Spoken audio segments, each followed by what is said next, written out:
Well, it says it's live, so let's hope so. Okay.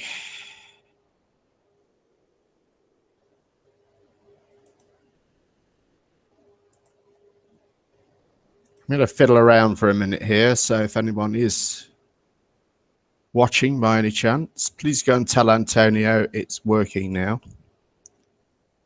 And I will try and alert him by email.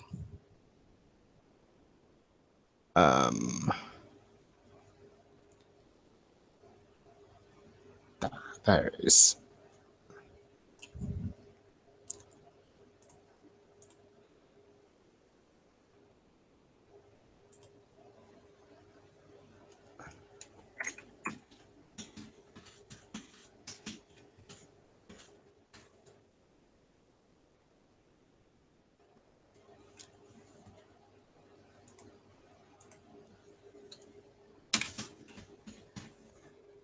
Still getting everything opened up, so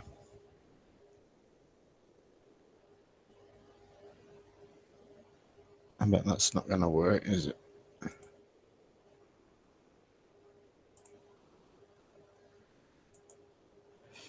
Right, so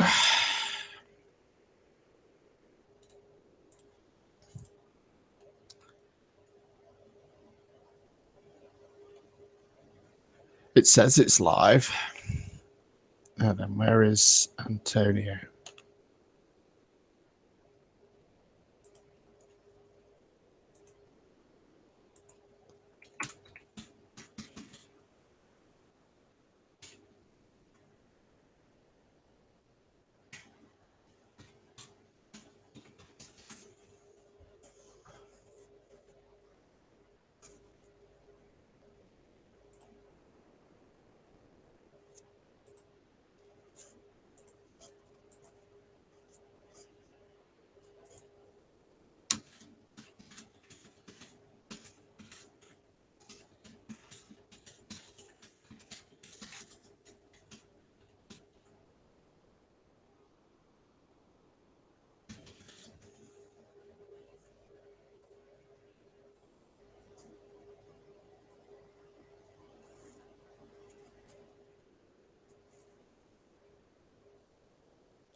Hello.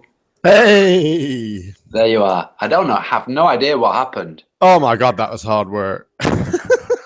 Well, I started the Hangout, and then sometimes, you know, if I've been flicking between accounts, it just doesn't like it, and it just, the Hangout appears to start, and then like after about a minute, it just sort of crashes out. And I found the only way around that is a reboot. Ah, right. Okay. And now we're back. So it's all good. So are we going to go through your channel? It's going to be linked to your channel, isn't it? Yeah. Well, how do you mean? Do you want me? You mean you want me to stick this on my channel? No. I was happy to go through my channel because we've got people, a nice crowd in the YouTube Hangout on mine. Right. Yeah, I don't mind moving over to yours, mate, if we can make it work. I mean, I guess if we're in a Hangout now, there shouldn't be a problem. Yeah. But the only thing is, I wondered if there was someone else in there who had me blocked and they had left, and maybe Google isn't picking that up yet. Ah, right. Okay. So maybe if I refresh the Google, because I did have somebody in there. He's called Billy Bob. Oh, right. I don't know, mate. Maybe. But a lot of people have me blocked, Ant. Well, I had Gem Panda blocked, and I apologize for that because I thought I'd unblocked it ages ago when we were on that big chat that time. So mate, what, will you start a new one then, do you mean, when you say refresh, or? Yeah. Well, what I'll do is I'll go back into my YouTube, go back into the whole start a new, well, do a Hangout. Right, okay. And just email me a new link then, yeah? Well, what I'll do is I'll pass it to you here. Okay. If you can join through, then brilliant. If not, then sorry, we'll do it on yours. I mean, it's all good anyway. Yeah, if you email it me, that'll work, because I think it'll make me switch accounts, and I think it'll get confused again. So if you just email me, it should stick me in on the right account, and it should work. Right. Okay. So, famous last words, eh? Okay. So, starting the other Hangout. Ta-da! Now get the link. So You can try it in here. I'll click it and see what happens. okay. Oh, that's really strange. I've started the other Hangout. I've muted the mic on the Hangout.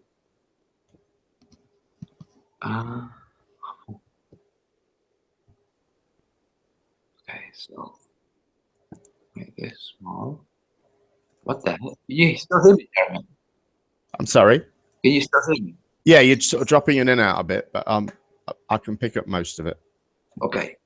I pass you the link here, and if not working, I pass you by email. Let's see what happens. No, it's still saying I'm blocked, mate. What? Yeah. With this account, be better. Well, it'll be still trying to do it on my old account, I guess. It always flips me back to the main account when I try and join a hangout. You see. Right. Can you not restart? I can restart too, because it maybe if I restart, my will. Yeah, I think if you restart, I think that might fix it. Okay. So I'll come back here, or let's see you in the other. Okay, thanks, mate. I'll just hang around here on my own like a Billy No Mates. I'll be back in a minute. All right. Okay.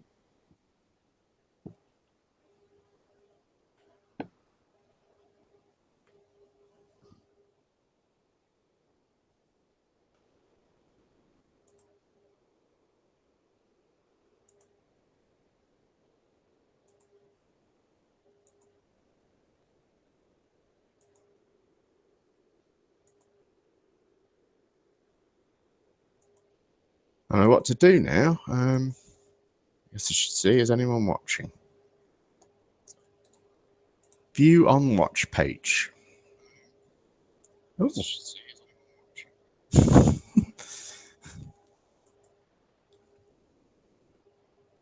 I could maybe sing for a little while, or I'm not really sure.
Mate, Jeremy. are we back?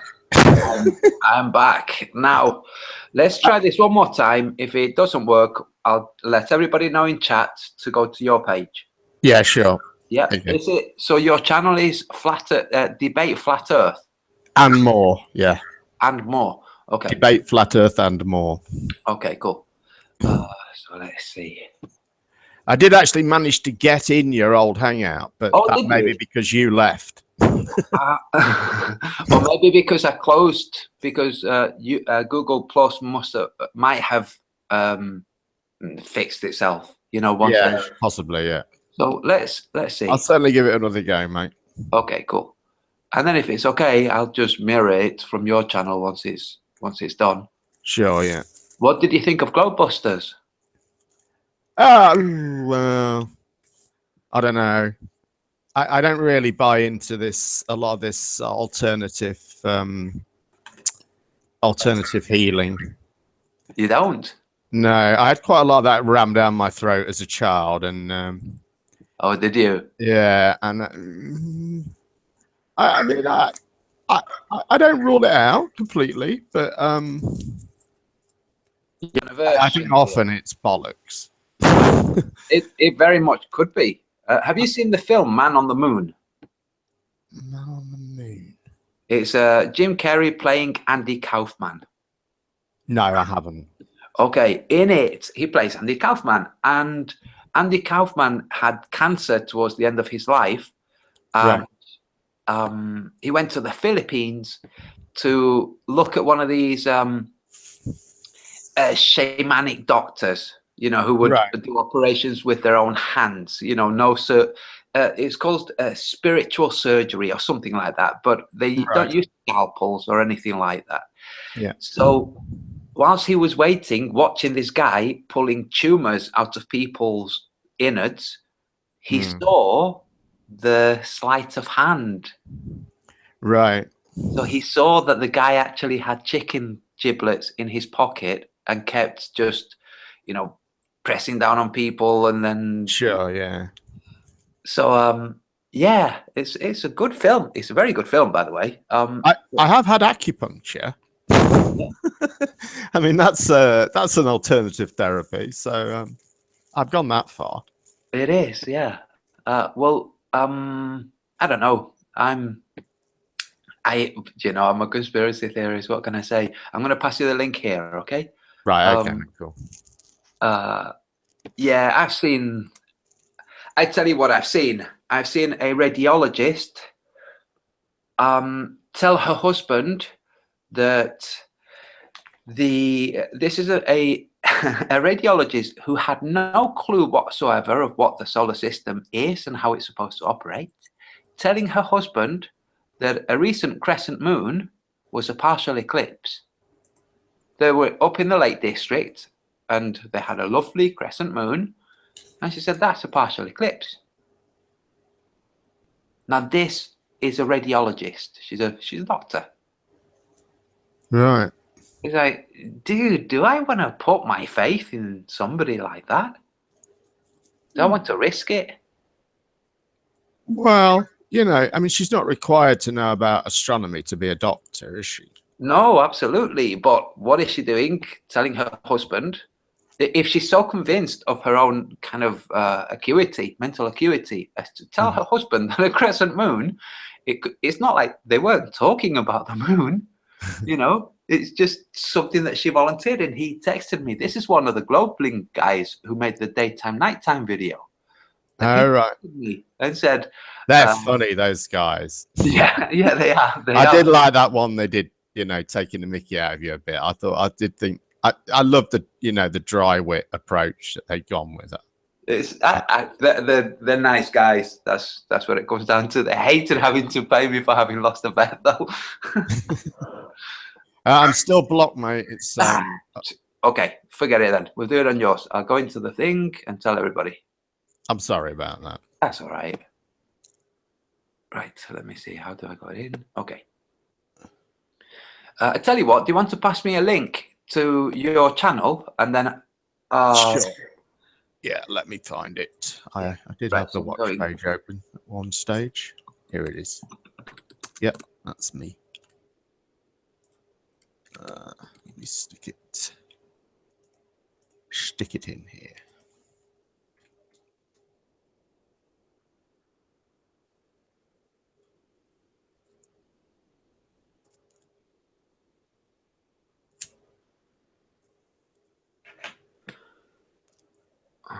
Oh, hang on. I'm underselling myself here. Are you? I smoke weed for my arthritis.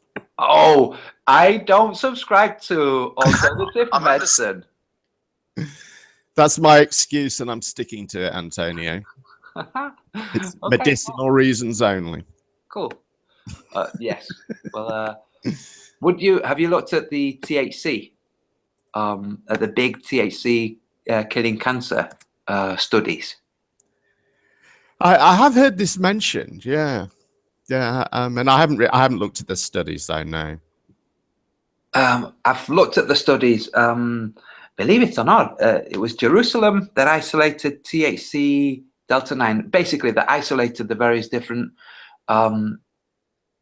compounds in cannabis in the 1970s. I think it was 1974.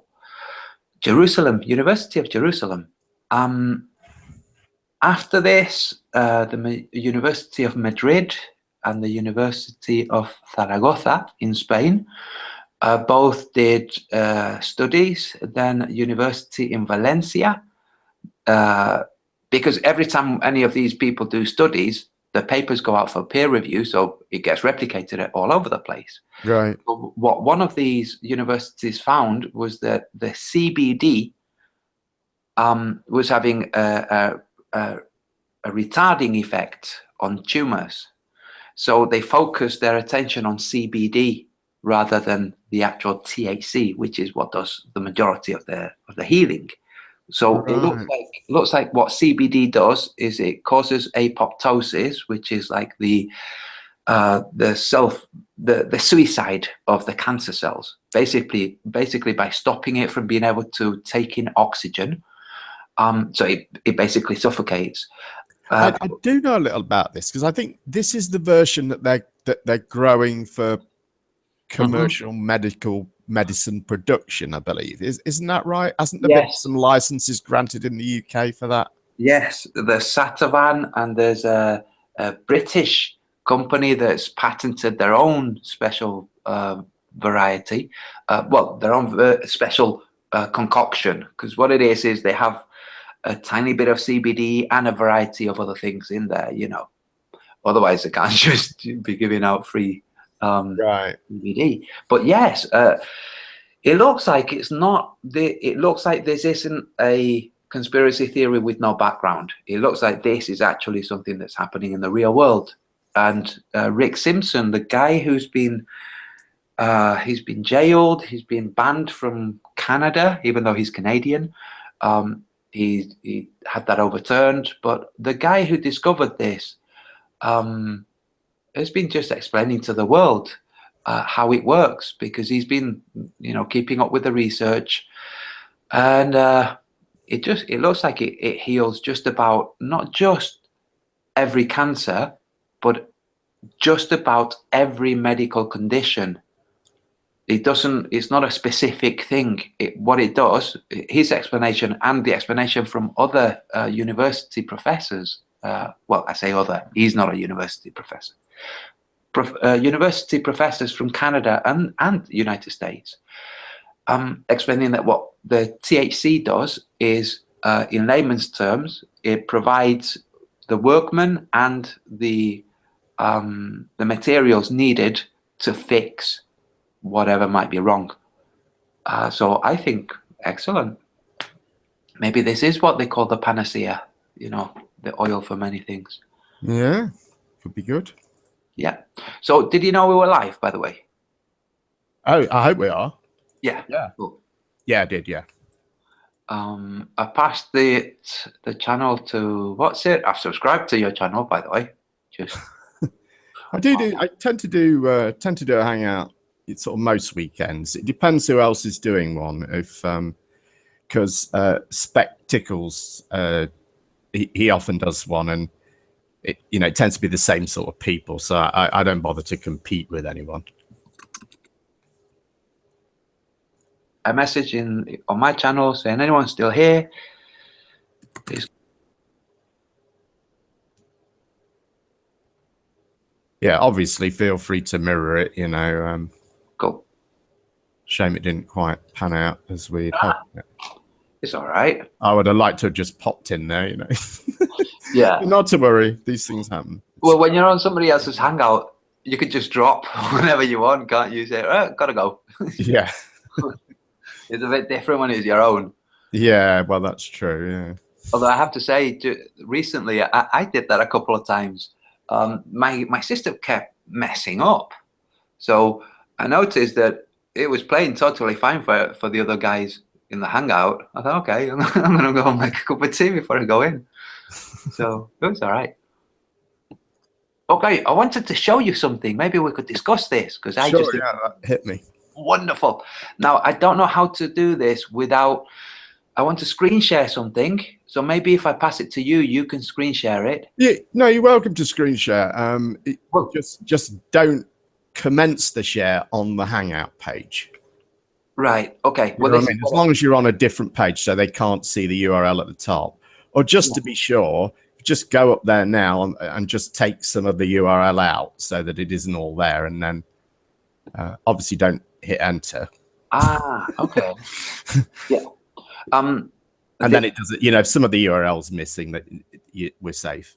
Okay, so what do you do usually when you share screen? Do you share your desktop or the Google Hangout? No, I usually share. It gives you the if you click the application tab, you can select which thing you want.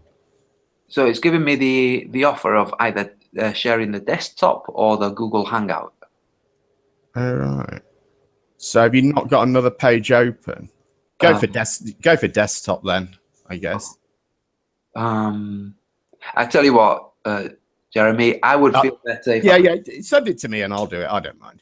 Okay. It's just that I wouldn't want to display the freaking link there for saboteurs. Right. Give me 2 seconds. I'll put it up.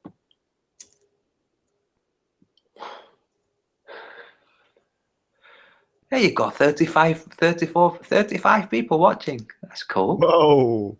This is my biggest ever audience, Antonio. Ah. You're obviously a big draw. People were waiting for me to put my foot in my mouth. Is that Polaris? That's Polaris. I tell you what, though, Jem, I can tell you, wait, whilst I'm looking for this, I can tell you, I messed up big time with that. Right. With the original Polaris, and I'll tell you why. And people can accept what I'm going to say, or they can say, "Oh, he's just spent a long time thinking this up." Like, no. Okay, I'm passing you the link here. At the time, I was kind of distracted because there were a whole bunch of stuff had happened in my personal life. So, what I was hoping to do was respond to Glenn as if I was finding Polaris from the south. Then catch myself. I've done this before. I like to play stupid, or sometimes I just like to play sincere.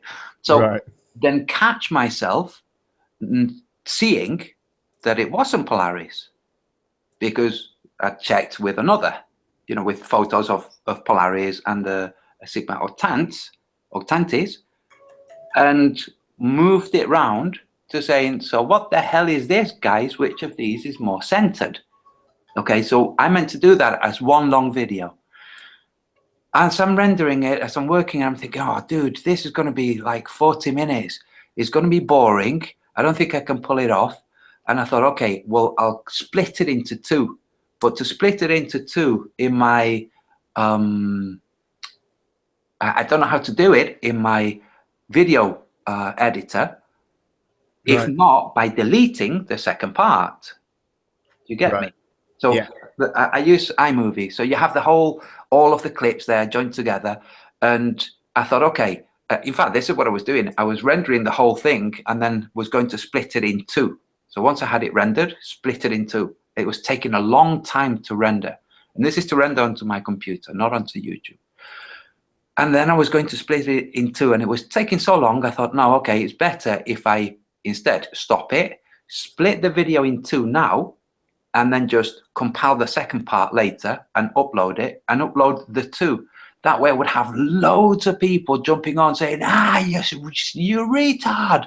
And then the second part would come on and I'd go, oh, right, yeah, shit. Okay. So that was my thinking process. But I messed up on the actual execution. And that's what that was. There you go. There's the link, by the way. I put it right. I've got that. So this is right. So I'll share this then, shall I? Yeah. Let's find it. Application. That one. Share. So we should be able to see it now. Is that right? Yeah. I'll full screen it. Hang on. And shall I just play? Yeah. And I'm looking. Yeah. Brilliant. Yeah. Oh, if you hold on. I better just present myself. Hang on. Just so our audience can see. There we go. So, I don't know if it will play sound. well, yeah, we might not get the sound. I'll whack it up and hope for the best.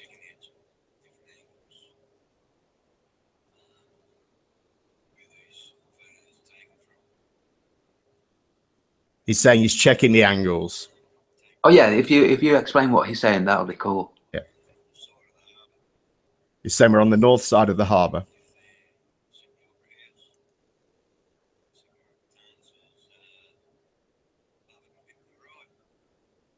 And he says Sigma Atlantis is above and a bit to the right of the Opera House. And he says we're on the west side, further up the harbour.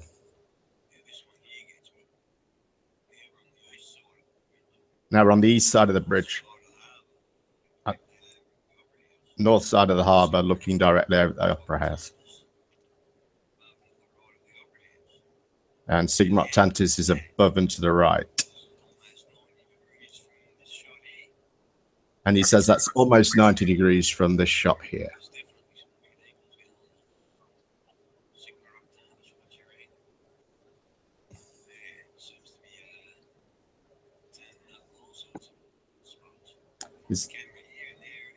He's saying it's turning up in all sorts of spots.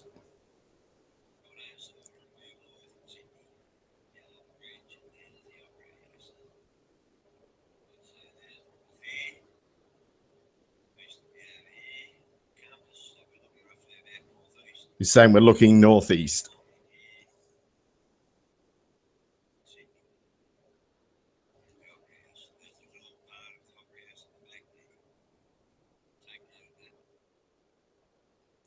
So he's asking us to take note of what we can see of the Opera House.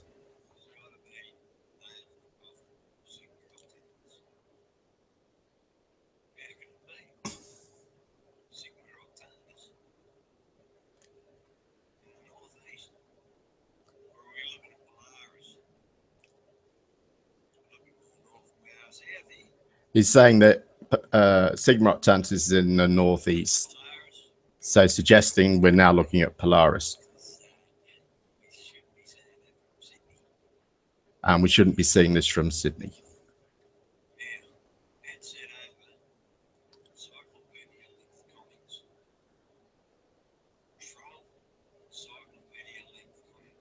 And I think that's about it, is it?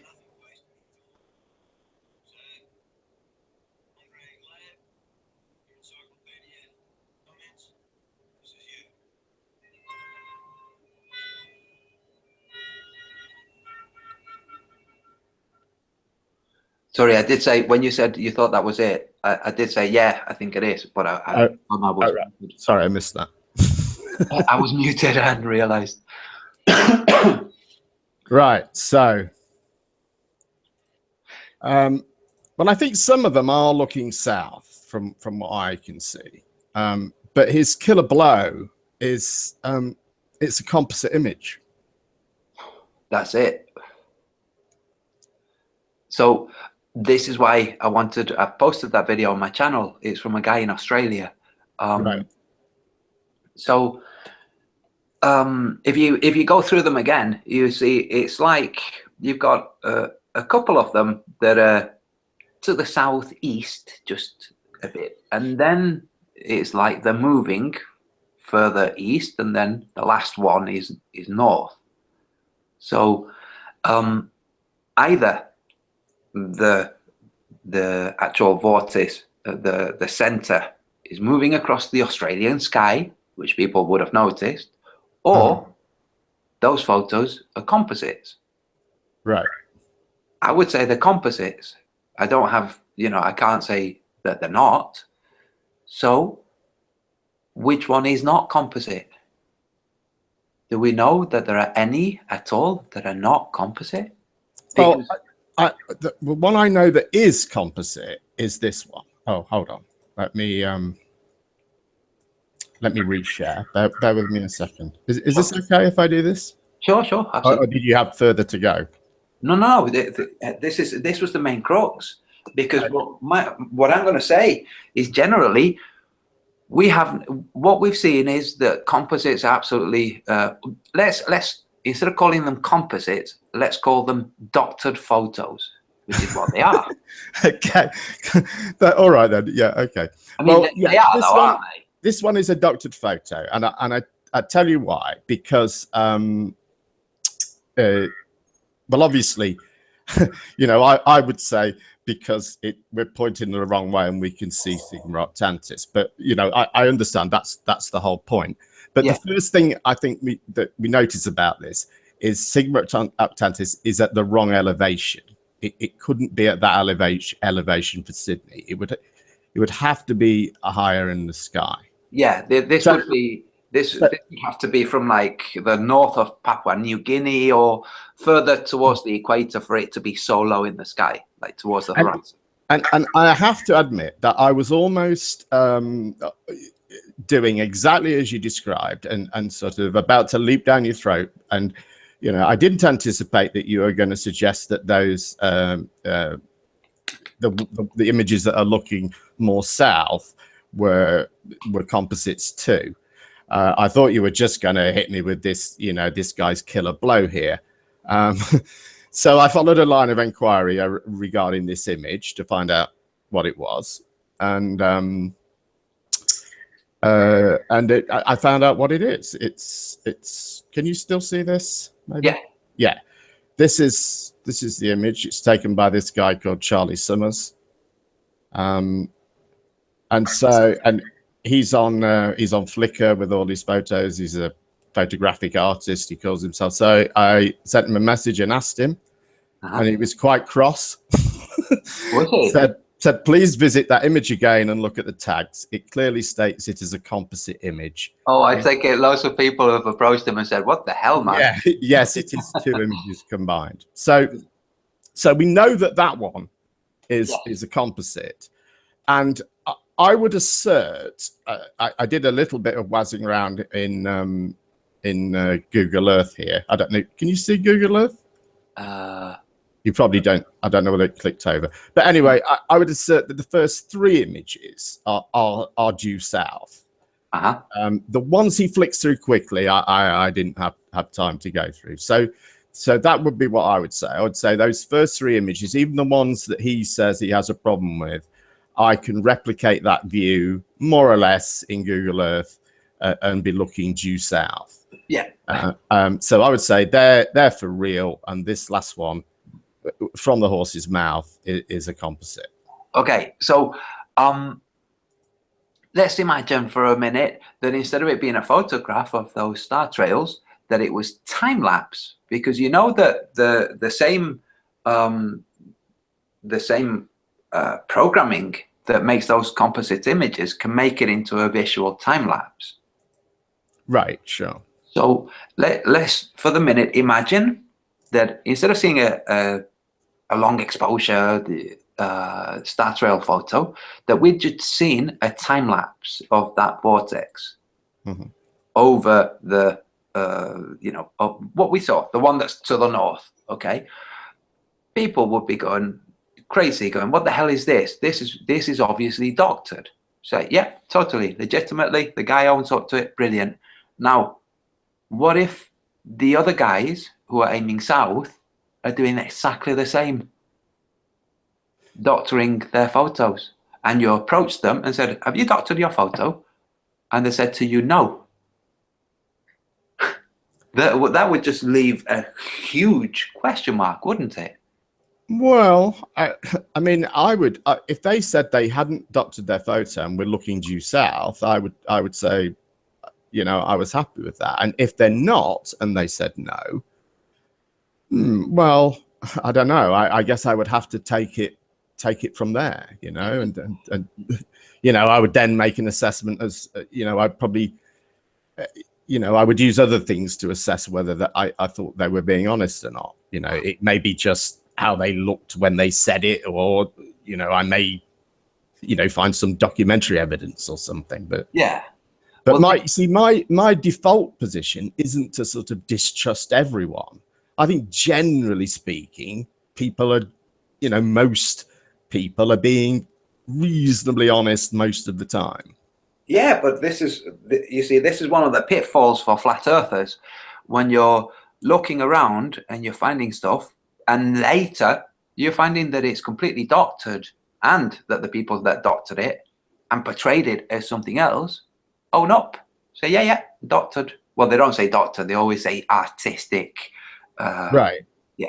But it's doctored. Let's call it what it is. It's Right, doctored. but you know, I think this is a problem you could solve. There are flat earthers in the southern hemisphere, and you guys have collaborated on things before. Yeah. But I mean, what's that guy? CKA Mark. He's in Poncho's channel every night, and he's got photographic kit, quite, you know, good quality stuff. So yeah, and there's another guy that I'm in contact with.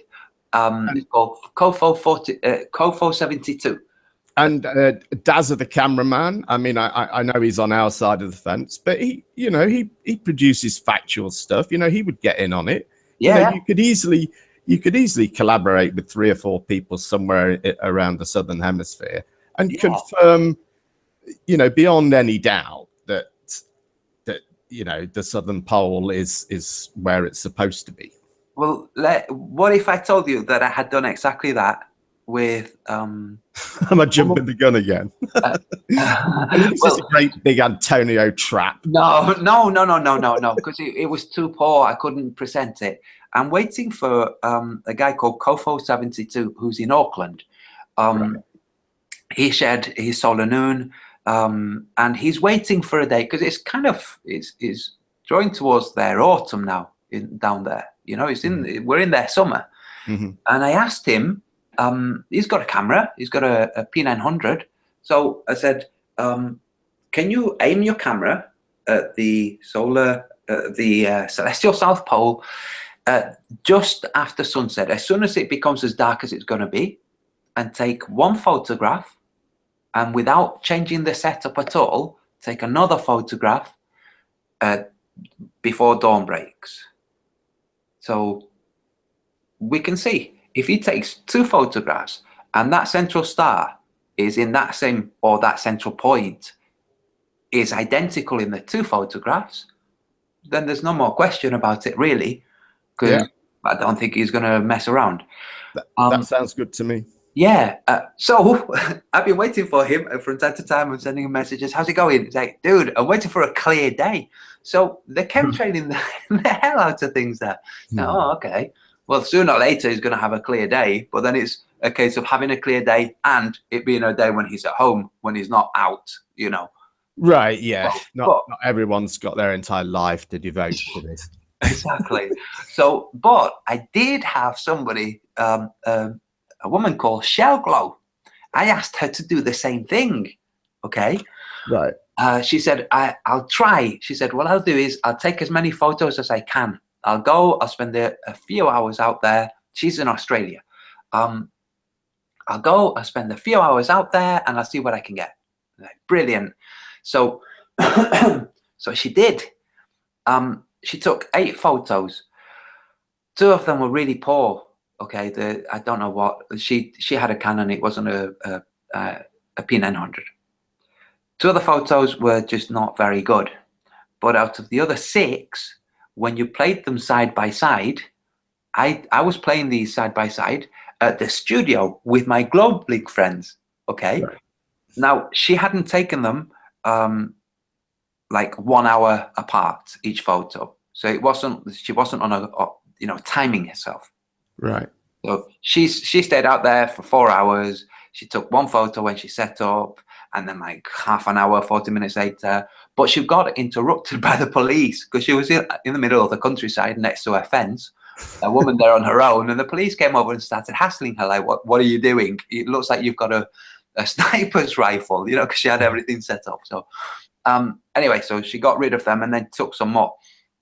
Now, when they were showing these, when me and my Globling friends are looking at these photos, we look at the first one. Okay, second one, tiny bit of movement.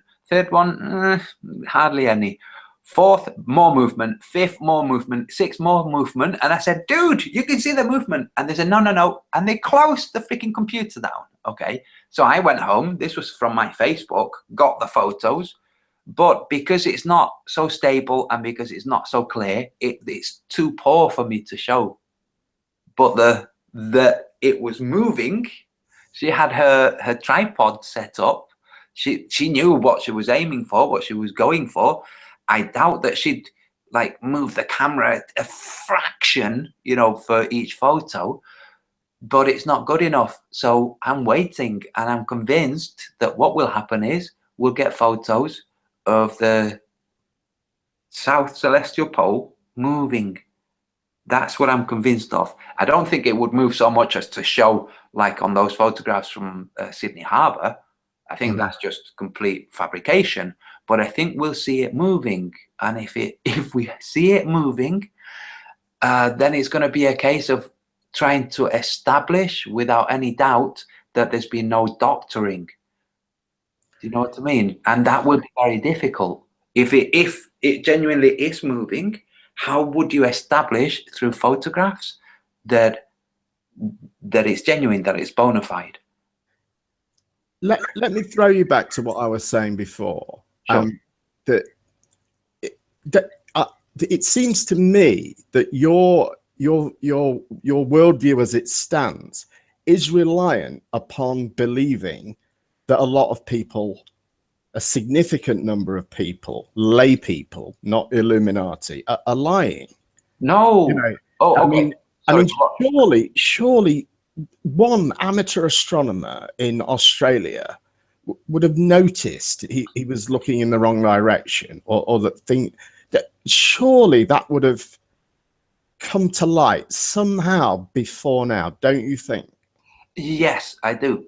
Now, just for a caveat, if somebody, let's say you or I hear a story or taught something, and we repeat it. For instance, I was taught, I don't know about yourself, you're in the UK, are you not? Yeah. And we're about the same generation. Right. I was taught at school that petrol, gasoline, petroleum, was decayed dinosaurs. That's what we were taught at school. So if I repeat that to somebody, am I lying, although what I'm saying is not true? Or am I just misinforming? And it's the lying carries intent, whereas misinforming doesn't carry intent. So I would say the vast majority of the world out there are misinformed. They're not consciously, intentionally lying. And sure, but what about the ones I'm talking about? Ones that might be informing themselves, guys. It would be reasonable. I think it would be reasonable for us to assume, without me supporting it with any evidence, that there are amateur astronomers in Australia, for instance. This is in our chat right now, so yeah, I do have evidence.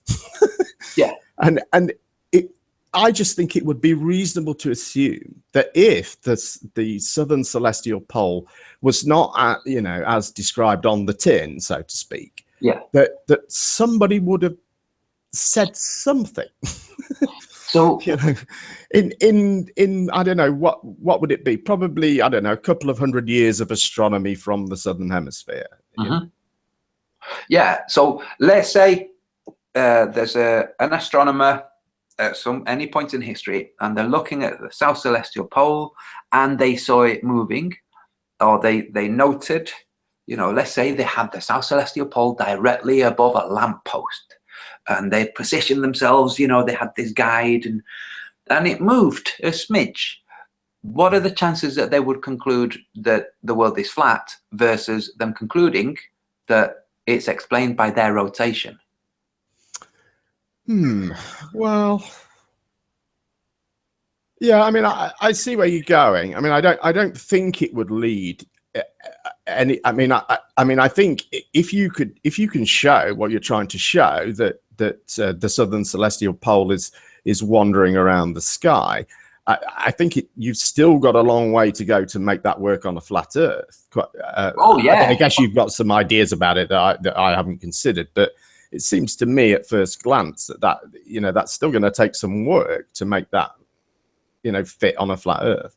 Well, this is what I'm thinking. So you have the European Southern Observatory, and they've released lots of time-lapse footage. Lots of sorry, not time-lapse. Yeah, time-lapse of lots of different directions. You know, they've aimed their telescopes in various different directions, and then you have the amateur astronomers who go up there and do their own time-lapse. So a lot of the time-lapse that's released that says ESO wasn't actually made by ESO employees. It was people who got a pass to go up there, spend a few days doing time-lapse. But so that's you know, it doesn't mean just because they're amateur astronomers that they're going to be faking stuff, you know. So, but the ESO themselves, through their website and through their channel on YouTube, have released loads of time-lapse footage, and their website lets you take control of the orientation of the cameras. I don't know if you've been, it's pretty cool. Anyway, they've taken footage of the South Celestial Pole, and I showed in one of my videos 2 times where they're showing the celestial South Pole at one of those clips, as they have the point centered or fixed on the screen. The horizon is very gradually rising, and at the other clip, the horizon is very gradually dropping. Now, considering that, yeah, all of that could be doctored, then none of that can be considered reliable. So whether it be moving, not moving, whether the foreground was caused to move for artistic purposes or whatever, there's absolutely no way of relying on any of this other than somebody you trust or yourself. So it would take an astronomer or an amateur astronomer to go out there, get the footage, see that it's moving or that it's not moving, and present it absolutely without qualms, all the details. But we don't have that. What we have is the ESO showing what looks like footage that's been artistically tweaked. You know, the horizon rising or dropping. You have the central pole. Like, what the hell is this? Why would they be doing this? Unless they haven't doctored it and it is actually moving up at one point and down at another point. So up at midnight, at sunset, and down at dawn. Because for a company like that to engage with artistic purposes, you know, it's like that's a bit rich. Well, I mean, I guess you can't be criticized because you are, you know, you are going through a process to determine, you know, this for yourself by, you know, by the method you described. So that's something at least. But I don't know. What if your friend in Australia, you know, you know, let's say she goes out, let's say he makes a really good job of it, and you get really great images, and in every image, Sigma Octantis is due south, as we would expect it to be. You know, it wobbles around the pole a little bit, you know, but or rotates around the pole slightly, but it's as we would expect it to be. Yeah. What I mean, will you then accept that one account or one set of documentation? Is that enough then? I would probably try to verify it with other people in the South just to make sure, Right. So if that had happened, so the first time that this happened, that I asked for these photographs, it didn't show me this. It showed movement, but not to a degree that I could, shout Eureka through the streets. Right. Oh, okay, but it can still be down to maybe when she, I don't know her setup. Maybe she wasn't on a flex cord, on a trigger button. Maybe she was actually touching the camera to press the shutter, and maybe that tiny bit of motion was, had an effect. Do you know what I mean? Right. So because it looked to me like they were moving just very gradually to the right from each other. Okay, so I don't know. Is she left-handed? Is she using a left-handed thing? And the camera is just moving a fraction to the left, and it's causing this illusion. So I would want more to look at.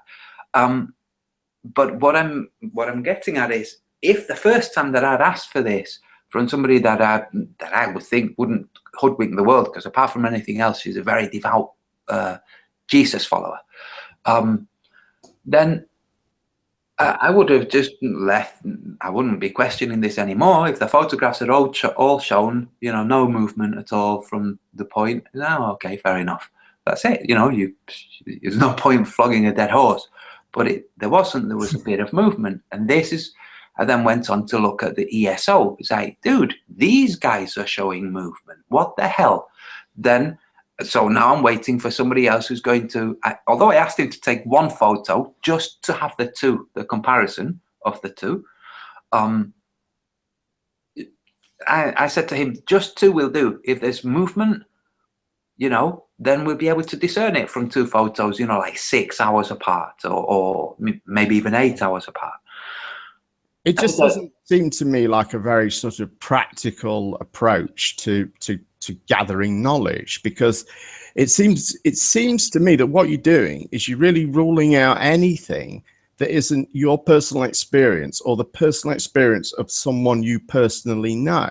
And that seems to me really very limiting in terms of, if you want to, gain and gain knowledge. Well, no, what I'm doing is I'm trying to get something that is independent. So the ESO, you would think that the ESO would be completely independent of any flat earth thinking or globe thinking. They would just be cataloging things as they are. And I've looked, and their own footage shows movement. So so we can't rely on that footage, just like the images you showed in the video of those star trails. We can't rely on that. If not, I would just focus 100% on the ESO, take those videos, isolate them, put them side by side, play them fast forward, slow, do everything to illustrate it to everybody. But people would just say, oh, they've moved the foreground for artistic purposes. So I have my only other option is to reach out to people who are in locations where they might be able to capture this. It's certainly a valid process to follow, but I think it seems a bit odd that you'll accept, as you've described, photographs from say 2 or 3 people that but you've rejected the entire existing body of knowledge on it. No, I'm saying, and that I'm saying the opposite. It's like the established body of knowledge includes the guys who built the telescopes, the observatory in La Silla in Chile. They must have known what they were doing, and their own footage shows this movement. So, well, that's your assessment of it. I mean, I don't know. We could, if you want, we could have a look on video. I mean, it's on YouTube. You'll have to kind of play forward. It's a pretty nice video, it's star trails. But if you do, you'll see it yourself, and then it'll be a case of going, well, either this is absolutely legitimate, and anybody else doing the same kind of footage would capture the same, or this has been tweaked for artistic purposes, in which case somebody else capturing the same footage who doesn't include any artistic tweaks would show that, if nothing else, the ESO had done this artistic manipulation, you know, one or the other.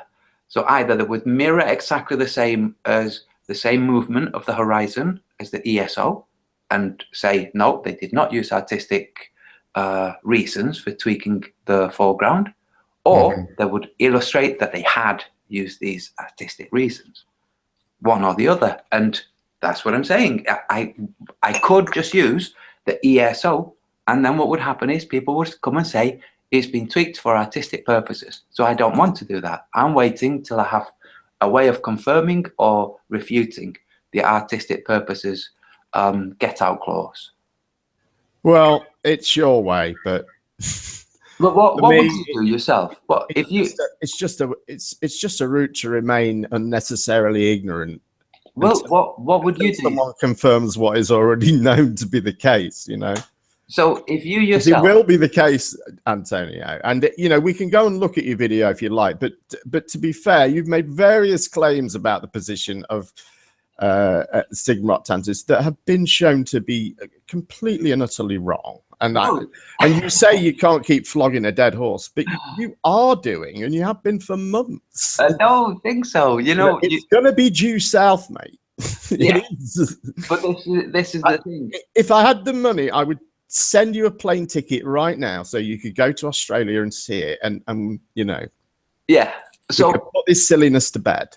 Absolutely, it would be wonderful. Now, you yourself said that my Globaling friends are kind of funny, you know. Yeah, and they are Globalings.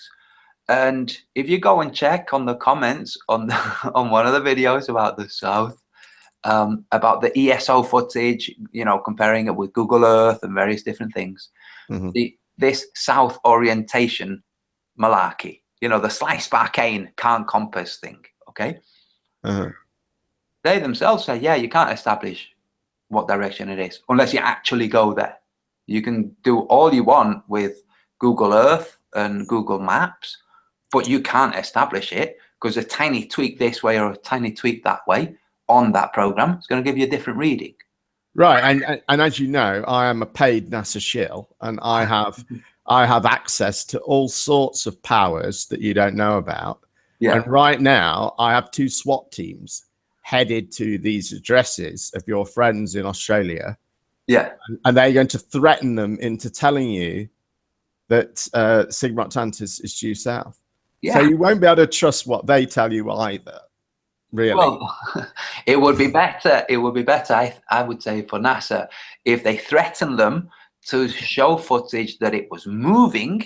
That way, I would say, "Hi, it's moving," and every single astronomer in Australia would counter it by saying, "No, it freaking isn't.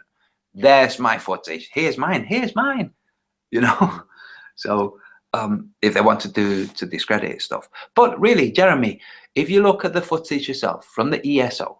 And you see, it's like, okay, here's. I will do it. I won't do it now. But no, not now. No, but yeah. I mean, I'm not saying this as a distraction tactic. It's pretty pleasant. The music's pretty mellow, you know, and it's always interesting to look at the stars. You can see where they're using where things are pretty warped by a fisheye lens, when things are not warped, or at least where you can't tell how warped. It's nice. It's an elegant video. It's a pleasant video to watch. And if you're watching it like I was, to see when they show the South Pole, the celestial South Pole, and you see it and you spot it and say, okay, there it is, and you watch it and you go, yeah, interesting. Look at how the Milky Way goes round it, and after watching it a million times, you go, hold on a freaking minute. I've watched this a million times. I'd never noticed that the horizon in this clip is going up gradually on the screen, and the horizon on that other clip, which is like maybe 3 or 4 scenes later, is dropping. What the hell? Because it's not all shot from the same camera angle. So it's like, you can't, are they pointing in the same direction? You can't tell that it's from a different position, but that the horizon is rising up in one and dropping in the other, that you can tell. So when you see this, you go, right, I'm going to run with this and shout freaking wildfire.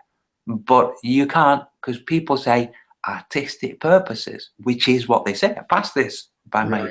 Well, yeah, I guess that's fair. You know, so what do? You know, how do you establish? I guess, I mean, what approach could be, I think, why not pick 3 amateur astronomy clubs at random, just random cities anywhere in the Southern Hemisphere, and email them and ask them. Would that, how would that rate as evidence? I like that. I'm going to do that later tonight.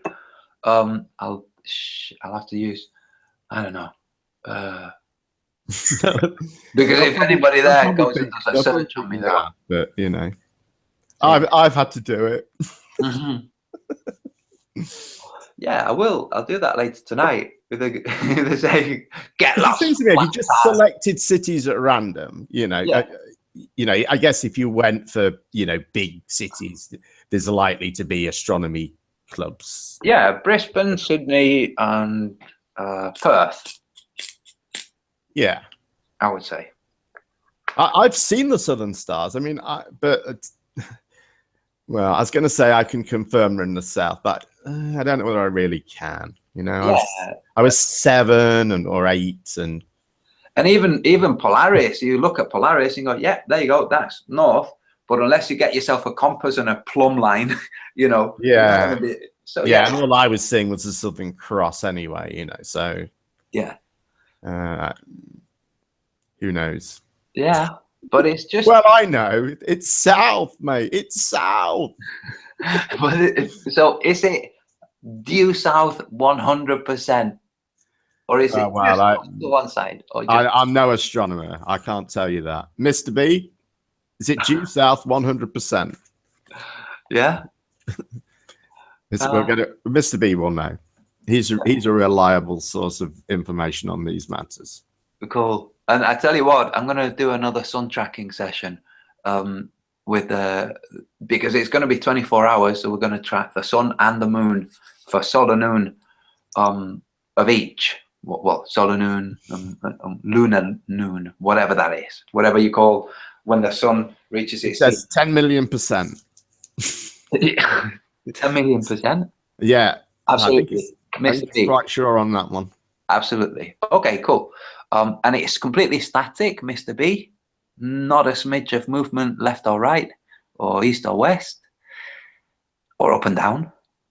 Let's see.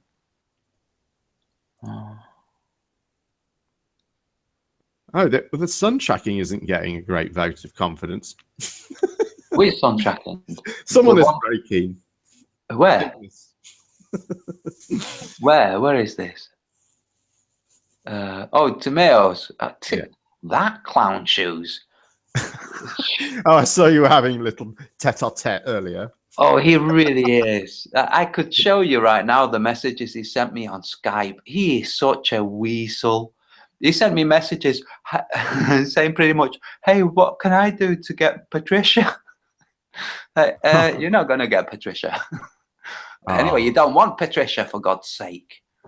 But yeah, oh man, talk about just creepy as anything, you know. But let's see, just like Polaris, it's not directly on the pole. Oh, hello, Mr. B. Just like Polaris, it's not directly on the pole. Okay, are you talking that kind of minuscule difference? Oh dear, Mr. B, couldn't you just lie? You've opened a right can of worms now. Oh, okay, yeah. We're not being... No, let's pursue it. No, we should pursue it. It's... No, what I'm saying is we're not going to be so pedantic as to say it should be if you extended a plumb line through the axis of the Earth that was a hair wide, would it reach each of the stars? No, we're not going to be that... that pedantic, but does it move at all, either up, down, left or right, from your perspective? Even a smidge? not round, you know, like up, down.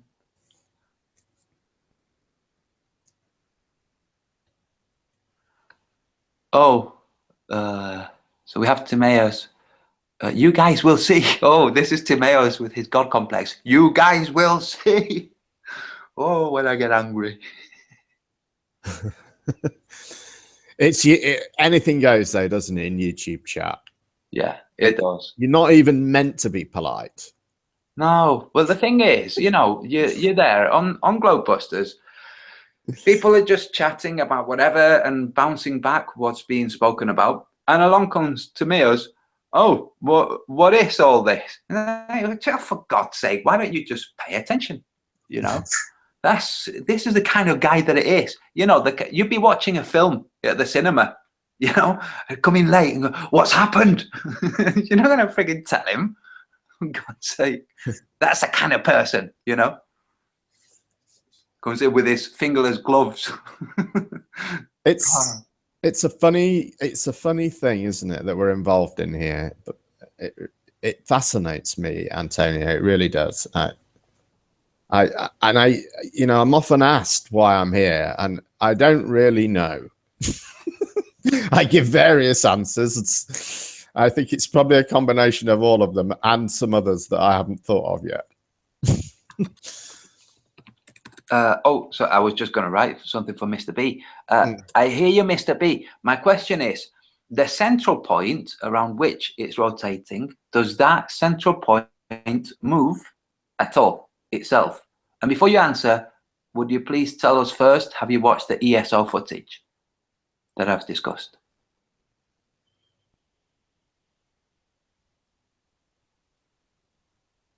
Oh, and Timaeus is there. Antonio is only afraid that I am right. I guess the other thing that Timmy's pointing out in the chat here is that I haven't really sort of pushed you on is that if, again, we're hypothetically stepping into my worldview for a moment, if you don't mind. No. We've confirmed to your satisfaction that Sigma Octantis is as advertised. I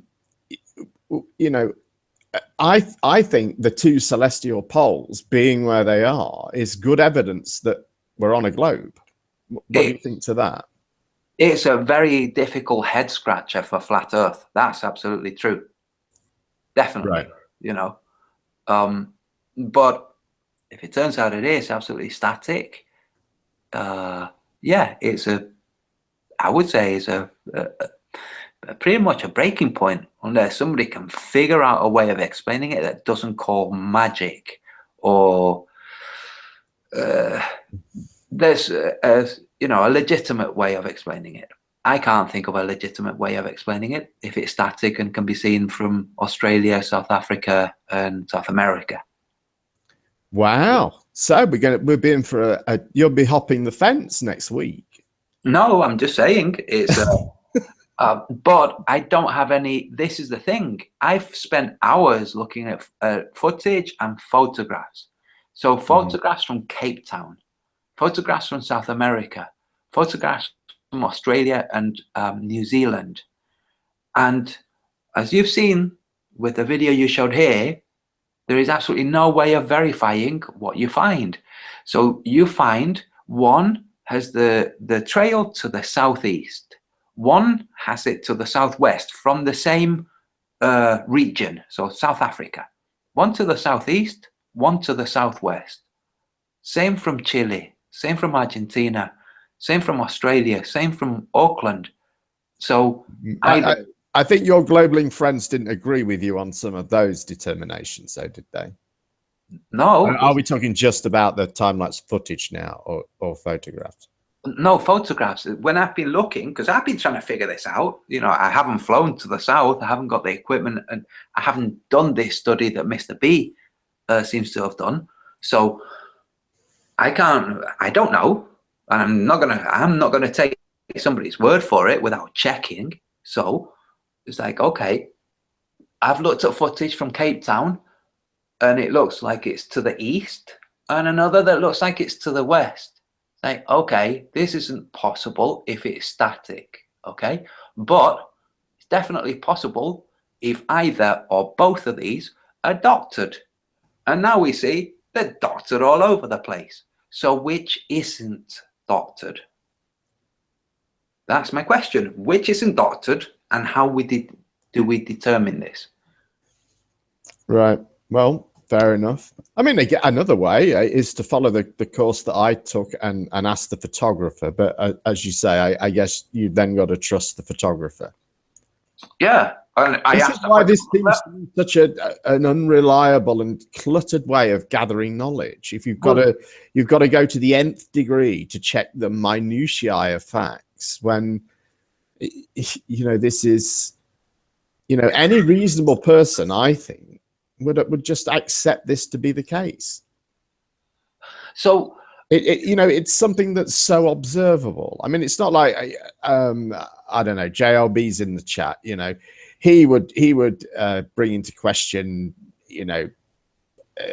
dinosaurs or fossils. Well, I think you can have a debate about that, because we can't. I mean, I think he's totally wrong, and I don't think you can have much of a debate about it. But do you know what I mean? But this is something that can just be seen, that people are just observing, almost as we speak. Yeah. If I can just address Negatorex. Negatorex. Yeah, please do, because I'm droning on, laboring the same point. No. Go ahead. Hey, do you know, I'm really enjoying this, and I don't know if did you say you're doing these regularly? About once a week-ish, That's cool. So Negatorex is doing that old trick of obfuscating. He's saying that I said, I saw it east. No, west. No, I didn't say that. I said, I've seen photographs where it's to the east and a different photograph where it's to the west. And then he says, as he has no way to verify these things, he doesn't know. We've already established here, you, Negatorex, nor me, nor Gem Panda, nor my Grobling friends, nor Sly Sparkane can determine any of these questions. That's why we're discussing this. I don't know if you missed the start where you showed all of those star trails from Sydney. We've established that star trails are absolutely fabricated. Doesn't mean all of them are, but if any are, then you don't know which aren't. So Negatorex, I think you should, I don't know, do things differently. Anyway, JLB, when we had the debate with JLB, I asked him if he'd done any star trails, if he'd seen the South Celestial Pole turning, and the way he paused before answering that question spoke volumes, because JLB is never kind of caught, he's never off center, off balance. He was boom, totally caught, because he knew my next question was going to be, have you taken any time lapse? But no. Hey, Jeremy, do you mind if I go to the loo? No, help yourself, mate. Yeah, you go ahead. I'm glad you said that, because if he said, no, stay here, I would have gone, oh, Jam. I will say a few sentences, then I will run out and it'll be dead air, but that's fine. I'll be straight back. It's Sunday morning, people are chill. Yes, it is.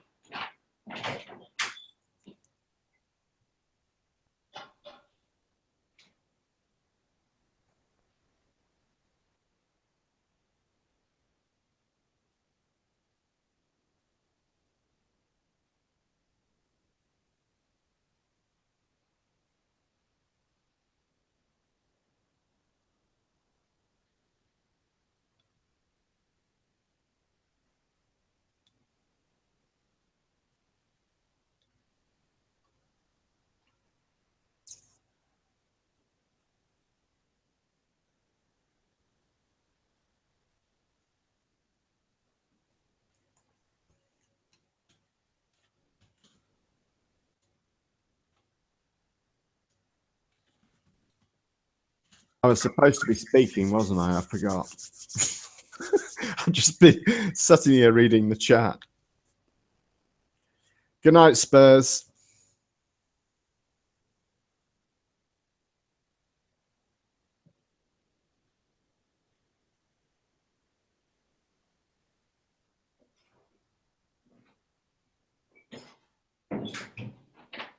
Lord Stephen Cornflake. I'm back. Welcome back, mate. Yeah, I was there in the bathroom thinking, wow, this is really quiet. And then I heard you saying, oh, it's supposed to be. I just, you know, I've had a joint, you know, I forgot. Yeah, fair enough. For your joints. For your joints. Sorry? For your joints. For your... Yeah. Well, you know. Yeah, it's also lovely. Yeah. I don't smoke very much, though, you know. Not cannabis, anyway. From time to time, but... Yeah. Oh, this will be depressing Timaeus, who's convinced that I'm some big druggie. But you said it's Sunday morning. It's not. It's Monday morning. Yeah, one of those. Yeah. It's all a blur to me. I work every day. I don't know.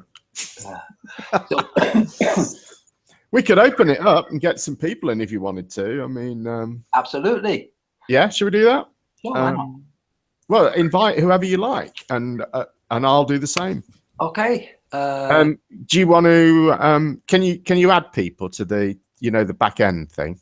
I don't know. You mean the Google Hangout? Yeah, that external one. That's what I'm going to do. I don't know how that works, to be honest with you. Oh, actually, I'm probably not going to do that. I normally pass the link through Skype usually. What I'll do is I'll make the very unpopular move of inviting someone who can add my other account. Who could that be?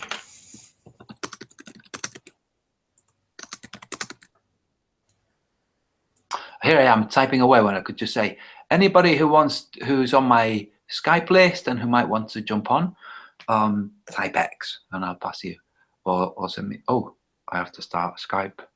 I had to restart the computer. Didn't restart Skype.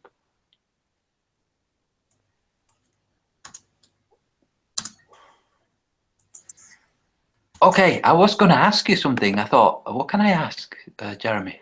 Oh yeah, go ahead. Okay.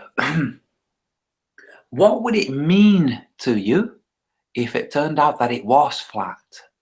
That, say you yourself stumbled across something that made you go, oh, damn. You then checked all the other things and went, oh, where there aren't question marks, there are answers that are very different to what they were supposed to be. What would it mean to you yourself? I think that if I came across something which was convincing, and I should probably tell a little story here, because I did actually come across one piece of evidence that rocked my world for a few moments at least, and I'm embarrassed to admit what it was really. Go on. But it was, it was Robert Pisano's his NASA document that said, the one that says the Earth is a flat and stationary Earth. Yes, the document I'm talking about. Yeah, they're discussing a flying machine for flying over a flat and stationary. Right, this is it. And when I saw his video on it, it's kind of like what you were saying earlier. I leapt to a conclusion because I thought that would never be in a NASA document. That is bullshit. He's photoshopped that. Mm-hmm. And I thought, I'm going to catch him out. So I found the NASA document and brought it up. And that moment, when I looked at that document and saw the words flat and stationary Earth, my mouth dropped open for a moment. So what? He didn't Photoshop it. I was absolutely convinced that I was going to see a different text to what he portrayed. And that was that. Yeah, it was quite a shock for a moment. And then I thought, well, hold on, there must be another reason. And then I started reading through the document and, concluded something else from that without getting into it. So But yeah, I think for me, if it was to turn out, if there was something really compelling that I just could not argue with, I would. It would be. It would be like suddenly being in some mad mushroom trip. Nothing would make sense. Yeah, and then slowly you start your world, your new world will start to congeal, and you start to think, well, you start to see that actually lots of things, I'm talking from my perspective, actually Right. lots of things make sense. You know, sunlight still makes things grow, you know, food is still nutritious, and you know that there's a whole bunch of stuff that still makes sense. So, but you have this paradigm shift where you're like, dude, this globe that we keep seeing everywhere isn't real. But so now, if let's say you'd looked at the NASA papers, they said that you then cross-referenced with other things, and you'd even come across a eyes wide shut freaking minutes, you know, from the meeting upstairs where they're discussing how to hide the flat Earth, and you'd come across this, and you were and you checked, and let's say they had a couple of big clues on, well, if only people, as long as people aren't checking this specific thing, we'll still get away with it. And you went and checked that specific thing and thought, aha, this is why. If you have that paradigm shift, you know that all that happens is eventually you settle down. The earth is flat, it doesn't move. When you're at a placid lake, you go, yeah, it's placid lake because we're not moving. That lots of things start to fall into place that makes the world just in one way much simpler, and in another so much more complicated than even the physicists can comprehend. Well, exactly. I mean that's the thing. You know, the accelerometer in my smartphone that knows when I flip the phone over, that works because of gravity. Now, I'm not saying that, you know, that means that, you know, my personal discovery means that suddenly gravity stops working, but it does mean that if the thing still works, we don't know why. It's working for different reasons than the ones that we thought it was, and that's what I mean by nothing makes sense. And you know, we could say that, I think, about many things. I mean, you know, I'm no expert, but I'm sure there will be many things.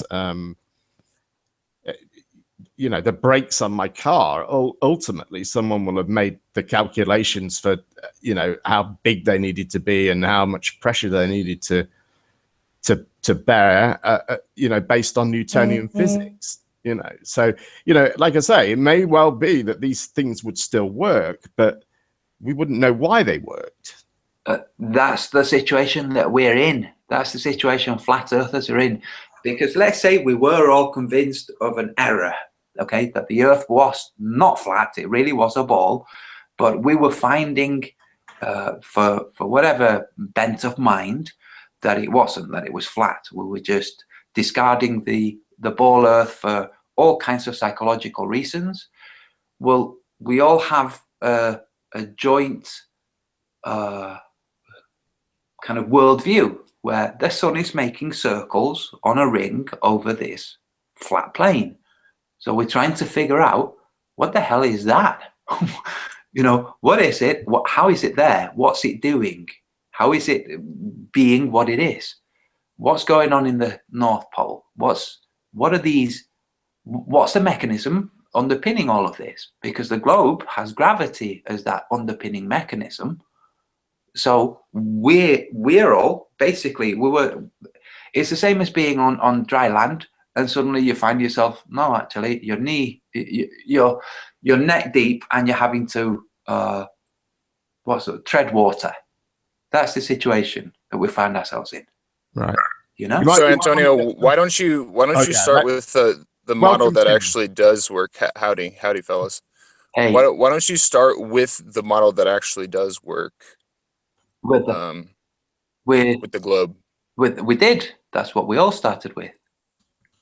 Yeah, but I mean, there's a lot of arguments from incredulity that I hear about, like curvature and things like water sticking to a ball still. So, I mean, some of the more serious flat earthers have better things to say, but still, it's definitely parroted around the Well, corners. you know, when you look at how science works, it's based on experimentation and proving things, is it not?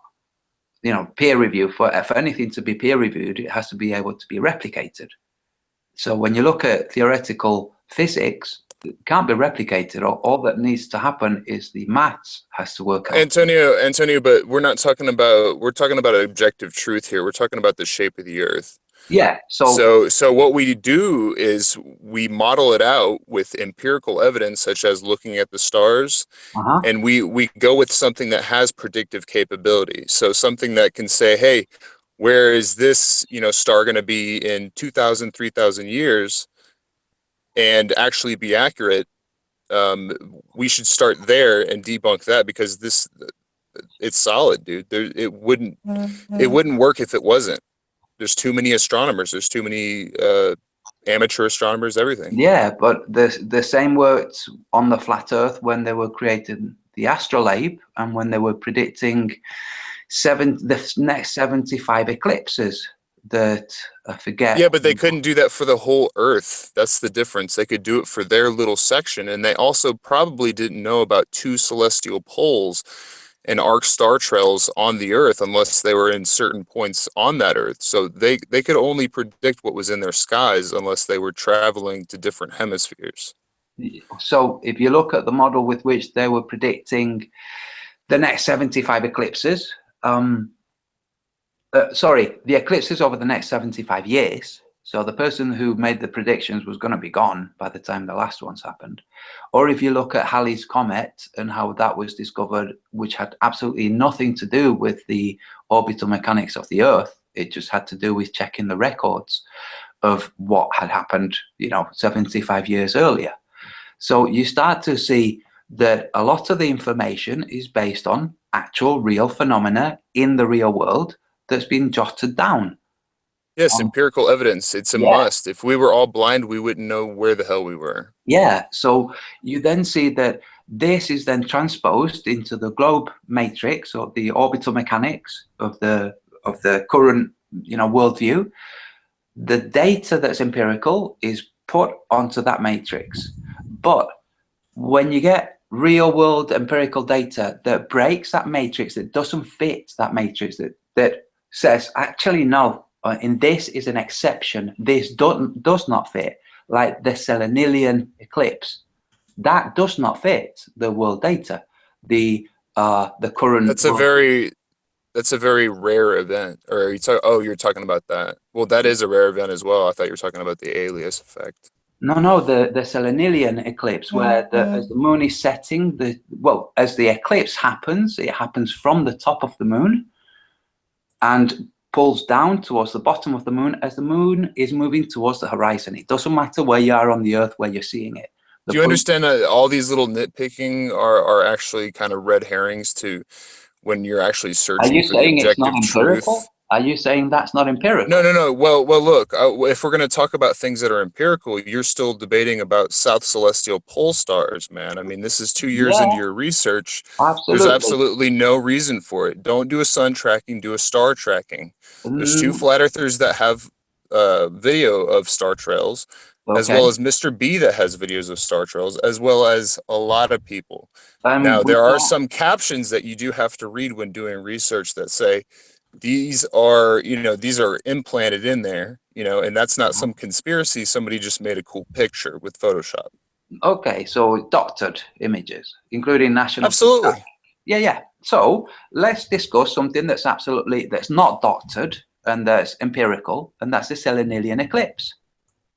Let's discuss that. Wait, are you talking about the National Geographic where you said that they played it backwards? Is that what you were saying? No, that's what they said, not me. Okay, but we're now talking about the Selenilian eclipse. Okay, a rare event that none of us have even witnessed at all. Apart from the people that have witnessed it, including my globeling friend. So, I'm not qualified to discuss it. I think I mentioned this before, Antonio. I only heard about the bloody thing a week ago. Yeah. I don't really know anything about it, and I've been meaning to spend some time looking into it, and I guess I should have. Well, the last eclipse that we had over the UK, it was not so long before, around the last September.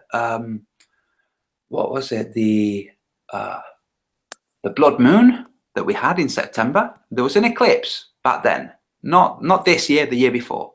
So one of my photographic friends, the guys at the studio, went out there to take pictures of it, you know?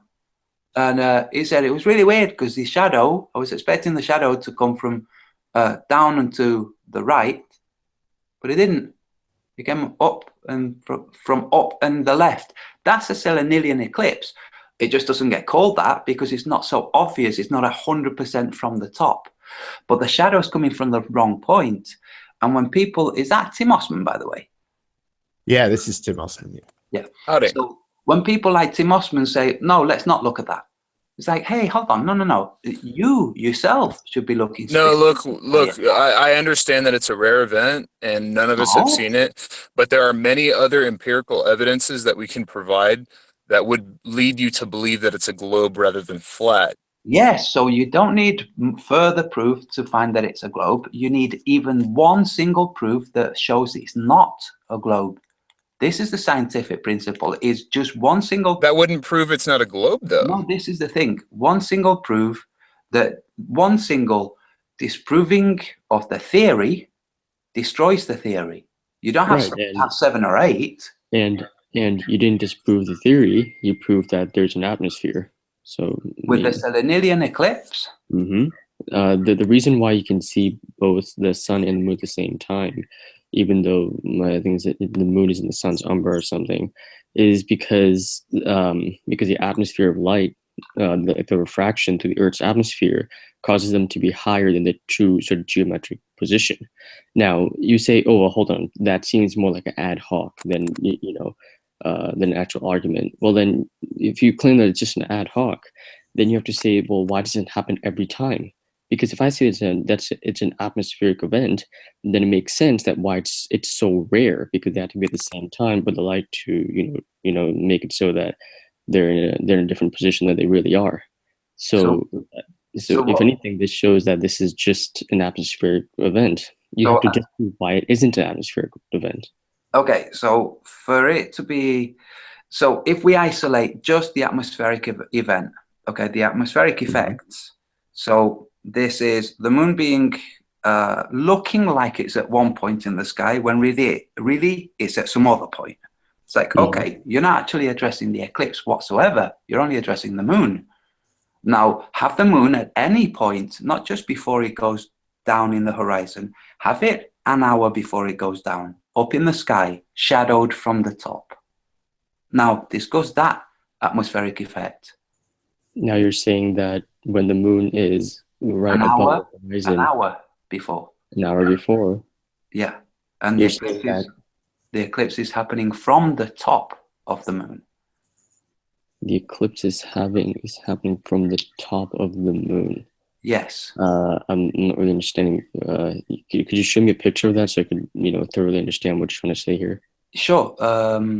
Jeremy, do you want to show him the video that I mirrored from Russian Vids? Sure. Give me a minute. I'll find that. It's not. If you want to take a moment to invite, some friends on town, I don't want you to get cornered here. You know what I mean? No, guys, it's okay. Look, I know that to you guys, there must be something wrong with me and my perception. And I totally understand what your guys' point of view, which is what you're trying to do is say, dude, you're seeing freaking wrong. Stop seeing wrong. We're trying to show you how to see things clearly. I get that. I understand. So a part of me appreciates it. I don't appreciate the tone sometimes, but I do know what you're doing, and I do think, So well, there's plenty of other evidence to prove the shape of the Earth, but you're going to bring up the Selenian moon as some kind of red herring because it is a phenomena, first of all. But please, is there an antithesis of how that works on a flat plane? Okay. Or anything for that matter. Maybe even the sunset or star trails, dude. Mm-hmm. So Anything. you know how we had from one corner saying the reason it can be seen is an atmospheric effect. Now, when I say the reason you have sunset is an We don't have to recap. This isn't the Antonio recap show, dude. Come on, man. No, I was. We were all here. Okay, I'm making a point. From one angle, we have on the globe, we have atmospheric effect explains this. Now, if I say on the flat Earth, atmospheric effect causes this, you're going to say, no, it doesn't. Now, atmospheric effect in regards to what? To the sunset. The sunset. See, here's the false equivalency between you and I. I'm claiming that the atmospheric effects causes selenium, and that's why it's a rare event. And you're saying that the sunsets, which is not a rare event, is caused by atmospheric effect. And see, so the difference is, if it's an atmospheric event, the atmosphere is always changing. But during sunsets, we see the same sunset every single time. Yeah. But with the selenium, it's an extremely rare event. So when we say the atmosphere is causing that, it makes sense. But when you say that the atmosphere is causing sunsets, so we're seeing the same exact sunset every single time, even though the atmospheric condition is always changing. If the atmospheric condition is always changing, then we should see some discrepancies in the sunsets. And do we not? We do. For sure. We do, but you're saying that it's the same exact sunset every time. You're saying that no, it's going 13 degrees below the horizon. And wait a second, I haven't for one minute said it's the exact same sunset every time. Why would you say that? See, what I'm trying to say here is you're accrediting atmospheric effects to sunsets, right? Yes. And you're saying that. So the thing is, you're saying that a ball of light is going below the horizon because of the atmosphere. And this is just about the same thing we see every single time. Now, if the atmospheric effects are changing, then shouldn't we see like huge changes to the sunset as well? We do. What is like a major change that we see besides mirage effects, atmospheric condition effects, enlarging, and Yeah, we have orange sunsets. We have no orange sunsets. We have a whole bunch of different sunsets. Right, but you're saying that it causes the ball of light to go below the horizon, and the atmosphere is causing that. Yes. Yeah, and you're saying that even though the atmospheric effects should be changing, you need to explain, well, how can this do the every single time and so consistently? Like, just looking at the concept of the ball of light going below the horizon, you're saying that this atmospheric effects affected to the degree that we can always measure, like on the spot. This is when the sun is going to go below the horizon at this time, and you're crediting the atmospheric effects to this, when in reality the atmospheric effect is always changing. Yes. So yeah, so you're saying that do you not see the inconsistency here? No, because what you're and I get what you're saying. So there are different conditions in the atmosphere on various different days, depending on climate, time of the year, all kinds of different things. But there are also consistencies in the atmosphere. So there's always oxygen there. There's always hydrogen. There's always helium. There's always a whole bunch of stuff consistently there. Now, what you're doing is you're saying, Antonio, it sounds like what you're saying is that there are only those consistencies and there are none of the other elements. I'm saying, no, there's both. We can see there's both. We can see that the sun consistently goes down at the time that it's supposed to go down, and that on this day it's a blue sky whilst it's going down, and on this other day from the same vantage point a week later or 3 days later it's a glorious sunset. So what's the difference between the two? It's atmospheric conditions. What's the similarity between the two? Atmospheric conditions. Hold on a second. So you're saying that, see, you're bringing up that, see, what your logic here is, there's some atmospheric effects that happen during sunset, such as the sky seems orange, right? And you're saying that, okay, the sky seems orange, but see, at times the sky seems orange. Like if you go to LA, the sunsets are much more prominent. The sky is much more orangey than somewhere more up north where there isn't much smog. So the atmosphere is changing the color. But then if the atmosphere also changes the color, it never changes the time where the sun is going to go below the horizon. And if the atmosphere is always changing, then that time should also be changing, but it doesn't. It's completely predictable. But it's predictable to the extent that if the atmosphere is such a chaotic system, the atmosphere shouldn't be sort of, you can't attribute that into such a predictable manner. Well, we have the conditions in the atmosphere that are stable. So the ozone, the oxygen, the hydrogen, those things are stable. Now you can have more pollen, less pollen, more pollution, less pollution, more moisture, less moisture, particulate matter. That's not really going to displace the hydrogen and oxygen to such a degree that suddenly you're going to have a much longer day or a much shorter day from the day before.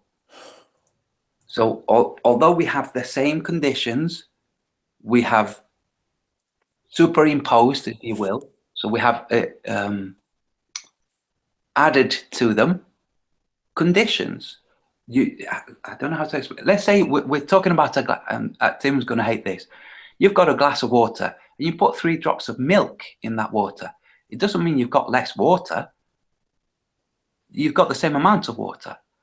Now, no, that's incorrect because milk actually has water in it. Okay. So that's incorrect. So let's say it's a powder. We drop a powder in there. Now, you still have the same amount of water. And okay, that's a better example. Thank you. So it's powder. It's particulate matter in the atmosphere, which is, by the way, what causes the difference in sunsets. Particulate matter. It hasn't really displaced or caused a huge imbalance in the atmospheric conditions that are the most constant conditions. The level of oxygen, the level of hydrogen, those are stable. Right, and I'm not disagreeing with you there, but see what I'm saying is the thing, you can see this entire conversation start off, well, we're attributing, this strange thing happening, which is sunsets in the flat earth, and we're saying the atmosphere is causing this. And I'm saying that the selenium, the atmosphere is causing that. But the difference between you and I is the selenium is a very rare event. So that's why it makes sense. That's why when I say the atmosphere is causing that, it doesn't happen on a consistent basis. It's a very rare event on the globe, and that's why the atmosphere causes it. But in the case of sunsets, it is not a inconsistent event. It's a very consistent event in regards to the sun setting. So for you to, I mean, if you want to say that, you can see. If you use the math, I think it turned out to be that the sun should never be below 13 degrees below the horizon. And you can say, okay, well, 13 degrees, you're saying that the atmosphere is somehow causing the sun to go, more than 13 degrees below the horizon. And it always does that every single day. But in the case of the selenium, it's a very rare event. I mean, if you want to say, okay, one sunset, that's because the atmosphere caused it because it's a rare event. Well, sunsets are not. It's a very consistent event. And well, this is exactly what happens when you try to prove your confirmation bias and, pretty much reinvent the globe into something that it's not. And there is an objective truth to this, and all signs point towards the globe. And at this point, really anybody who believes in flat Earth is in denial and trying to prove their confirmation bias. So, Tim, Antonio, your premises are faulty, bro. That's all I'm saying. Okay. I'm not dismissing what you're saying when I say okay like that so quickly. It's just that I was going to say something else and wanted to say okay first. Are you familiar with projection, Tim? Psychological projection, absolutely. You should watch my videos. So you know what, how when somebody calls confirmation bias, what they're actually doing in their unconscious mind, the subconscious mind is proclaiming, I have confirmation bias. That's neither here nor there to what I just pointed out. No, I'm just saying that is what projection is. Look, when you come out and proclaim that the Earth is flat, and you don't really have the evidence necessary to actually prove it, it's your fault at that point. You're in denial about the evidence that it is here on the globe. And like I said, it's been 2 years, and Jaron and you are still confused about the South Celestial and North Celestial poles. This is very simple. This is what latitude is based off of. It's very, very simple. Latitude is based on distance from the pole, from the North Pole. I'm just saying it's relative to circumpolar stars as well as what you can see in the sky. It's relative to the North Pole, not the South Pole. But Antonio, if you're on the equator and on the equinoxes, if you're on the equator and you see the sun or any equatorial star and you go 1 degree north in regards to latitude, then the star, which is directly overhead, will drop exactly by 1 degree. So that's what he's trying to say here, that they're also basically based off of the stars as well, because we can attribute that. And that's actually one of the next point I want to bring up, if we're willing to go into it, of like the angle of elevation of the stars on one of the equinoxes as well as the sun. It's very different, and I can show you the graph for it. One sec. But before I go into that, I just want to hear your reply. Okay, so if any of you guys want to look at Dr. Zach's video on the atmospheric effects on a computer program that was developed by globelings, it wasn't made by flat earthers, where you have the motion of the sun with no atmosphere and then the motion of the sun with atmosphere. You see the effects that would happen on the flat earth with no atmosphere and on the flat earth with atmosphere. So when you're saying the 13 degrees of elevation that the sun should not go any lower than, with no atmosphere whatsoever, and then you say if we include atmosphere, it's preposterous to imagine that it would cause that further drop of 13 degrees.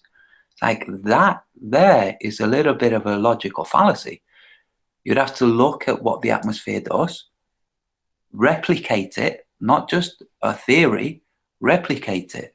Now, part of the reason that I found lots of theoretical physicists don't actually bother checking the data is when they check it, they're going to find an error.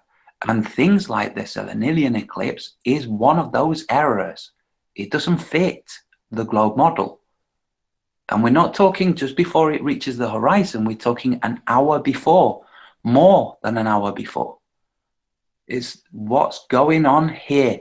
There is no chance that, as we see in the moon being occluded from the top, that shadow from the top is coming from the Earth.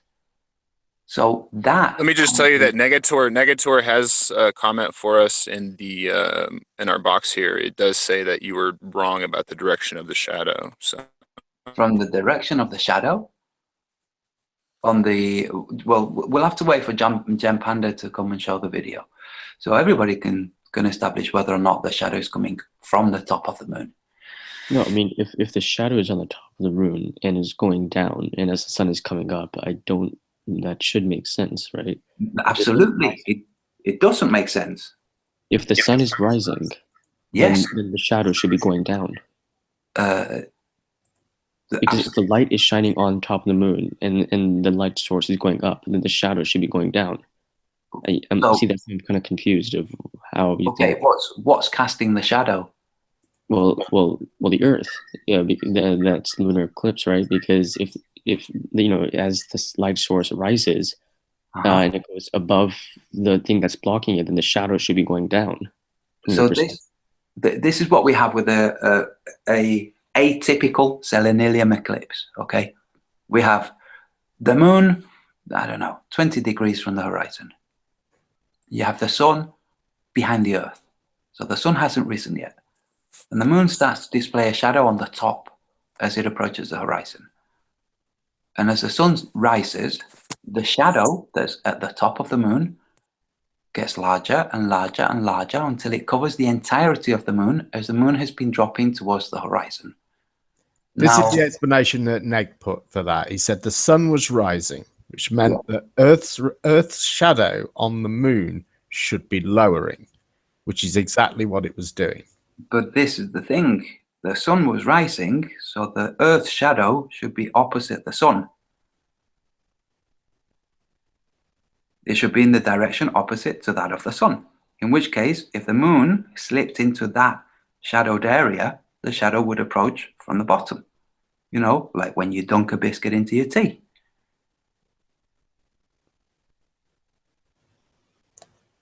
The last thing he's saying is in that video, the sun hadn't even risen yet. It was before dawn. Okay, that still doesn't until it rises. Okay, so you could play the video and see whether Negatoris is being strictly honest or not. I can't find the video, Antonio. Sorry. What is it called exactly? I'll find it for you. I'll pass you your channel. Yeah, I'll pass you. You've trolled my channel. I'll find it. I'll pass you the link. It will Okay. just take me 2 minutes.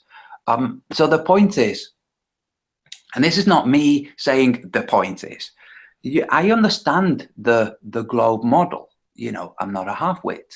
I know, okay, if we're on a ball and the Earth, the sun, has not risen yet, the shadow from the Earth must be heading in a direction that's opposite to that of where the sun is. You know, this is standard geometry, and this is logical. Okay, the shadow, if the sun hasn't risen where you are, you're in shadow, and that shadow is going from the horizon or just beyond the, you know, refraction in the opposite direction to the direction where the sun is. Now you have the moon high in the sky, higher than the point where the shadow of the Earth is reaching out through space. And despite the moon being higher than that shadow point, the shadow on the moon is at the top of the moon, not the bottom. Right, shall we run the video? Yeah, just give me 1 second. Then everyone knows. I've got it now. Oh, cool. I believe this is on Russian Vids, yeah? Yeah. Let me just... oh, wait, have you got it from his channel? Yeah. I was going to say mine's abbreviated. His is a little bit more wordy. Right, well, I've WASD it onto the actual... Cool. Or I've been timestamped to where the Oh my goodness! I forgot that you re-uploaded Russian vids, man. Yeah. Wow. It's cool, isn't it? Oh no, it's not. Well, can we all agree at least that what Gem Panda's showing now is pretty much Is this the bit you want? Yeah. It's highly inaccurate because it's not to scale at all. But it is. Can we see the shadow on the moon there? Right. Like I'm saying, it's not scale. Oh, right there. Okay. Yeah. Can you present yourself, Jem? I think I am doing, aren't I? Yeah. Yeah, you're good. No, you're not actually.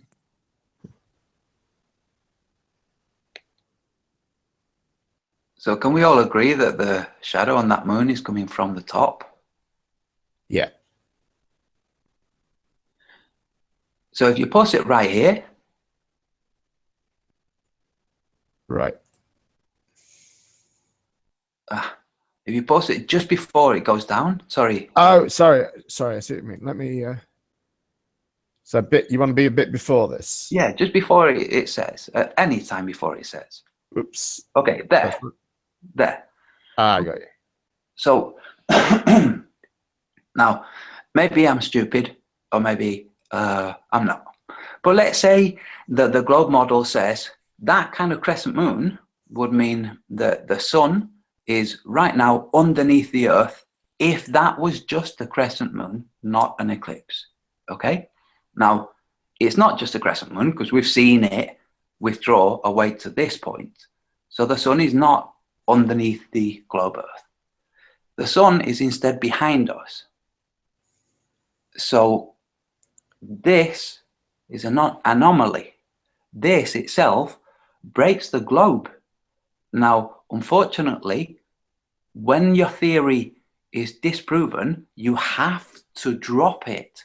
You don't have to try to stopgap it by fantastical explanations unless you can explain it with the theory that you have, not by dropping elements like geometry. So how come there are 100 other things that you can empirically do yourself that would make you think it's a globe, but there are literally 100 things to easily debunk about the flat Earth? I mean, I just don't understand where you think you're coming from, dude. Well, it's like this. It literally is, for all of us on the panel even, it's arguments from incredulity. It really is, man. Okay. Flat Earthers do it a lot. Absolutely. Okay. And I'm saying that mockingly, by the way, because when you say arguments from incredulity, no, it isn't. In what way is that an argument from incredulity? Because we're not taking the full rotation and like the moon's We're taking orbit. empirical evidence. We're talking empirical evidence. Okay. So that cannot be an argument from incredulity. An argument from incredulity would be to say that... Argument from ignorance, yes, we know. Okay, go ahead. Yeah, would be. No. An argument from incredulity would be to say that's not happening. So none of us is saying that's not happening. We just saw it. Okay, that eclipse is happening. It does happen. Okay. And So, this disproves the globe, you said. It does. Unfortunately, it does, because you will have noticed it didn't start at that point where it was reaching the horizon. It started when it was quite a lot higher up in the sky.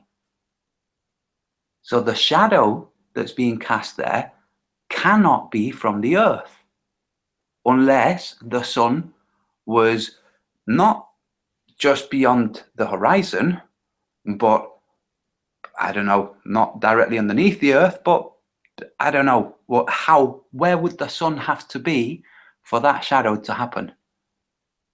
And how would it have to be moving? Dawn. I think the sun hasn't risen in it. Yeah, the other video shows both that and the sun rising. It's shot from a slightly different location, but you could show it, Jeremy, because it does show the sunrise.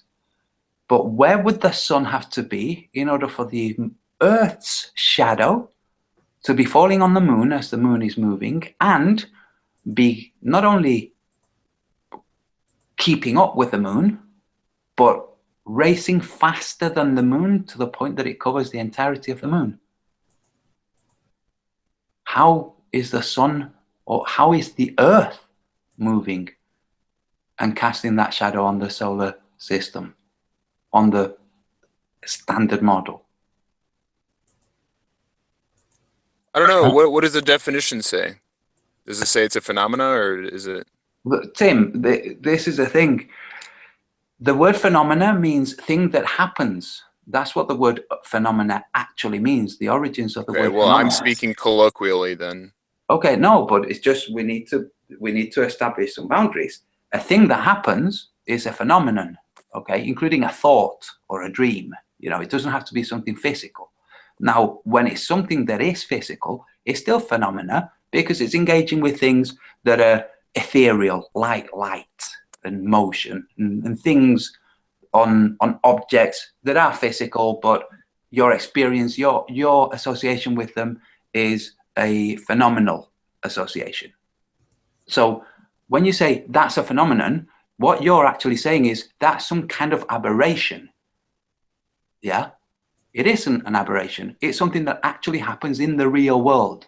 Now, a flying fish coming and landing on your table and singing you a song, that's an aberration. But that's a phenomenon. So a phenomena, the definition number 2 is something that is impressive or extraordinary. So I think it is semantics at that point. They are saying that it is a very rare event when they say phenomena. Okay. Not that what you said. But it still happens. So that's what a phenomenon. Okay, the sunrise, that's a phenomenon. We think, it's ordinary, let's not call it a phenomenon. Yes, it is a phenomenon. Birth, that's a phenomenon. Living, just anything is a phenomenon, which is why they boil it down and say, okay, we can't just have such a broad term, let's make it a bit more specific. But what's the first explanation? The first one is a fast occurrence or circumstance observed or observable, to study the phenomena of nature. There you go. So that is a phenomenon. Yeah, absolutely. Anyway, this is what I've got so far. The difference between sunrise and moonset on that day was about 5 minutes. Okay. The moon moves 1 diameter per hour. That means in 5 minutes, it moves 1/12 of a diameter. That means that when the moon was literally on the horizon, without accounting for refraction, the sun should have risen when 1/12 of the moon was visible. Now we need to find out how much of the atmosphere refracts. Oh, 1 second. Yeah, absolutely. But can we discuss instead when the eclipse begins instead of when it ends? Because that's still part of the phenomenon. Because what Negatorex is doing is very cleverly shifting it over to mathematics to hide this. Well, he's just going to tell us about refraction at the horizon, which accounts, he says, for 34 arc minutes. Okay, that's totally fine. What is it when it was like, what was it, 12, 30, 20 degrees from the horizon when the eclipse started to happen? I wish Neg would come in. Pop in, Neg. Because what's actually happened, if you want to say, he's about to go to bed. All right. If somebody says, look, eclipses happen at night, totally fine. Eclipses happening in the middle of the day. Well, yeah, absolutely. Eclipses happen at various different times. Brilliant. What about this eclipse? It's not anything that coincides or supports your theory. It's one single thing that disproves your theory. That's what there's Negator. Hello, Let's let him talk. Yay. All right, you got me. Now we got the big guns out. So, would you describe the situation when the eclipse begins? So there's a bunch of information that has to be nailed down first, because we're making some assumptions right now about when the sun had risen, right? No, we're talking about when the eclipse starts. Right. Well, when the eclipse starts is, as you know, when Earth's shadow hits the moon, right? No, when the eclipse, when some shadow happens on the moon, and the sun is on the other side of the Earth, is it not? Sure. So what's the problem? So where's the sun when the eclipse starts? It's below the horizon. Is it below the Earth? It's below the horizon. So the shadow starts at the top of the moon. Can you explain the journey of the shadow of the Earth? Well, in that video, which direction do you think the shadow was moving? Was it moving up or down? It was moving the opposite of a normal eclipse. Was it moving towards the horizon or away from the horizon? The shadow was moving down towards the horizon. And is that an issue? Yes. So if the sun is rising, right? The shadow of the Earth should be dropping, should it not? That's correct. So is there an issue? Yes. But you just agreed that if the sun is rising, that means that your shadow should be falling, and you also agreed that it was falling. Yes. So it should be falling onto the moon at an opposite angle between the sun, Earth, and moon. Correct? What do you mean by opposite angle? Oh, yeah. Okay, I get it. Yes. So that wasn't the angle, though, was it? So how do you determine the angle? Well, you can see the angle. All you need is the time. When you can see the angle on the moon, you can see the elevation of the moon. You can establish the angle. So what is it? No, you're the mathematician. Okay. Go ahead. So if I'm right, but I'm the mathematician, will you believe me? So, here's a brilliant one. So the sun is below the horizon, and this is casting a shadow across the sky. Yeah? No. Where's the shadow across the sky? Do you mean the shadow onto the moon? No, a shadow from the Earth. Uh-huh. Okay. So the sun is below the sky, and the shadow is directly opposite where the sun is. And the moon is moving into that shadow. Now, in this case, no. Now we're getting into the same issue that you had with, I'll just use Hilbonio for lack of better terms. That is the speed of the linear velocity of the moon versus where the shadow should be. Right? Because at the end of the day, the shadow is going down. The shadow is going down instead of up. Yes, 100%. You agreed with me on that, and you agreed that that is what should be happening. So your contention that's the opposite of what should be happening. So the shadow should be going up. Yeah, the shadow should be going up as the moon enters the Earth's shadow. Okay. The shadow should be chasing the moon faster than the moon is moving. Why is that? Why would it be? Well, why is that, though? That would tell you that the sun was way before dawn. No, why is that? Way past that. So see, the thing is, kind of shadow. When you get into these sort of statements about should be's, we need math behind it, right? So now your issue right now, we need geometry behind it. Your issue right now is identical to your issue with SLI and understanding linear velocity of the moon. No, is geometry math? Just clearing this up. Yes, it is. Oh, okay, very good. And I tell you what, let me explain what I typed in the chat, and then we'll come back to this one just so we're all. And then we'll watch the video, shall we? Okay, I mean I've watched it a couple of times just now. So the bottom line is this, right?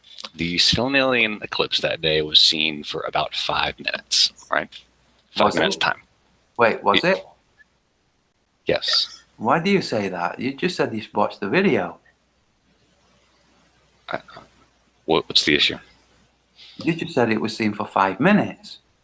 Now the Selenian is when both of them are above the horizon, right? The eclipse itself is not called a Selenian. Like in that video where the sun had not risen, but we could see the eclipse, you don't just call that part the Selenian. The Selenian is only when you see both risen at the same time. Okay, gotcha. So we've established that they were both up at the same time. But not in that video. There was a point. You just said it was 5 minutes. Then let me finish, okay? There becomes a point where the moon is about to set and the sun does rise, and that is what makes it a Selenian, right? And that portion of time took about 5 minutes, right? Now, as Jim quoted from me, the moon, and let me go back and look so I don't say it wrong. The moon moves in 1 hour, right? 1 moon diameter, which is half a degree, right? In 1 hour, right? 2,000 miles. However you want to say it, right? But one moon diameter, right? Like you can, if you took a coin and flip it over, the coin would have moved 1 diameter from the left to the right. If you'd flipped it, left side to right side. Mm-hmm. So 1 hour. Now we're only talking about a 5 minute time frame. That means when the actual Selenian happened, right? Which is in this video we see more than just the Selenian. When the actual Selenian happened, 5 minutes means it only moves 1/12, right? A moon diameter, right? Since it moves 1 full diameter an hour, in 5 minutes it'll move 1/12 of that. So 1/12, so basically 1/12 the thickness of the moon, right? Does that make sense? So when the actual Selenian happened, before we describe how refraction comes in play, if everything were physically as it should be, right, you would only see the top 1/12 of the moon, right? Just a sliver of it. Right. And the same thing can be said for the sun. You'd only see the top 1/12 of the sun, right? Well, I'll have to go back and amend that one. But the sun would be slightly or coming up, right? But when refraction comes into play on the horizon, right, an object right on the horizon, the refractive displacement is only 30 some odd arc minutes, which is half a degree, and incidentally the same arc diameter of the moon. So what I'm saying is that refraction, when the moon physically is just below the horizon, you can no longer see it, refraction will make that moon basically touching the horizon for you, okay? So what I'm saying is that Selenian, that day, the Selenian, that eclipse, right, when both were risen, it was only when the moon was touching the horizon on one side, just barely, and the sun was touching the horizon on the other side. Now, I'll have to go back and check my sun numbers because the sun moves, 15 degrees an hour or so? I'll go back and double check, right? So the actual Selenian was not the entirety of that video. You saw the eclipse before sunrise, right? So now that we got all that, right? Now we're into the realm of which way should the shadow be going. Well, you already agreed the shadow's going the correct direction. So your contention is not, which direction the shadow should be going, whether we can see these things. It's that the moon should be faster than the shadow. No, wait a second. My contention is, before the moon reaches the horizon, the shadow starts falling on the moon. Now, for the shadow to start falling on the moon there, how long before sunrise would that be?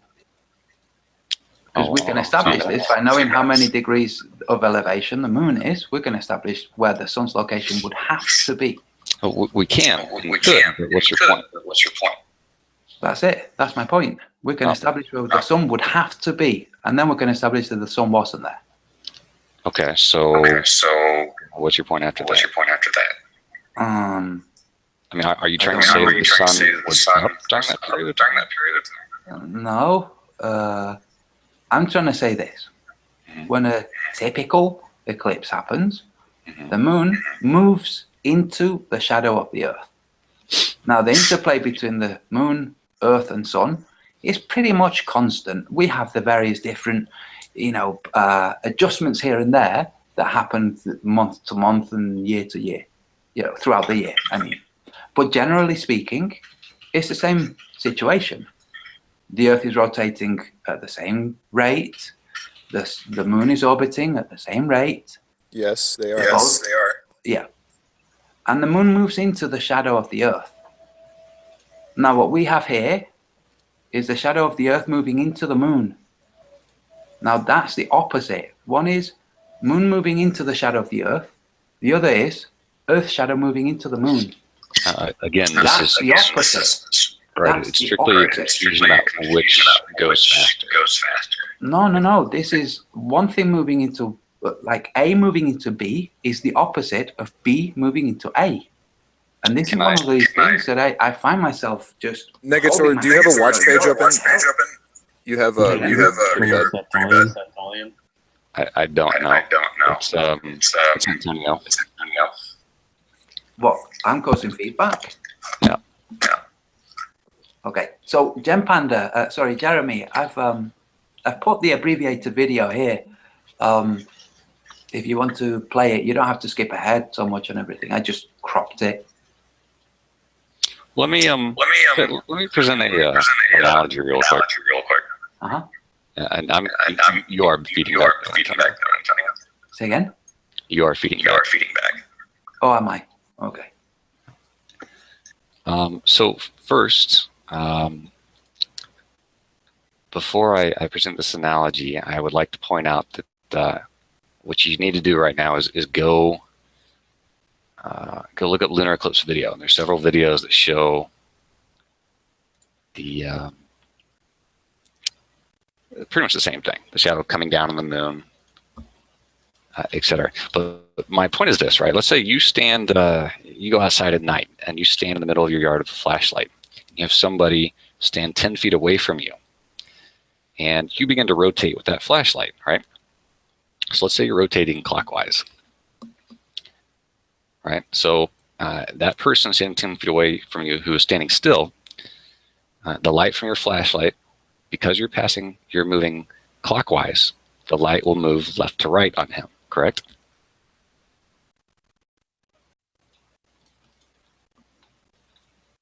Is he muted? Oh, yeah.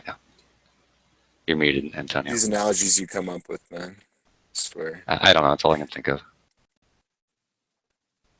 But okay, so I don't know if Antonio knows he's muted or not, but he is. That makes sense to everybody else, right? Right? Yeah, guys, I muted myself because you said I was causing feedback.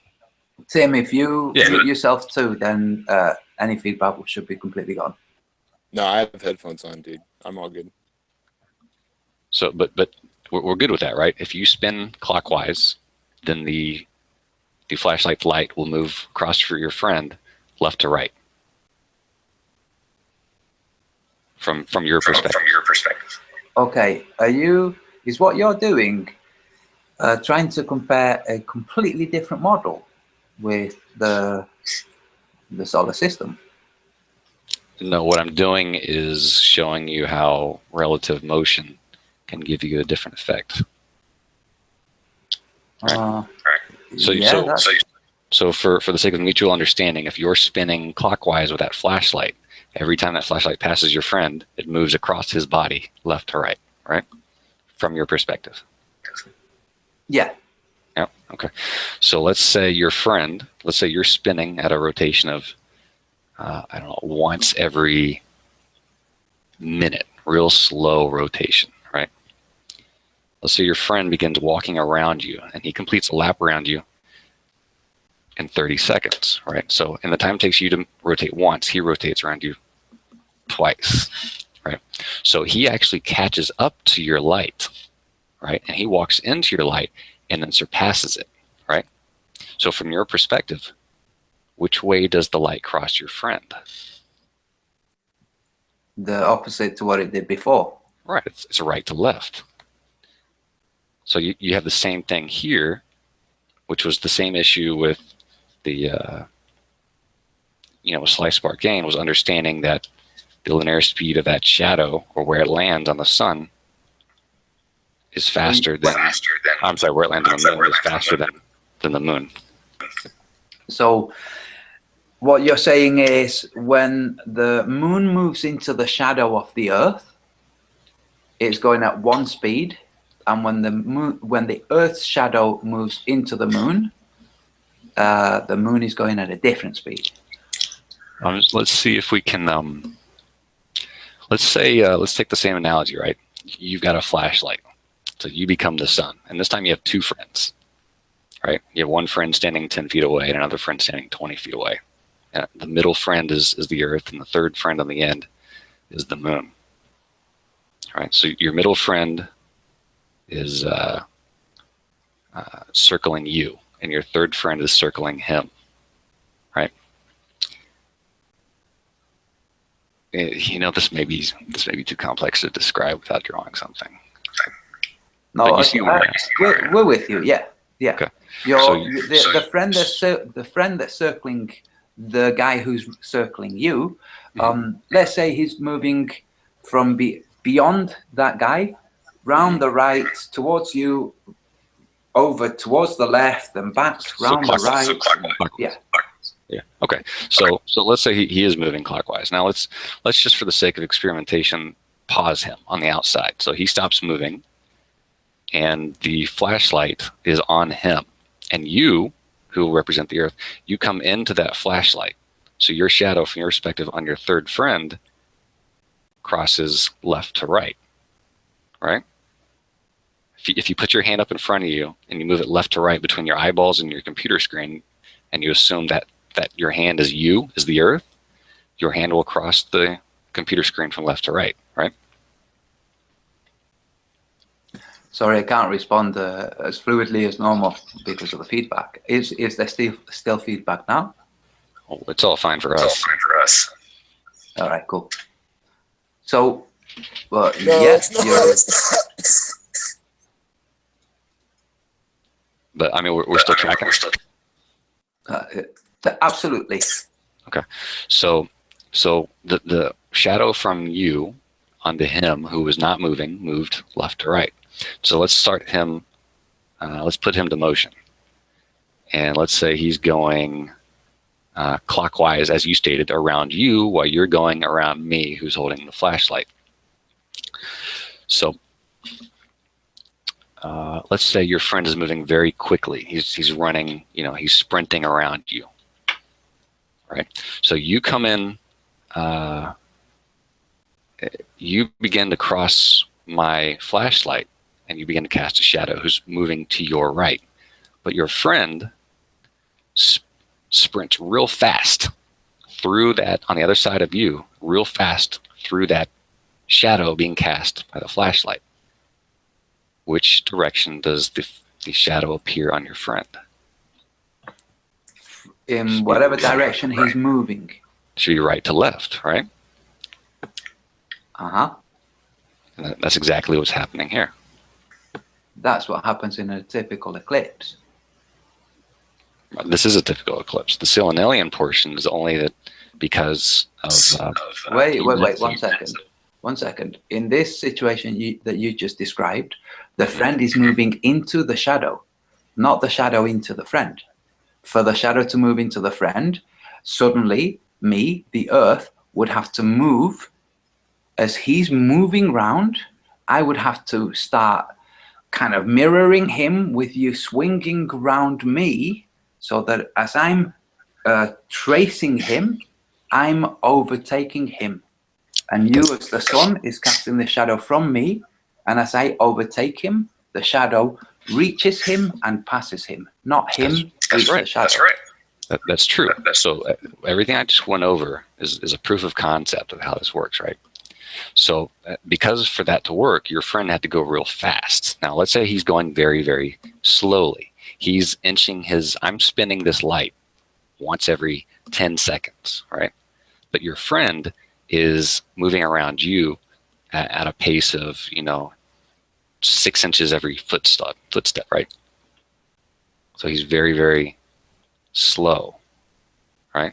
And that's the thing here, is that you get the opposite effect because the moon is going slow enough that the shadow catches up with it, even though the moon is still going the same direction. It's just going slower, and the shadow passes it. So at one point, the moon is going fast enough to catch up to the shadow, and at a different point, it's moving slow enough for the shadow to catch it. No. Those are two different examples. Uh-huh. I wasn't trying to explain exactly how it happens. Okay. Put on some headphones, Antonio. You're feedbacking, dude. Okay, 1 second. So we've all seen eclipses like what we might call a typical eclipse. Yeah? Sorting out headphones. Yes. So the difference between a typical eclipse and a selenilian eclipse, which is not just an eclipse that's seen above the ground, but an eclipse that's seen where the shadow is encroaching on the moon rather than the moon on the shadow. No, that is not the definition of an eclipse. It must be. No, please show me. Okay, it must be. The reason I say it must be is that it would be absolutely impossible for it to be any other way. It doesn't matter. That's not what the definition is. What do you mean it doesn't matter? So for a typical eclipse to happen while the moon is moving into the Earth's shadow and the sun rise in the east, that would be not 100% absolutely impossible. Right. This is what I'm trying to say, Antonio, is that the eclipse's name has no bearing on the direction of the travel of the shadow. Doesn't have anything to do with it. Okay, and what I'm saying is, if you have the eclipse in the sky at the same time, so the moon being eclipsed in the sky at the same time as the sun rising, both of them above the horizon from a point of view, the refraction and whatnot, the shadow will have moved into the moon, not the other way around. You're Absolutely trying to not. define something, right? That doesn't need defining. Okay, so what you just did with the touches and whatnot, which didn't actually illustrate anything, it just kind of said, look, shadows work like this. It's like, yes. Now, how does the shadow on the moon work on that eclipse, that specific one that Gem Panda showed? I've explained it. No, you haven't. You said how a person running around another person and a torch moving around, Right. how that works. That's what you've done. And you've said, and there you go. That's that eclipse explained. No, it isn't.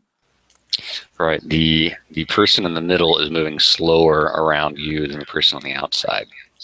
Right. So one second. Let's go back to like spherical bodies in space rather than people running around.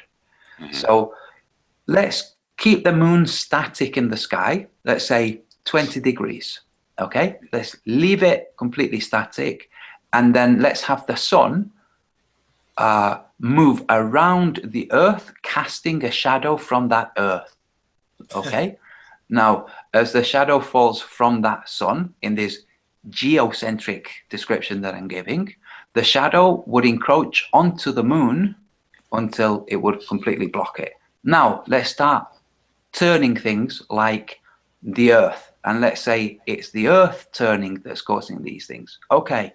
Now, with the example that I've just given of the sun moving, now see whether you can explain the shadow without the sun moving.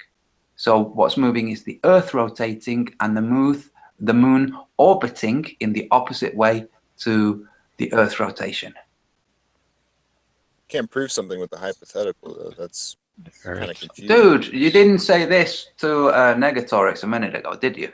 Because what No, he I did was did. I said it was a hypothetical. bad analogy. I did. Actually. Okay, fair enough. Yeah. Fair enough.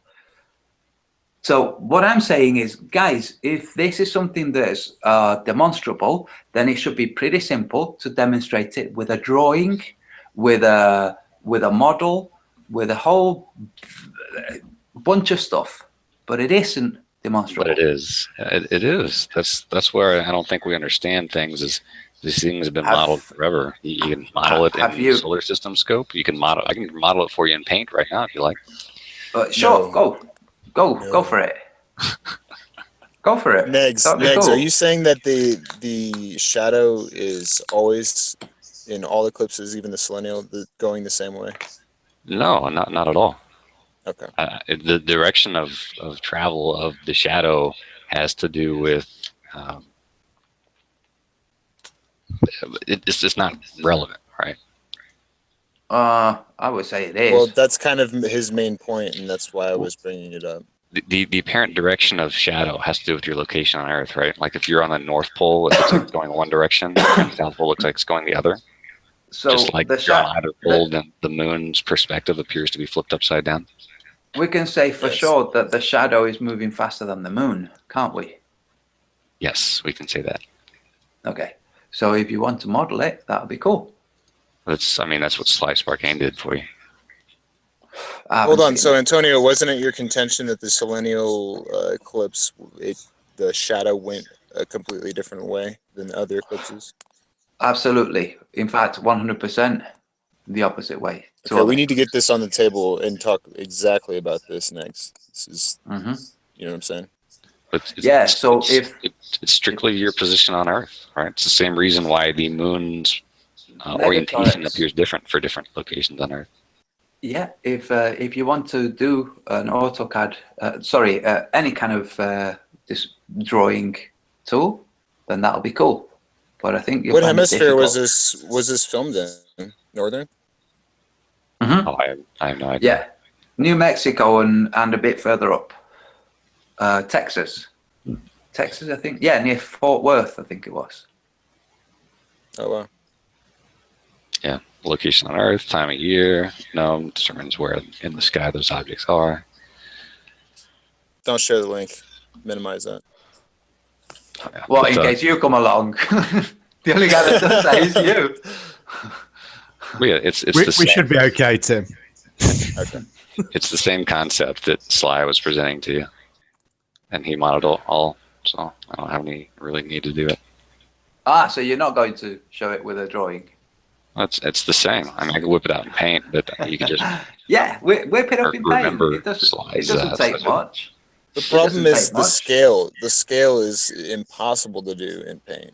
It really is. Well, the thing with the scale. Sorry to interrupt you, Tim. The thing with the scale is that to be completely exact, you have to have the scale. But to show the mechanics, you don't need the scale. In fact, when you get drawings for pieces, then they're often not drawn to scales. So, for instance, the gears on a watch, they will not be drawn to scale. Well, I understand, but if we're trying to figure out these things, just like Hilbonio, in the actual position of the moon, it does matter scale.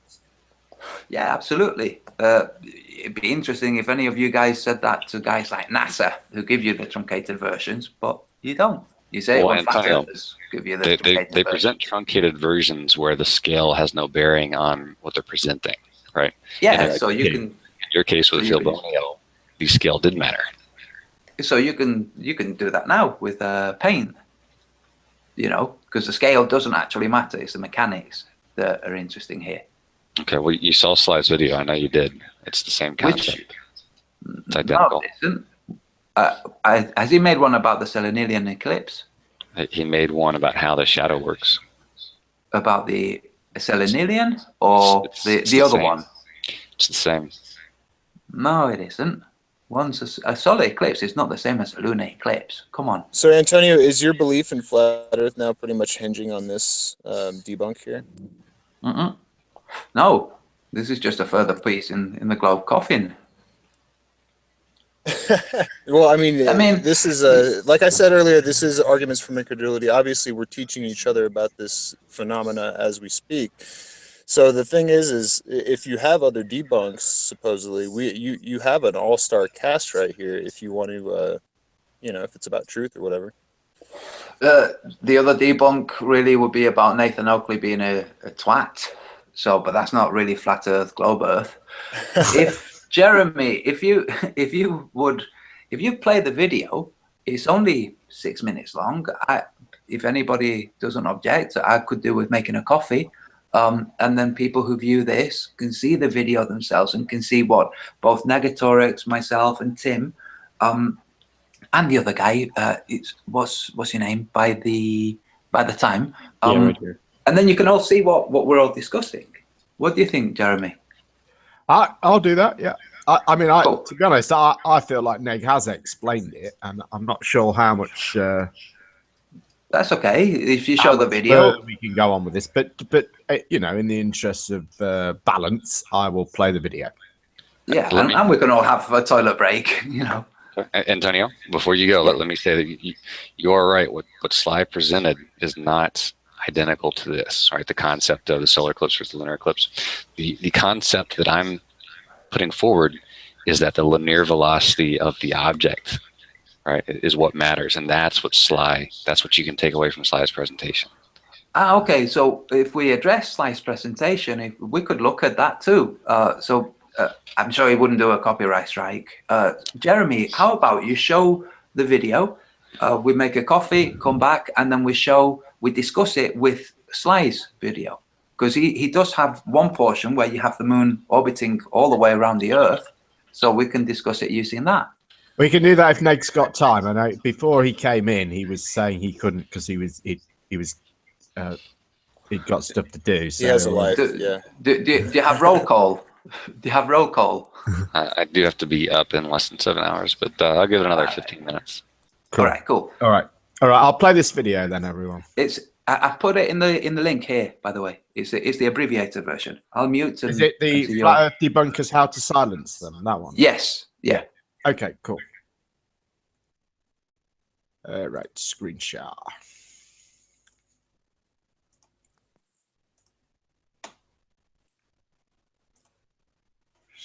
Well, wouldn't this be nice if we could just gang up on all the flat earthers 1 versus 6, you know?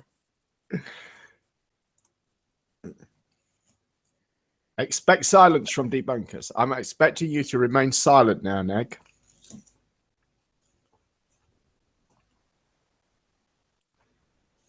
Because Antonio said.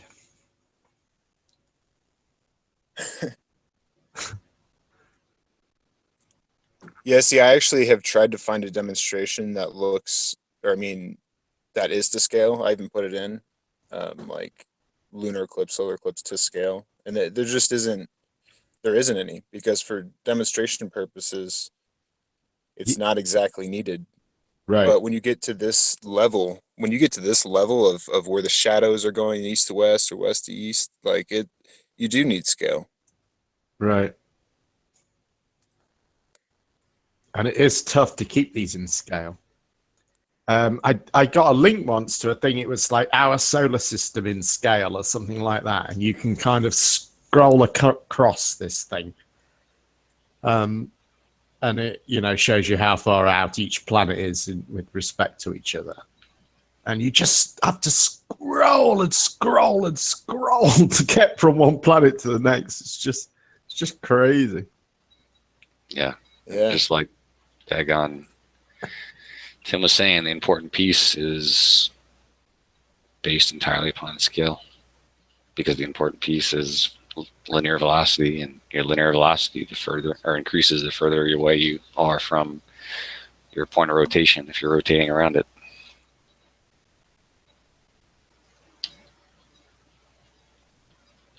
Right, I think it doesn't seem as advanced. Go ahead. I think this is the bit that is, I don't know, is there anything you can say about this, Neg, as it's happening?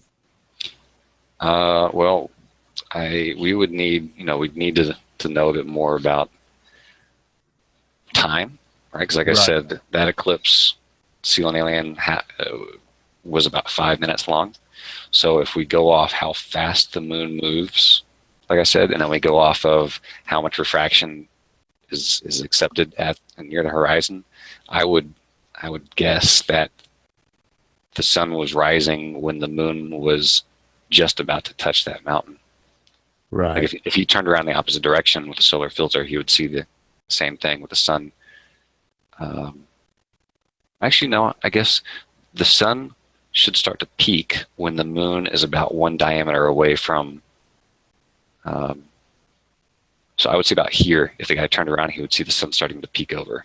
And then here, the sun would be up all the way. And same thing in this shot here, with that zoom in just now, where the moon, 1 moon diameter. See, now he says there's the sunrise, but, and I know you said, we should just watch the video. Right. But he turned around and said, hey, look, the sun's rising. But the light from the sun was visible. It doesn't mean that he could see the literal sun. And that's part of the problem.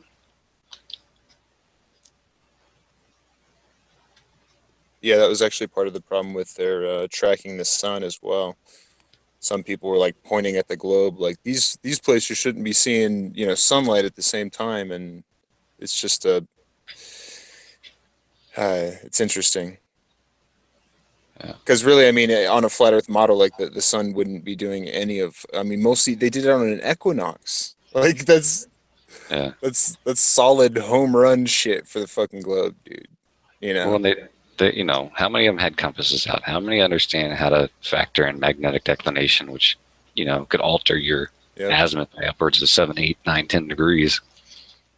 Maybe not 10. I have to look it up, but I know upwards of 7 at least. I've seen some that were that much. And 7 degrees. I always say if the flat Earth wasn't packaged the way it was for these people, like in a geocentric globe Earth with, NASA lying about, not being able to go up there and shit, it's just so much more plausible, But it just wasn't packaged that way because they still think that there's no curvature and they think that water doesn't stick to a ball. So there's no way that you can get them to the geocentric ball Earth. Right. Oh, Jim, you meant we should not talk so that the video played fully, like everybody could see it. Oh no, well, we won't get the sound anyway, so. Okay. And hopefully everyone can see it. So, welcome to talk over it and fill the dead air. Okay. Yeah. Well, for everyone watching, that's everything I said stands true.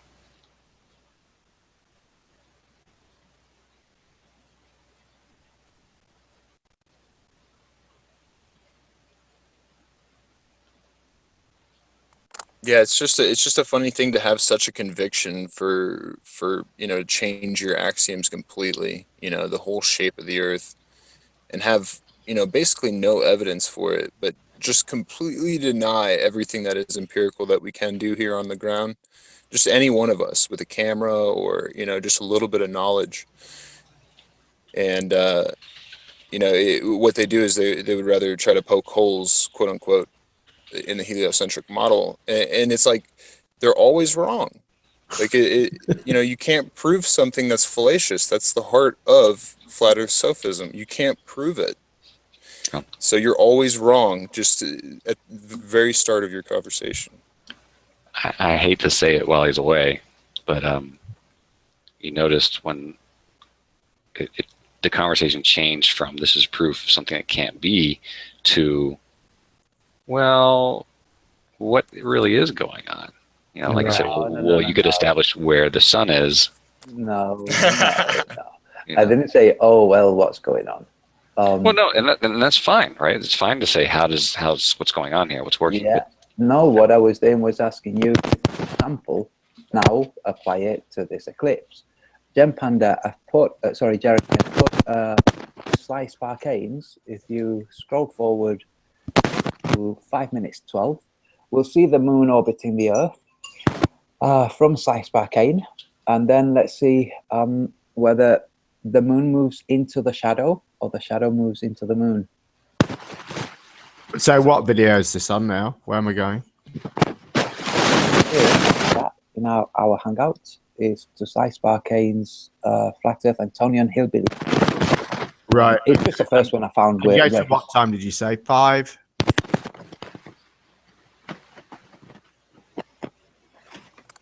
For the interest of anybody who's not familiar. It sounds like you're wrestling a bear, Antonio. Yeah. What time did you say to go to, Antonio?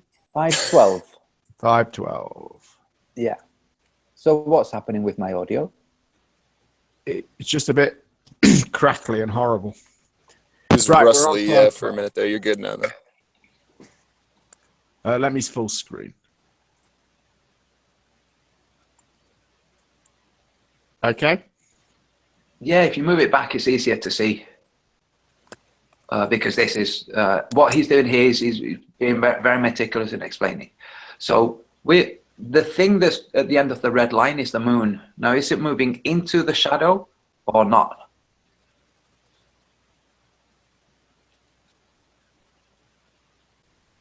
Well, again, right?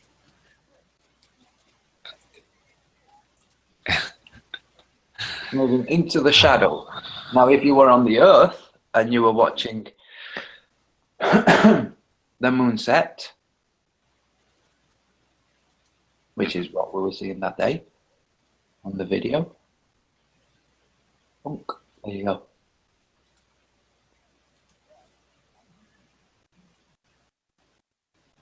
Right. So the problem here that I don't think I considered in using this was that blue line. Like if you go to 5:12 and you watch this video, right, the blue line, the aqua blue line in the center of the screen represents the rotation of the Earth. So even though our perspective, the moon appears to move into the shadow, what you're not doing is considering the observer on the Earth. That is the blue line that's moving fast. His rotation is faster than the moon's rotation.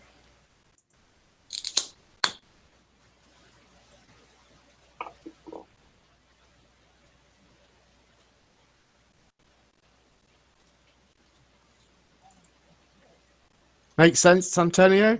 Earth's a globe now? No. What do you mean? It's a globe! Yay! So if you go back a little bit, would you slow it down? Was that playing on double time? I don't know. It might be. Let's have a look. No, it was on normal. I'll put it on half. Yeah. And we're going to 5:12, you said, didn't you? Yeah. It was a little bit before here. Okay. Right. So if you want to simulate... if you pause it a second and we'll establish various things. Okay. So, like you've said, Negatorex, the turquoise line, the blue line, is demonstrating a point on the Earth, on the surface of the Earth, basically to show how quickly it rotates. Mm-hmm. Now, it's showing how quickly the moon rotates in comparison to Earth's spin on its axis. If we carry on playing, we have to now, to picture the eclipse, we have to locate ourselves on the surface of the Earth. Mm-hmm. So you carry on playing until it's just about to enter the shadow.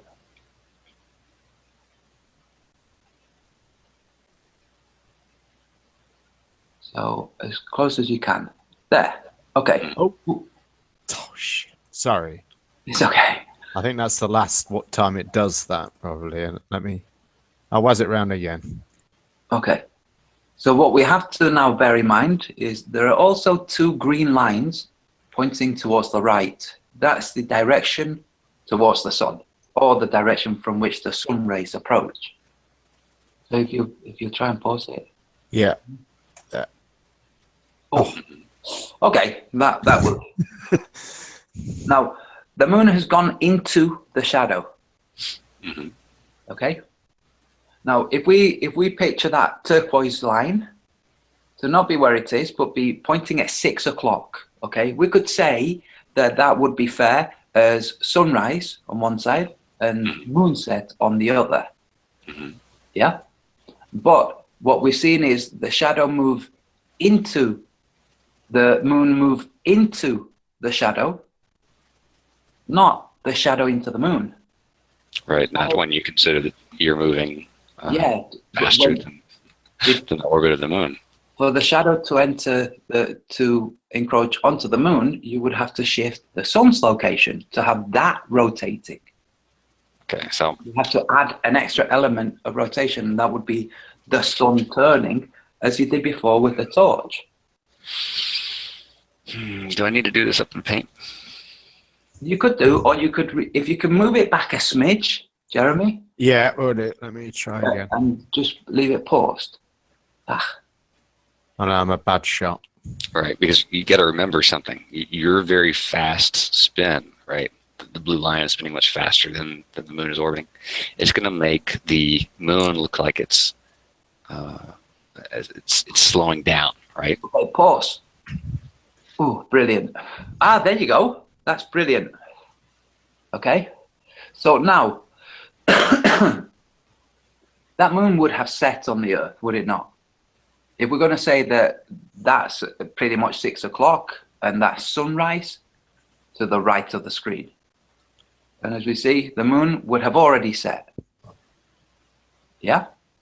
Because it's beyond 9 o'clock. So 3 o'clock is direction to the sun, 9 o'clock direction of the Earth's shadow. So like I said, the point of bringing all this up is to display that linear velocities are important when determining where the shadow is going to be. So if you want me, if you want to drill down into how it's actually happening, like I said, this is not a good example. It only displays the concept of linear velocity mattering, right? And I don't know whether you're still in contention with Sly about that other whole bit. Oh yeah, I am. In fact, I'm trying to see if I can set up an actual physical 2-ratio model. Okay, I'm going to present myself real quick. From what you showed, Jeremy, would anybody here agree that that moon would have set already? That again, that depiction didn't show us anything aside from why it's important to understand linear velocities. That's all. Well, because it's not going to show an eclipse, because there wasn't an eclipse, right? It's not going to show the exact moments we're looking for, right? Yeah. Sparkane's description of a moon orbiting the Earth with the Earth casting a shadow is not good enough. Not if you want to. Again, this is what we were talking about earlier. I'm talking about a concept, right? You're talking about something specific. Yeah, I'm talking about reality. You're talking about a concept. I'm talking about, like Tim said, a phenomenon, a real world. Right. That's why I said that Sly's video is a good proof of concept for how linear velocity matters. Am I presenting? Yeah. Okay, great. So I'm going to try to do this. We got a route. We got a racetrack. We got 2 circular racetracks, right? Can we keep it to the Earth and the Moon? Just for people watching the later. Let me see if I can redo this. So, great. Here's the sun in the middle. And here's our orbit. And then here is, oops, no, let's do this. And here's the moon. I'm sorry, the Earth right here. And then here's the moon's orbit. I just thought I'd let you know now, Negatorex, from what I see that you're setting up, you're going to disprove Sparkane because you're going to say that the Earth would be moving so fast for the shadow to go east to west. But carry on. Oh my goodness. East to west. I was so tempted to do No, that. guy. Again, his was showing you that linear velocity matters. That's all. I don't know whether you agree with that or not, but it does matter. All right. Oh, I'm going to need I need a rotating. The point is that the observer is on the Earth. The Earth is rotating. It's the Earth's rotation. At point. I'm going to go back to my original because it displays concept better. Remember, proof of concepts, right? That's what we want to do. Mm-hmm. Great. So again, here's my track, right? Oh, wait a second. Supposedly you're not presenting supposedly, but go ahead, Antonio. I was going to say, you were just drawing something. He is in present, but it's not You saw that it was Right, going to fail, and you scrapped it. Yeah, because the important piece is understanding what you're, am I presenting out, what you're going to see from the Earth, right? That's the important part. Am I presenting that? No. It's weird. We can see it, but they can't. Ah, that looks like you're getting there, mate. Okay. Great. So let's see if we can do this right. All right, we got our racetrack, our two racetracks here. And we got our car on the inner racetrack and our car on the outer racetrack, right? Mm-hmm. Now let's say this One car of our cars is called the Earth, and the other one is called the Moon. Well, let's not draw those comparisons just yet. All right, let's get the concept out, and then we can talk about how we can make it just right. Okay. Okay. So we have our car on the inner track. Now let's say both of these cars are doing 1 revolution per minute. They're not doing identical speeds, right? They're doing 1 revolution per minute because obviously that car on the outer track has to go faster to maintain 1 revolution per minute. Mm-hmm. So let's say this guy on the inner track, he gets a real strong spotlight, and he fixes it to his car so it's sticking out to his right, perpendicular to his line of travel. So it's going to illuminate stuff that direction, right? Mm-hmm. So these two cars are going around the track at the same time, at the same RPM, which means that spotlight is centered on this car, right? Yeah. Right. So let's say this car on the outside slows down his speed. So the car on the inside makes 1 rotation, it's moving at 1 RPM. This one's at 0.9 RPM, right? Or just slows his speed down, right? So they're still both going, the same direction, but this one's doing it slower. So let's say, let's take our line here. Let's do this then. Put some lines on this thing. So I'm gonna put some lines on here just to indicate speeds. Roughly, we have a six pie chart. Uh-huh. Let's say in 1 unit of time, whatever time you want, this car on the inner track crosses 1/6 or rotates 1/6 in the same amount of time this one does. Oh, that's not going to work either. Now let's say 2/6 in the same time this car makes 1/6. So in 1 unit of time, if we were going to start the cars right here, this is the start point right here. This blue line right here is the start point. So in 1 unit of time, let's say 60 seconds, just for the sake of argument. The car on the inner track covers that much, and the car on the outer track covers that much. So when his light, right, they're right here on the start line, right, the car has his spotlight on, and it is shining directly on the car to his right. Because he's moving faster, that spotlight is going to go this direction, right? Mm-hmm. On the car. And it's got to, because it's got to line up with how fast he's going. Well, it's the same thing with the moon, right? It's still going, they're all going the same direction. It's just that the spotlight is moving faster. And the Earth's shadow is moving faster than the moon.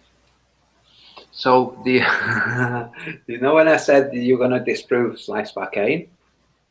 Oh my goodness. If you depicted what you just said now with orbits instead, you would disprove slice Barkane. No, because we're talking about a lunar eclipse versus a solar eclipse where it's reversed, right? The lunar eclipse, the object we're shining the light on, is on the outside of rotation, right? The solar eclipse, it's on the inside of rotation, right? Opposite speeds. So what I'm saying about slice Barkane's example should be, and I'll have to sit down and make sure that it all logically makes sense, but off the cuff, it should be exactly the opposite. Let's say the vehicle on the outer track is shining a light on the one on the inner track. But that's not what's happening, because the light from the car on the inner track represents the shadow from the moon, from the sun being at the center, right? Absolutely, yes. So using this very same example, the vehicle in the inside track is moving faster, so it's making 1 revolution Let's say faster linear velocity. Let's not worry about the revolutions. That's what I should have done. I'm sorry. Okay. Wait a second. Yes.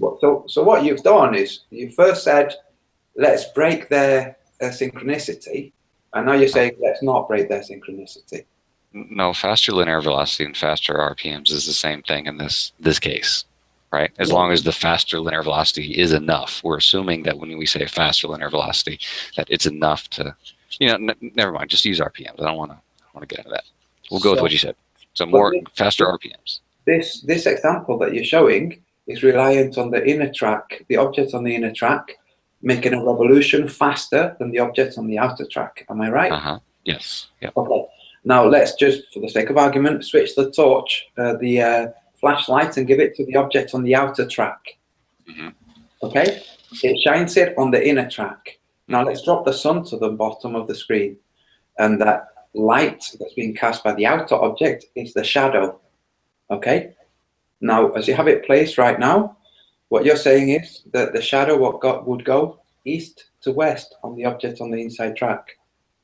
It would go, if the object on the inside was moving faster, then the shadow would move from front to back on the car. East to west. Yeah. So front to back. So east to west. That's the opposite of what Slice Barcane said. Oh my goodness.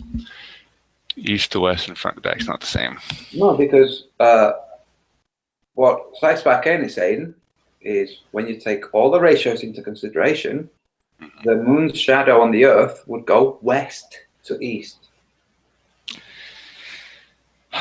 So you're getting away from the point of it to pick some differential between me and Sly when we're both representing two different things to start with. No. Or different set of parameters. Okay, this is supposed to be describing the moon that has been discussed in this video that Jeremy shared. It isn't describing that. It's describing something entirely different. But in this description, it's flipped the speeds so that one object is passing the other one instead of the other one passing the one. Yeah, the Earth's shadow is passing the moon. Well, originally, we were looking at Slice Barcane's video, and as a proof of concept for linear velocity. Remember, you're trying to conflate what I'm saying about a lunar eclipse and apply it to a solar eclipse. No, I'm talking about we're using his video, which was describing the moon's orbit around the Earth for a solar eclipse, but it's the same numbers for a lunar eclipse. Unless you're saying that for a solar eclipse, the moon orbits at a certain rate, and for a lunar eclipse, the moon orbits at this other rate. I need to apologize to the smart folks that are listening right now because I've jacked this up as far as choosing good analogies that I think Antonio will understand. I think you did make it clear that you were only demonstrating, part of the idea, if you like. All right. So why is it wrong? Why should the moon be going through the Earth's shadow? Well, tell me. Okay, with Slice Barcane's own video that he meticulously made, we can establish various things like sunrise on the Earth, moonset on the Earth, and direction of the Earth's shadow, because he very kindly dropped a heavy line from the Earth in the opposite direction to the sun. That right there, it's in the video, it's in the chat here. Jeremy was showing it earlier. You're forgetting that the spinning Earth is going to adjust what you see, your perspective. Right? I'm not forgetting that. That's all to do. That's part of and parcel of sunrise and moonset. What I'd like to do, if I may, is maybe we could draw this bit of it at least to a close, because we have kind of done this subject to death, I think. Would you agree, Antonio? I don't want to cut it short. We've still got points to make. Yeah, it's fine. I can make a video out of it. I will mirror this if it's okay with everyone. Well, if it's okay with them. Well, you're welcome to continue. I don't want to be in this video saying, "Oh, the Glober cut it short because they couldn't explain it." No, and I'm not. I wouldn't even say that. This is a difficult thing. I'm just thinking about the audience sanity. Yes. Okay. So, I like to get to the bottom of things, believe it or not. Okay. So what do you want? I mean, where do you want to go next? Who? Yeah, can I just ask a question? Antonio, why are all your videos always about things that are wrong with the globe? You never offer any evidence for how it works on a flat Earth. So you haven't seen my video called Flat Earth Map and Theory? Oh wow. Speaking of that, Well, I mean, how does an eclipse work on a flat How Earth? does the lunar eclipse work on a flat Earth? Oh, okay. So this is how I'm going to describe this specific eclipse that we watched earlier here. And later I'll describe a different eclipse, okay, like a more typical eclipse. Okay. So we know that magnetism has effects on light, okay? So you have the sun in one... Magnets don't affect light. Say again? Magnets don't affect light. Magnetism doesn't affect light? Electromagnetism. Yeah. Oh, okay, I thought you were referring to like magnets, okay. Right. Okay, but electromagnetism is magnetism. Let's not pretend like there's a different kind of magnetism. There is difference. Yeah, it is. There's One has electrical current, right? There's magnetism that has nothing to do with electromagnetism. Yes, because it's called electro because it involves electricity. Uh-huh. Okay. Right. Well, when you shut the electricity off, there's no more magnetism. Right? So whereas I can buy a magnet for my refrigerator at the store that involves no electricity. That's imprinted. It doesn't. You don't imprint electricity. Magnets aren't batteries. No, you imprint magnetism. No, you don't do that at all. You don't imprint magnetism? That's not how... In the same way that a selenium eclipse is not defined as the Earth's shadow went one direction instead of the other. No, magnets are not imprinted with magnetism. That's interesting.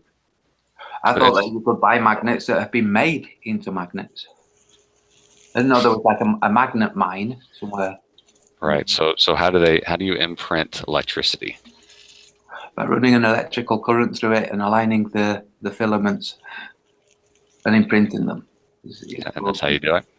Yeah. So the electricity doesn't go away? No, you're running an electrical current through it. Have you not done physics at school? So all of the magnets on my refrigerator have an electrical current running through them right now.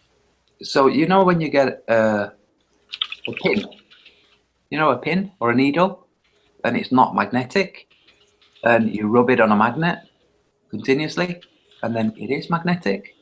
What happened to the needle? How did it become magnetic? I haven't heard of that one before. Oh, okay. Right. So can I read you the definition? Sure, if you want. Right. So an electromagnetic is made from a coil of wire which acts as a magnet when an electric current passes through it. Often electromagnetic is wrapped around a core of ferromagnetic material like steel. So when an electric current passes through it, right? So that means it does not act like a magnet when there is no electric current. Okay. What was the question? No, it's a statement that electromagnetism and magnetism is the same. This is what just happened now. Question about why I never make videos that are not about the flat Earth, but instead they're about destroying the globe. I pointed out, well, actually I have.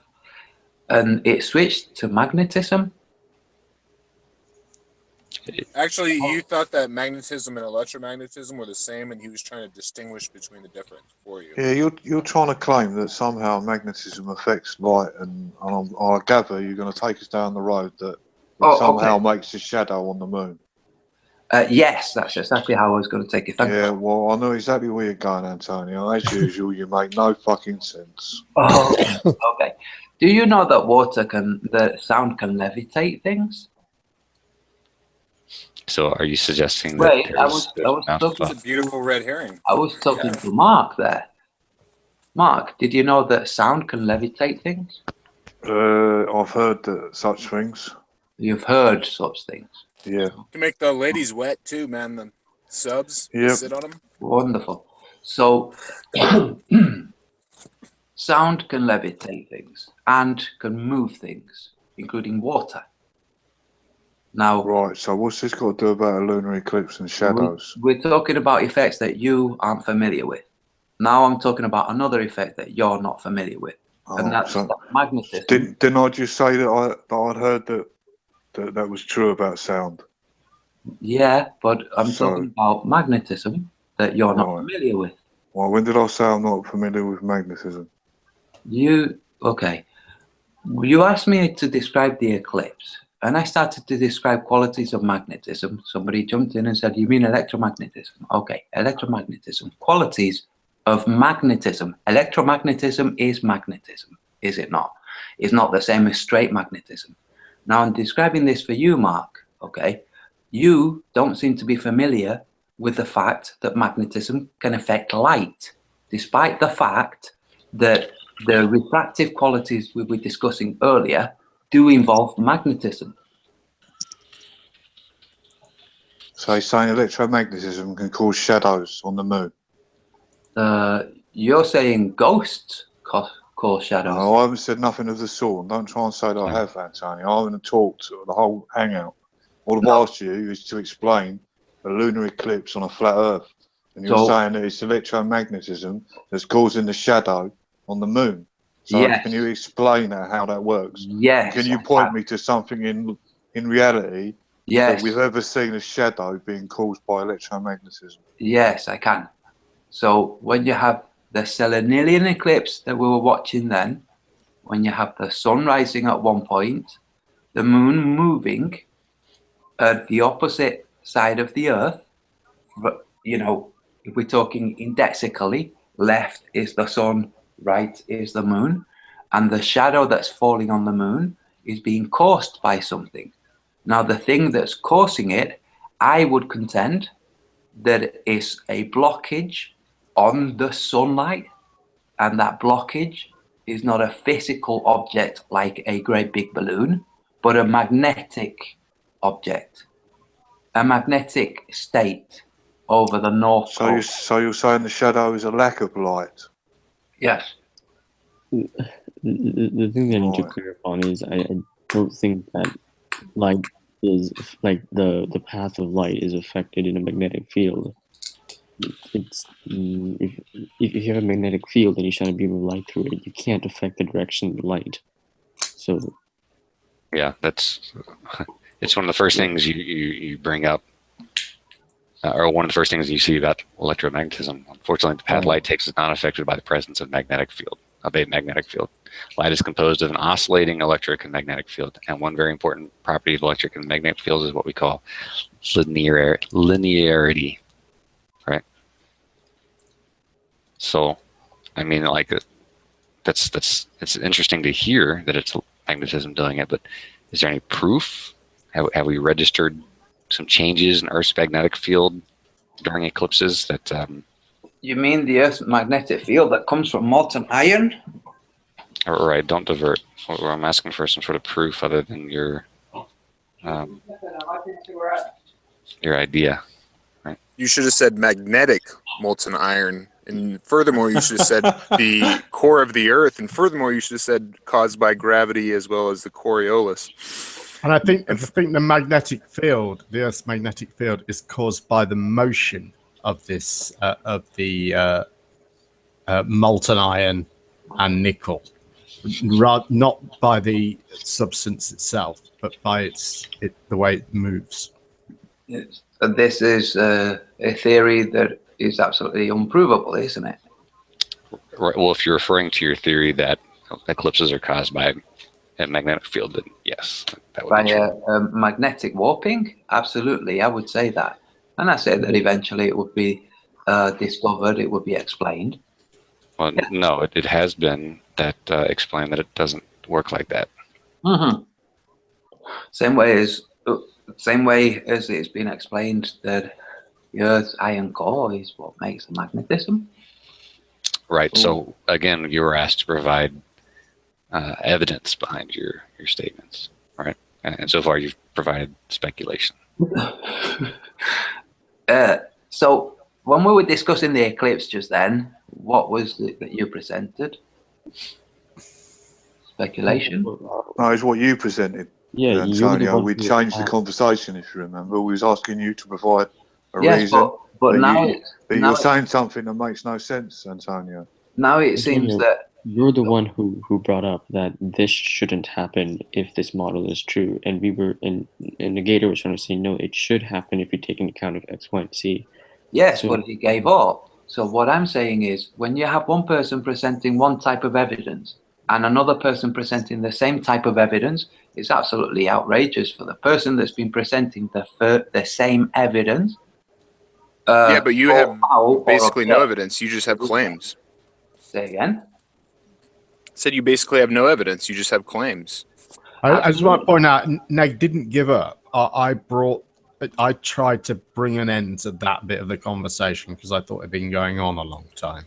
Okay, that's perfectly fine. But it was just conceptual, was it not? Well, okay, so here's the thing, the problem.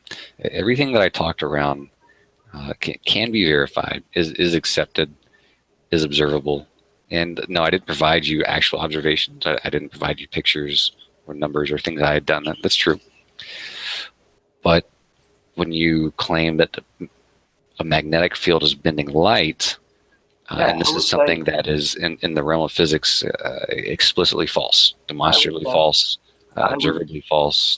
There's zero backing it up. I would say it's a magnetic vortex, and when you say it's patently false, I would point you to Jonathan Hutchison, is it? For things that are patently false that turn out to be true. Right, but we want this, not... okay. See, when you say something like that, what you're saying is, well, it could be because something else could have happened. But that I want to see, because I can find you and link you thousands of articles regarding light not being bent by magnetic fields. Can you find me anything to the contrary that says light is bent by magnetic fields? Okay, so Hutchison is showing that modulated magnetic waves can cause effects that are not understood, that are not supposed to happen, that are not supposed to be possible, but he's demonstrating them. Now, these are being caused by a guy in his living room. Now, you suppose that that's the end of the discoveries that would be discovered that completely disprove the received wisdom of the physics. For instance, the physics that says that a magnetic vortex cannot cause any effect on light. Right. So can you link me something that this Hutchinson guy did that showed that magnetic fields affect light? No, I can show you something that shows that magnetic fields affect gravity. Okay, but you can't show me something that backs up your statement that... But that's not supposed to happen. Would we say that... Well, that wasn't your original claim, though. This is all part of my claim, and just to point out, the amount of interruption that's been going on, although it's been kind of polite, there's been quite a lot of interruption. So yeah, I think that's fair. Actually, we should maybe let Antonio get it all out and then pull it to bits. Yeah, hey Antonio, it's like 1 verse 6 basically. So you are a good sport, man. I appreciate you coming on. Yeah, so thank you, Antonio. Yeah, I think everyone's been quite polite though. Yeah. It's. I'll tell you what, it's such a relief when it's like this. But it can get a bit labouring when you've got to sort of argue your way through every. Do you know what I mean? Almost. Yeah, I understand. So I could. Is that fair, Antonio? Did you want to just sort of? I mean, the question was explain the flat Earth, the eclipse on the flat Earth. Yes. If you're happy to hear, can I jump in? Let's let Antonio go at this until he's ready to stop, and he can tell us when he's ready. There's someone new, real quick. Oh yeah, Scott T. Welcome to the hangout. Scott's from your side of the fence, I believe, Antonio. Hey, Scott. Okay, so this is what I think. Okay, there's no consensus on this. This is my own conclusion. I think the North Pole emanates magnetism that we pick up with compasses that create the so-called orbiting of the sun, or the Coriolis effect, the motion that we see. My contention is this comes from the North Pole in a toroidal form. Hey, I need to jump in here. Sure.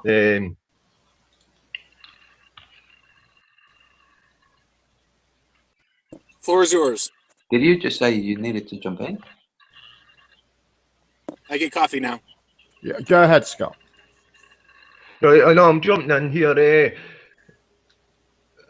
I'm behind. I think my thing was behind. Right. I'm not sure what you're talking about with the magnets here.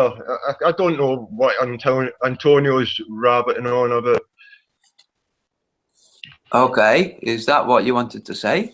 I don't know what Antonio's He was rabbiting about to on. explain himself. No, I don't with your magnets. Okay, so sit down and listen then. Floor's yours, Antonio. Go ahead, bud. Okay. Yeah. No, you're let's let him get it asking out, about Scott. an eclipse. You're asking about an eclipse, and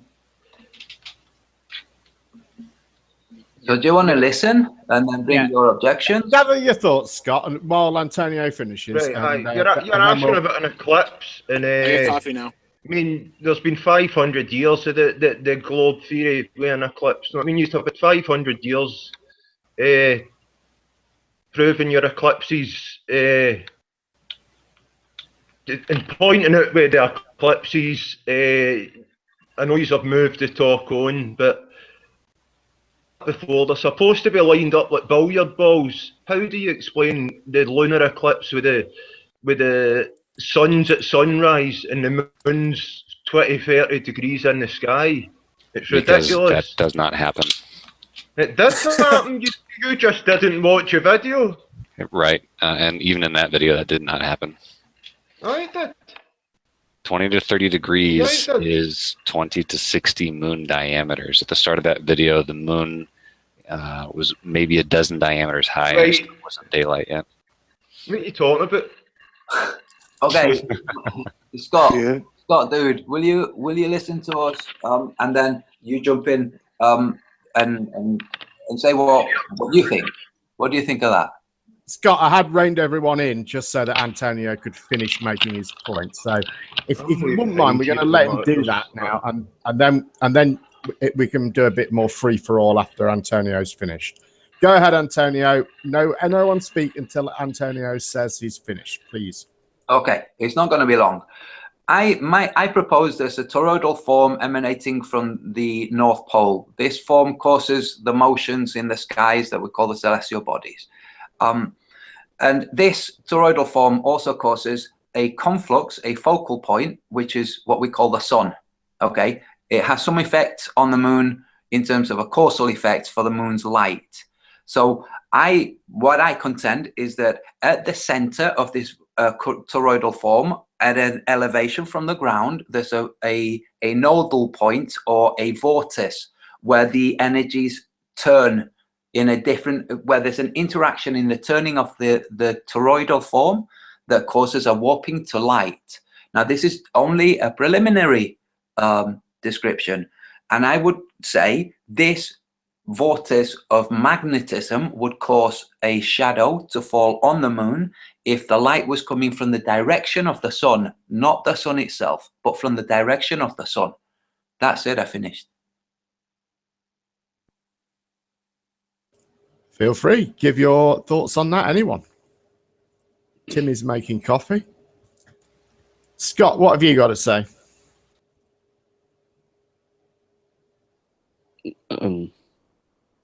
Bye. Go ahead. Right. It's a word salad.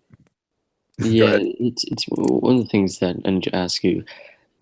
There's some definitions in there that you may want to clear up for everyone to understand. But on top of that, from what I could gather, I'm assuming that you're, again, this is going to the thing that you're saying, how magnetism is affecting light. See, is that, just to be clear, is that the entire premise of your claim, of your solar eclipse thing, that it revolves around the fact that magnetism has to affect light? Yes, magnetism in one of its forms, whatever that form is. Okay, see, one of the basic things about this is that magnetic fields don't ever affect the direction of light. I mean, it's been already pretty well established. If you want to say that it does, then you need to show me like one experiment which shows how light is deviating in a magnetic field. So do you have anything along that sort? This is why I was mentioning Hutchison. Not because he's been experimenting with light, but because he's been experimenting with things that are not supposed to happen. So that are physically or scientifically impossible, but he's making them, he's causing these effects as an illustration of how things that are not known can be discovered. Now, right now, or things that completely contradict what's supposed to be the truth. So, for instance, what you said, the Hutchison effect is that you're talking about here. That's it, the Hutchison effect. So, well, it's not a myth. I mean, the guy's been sidelined. You know what I mean? Just because he's.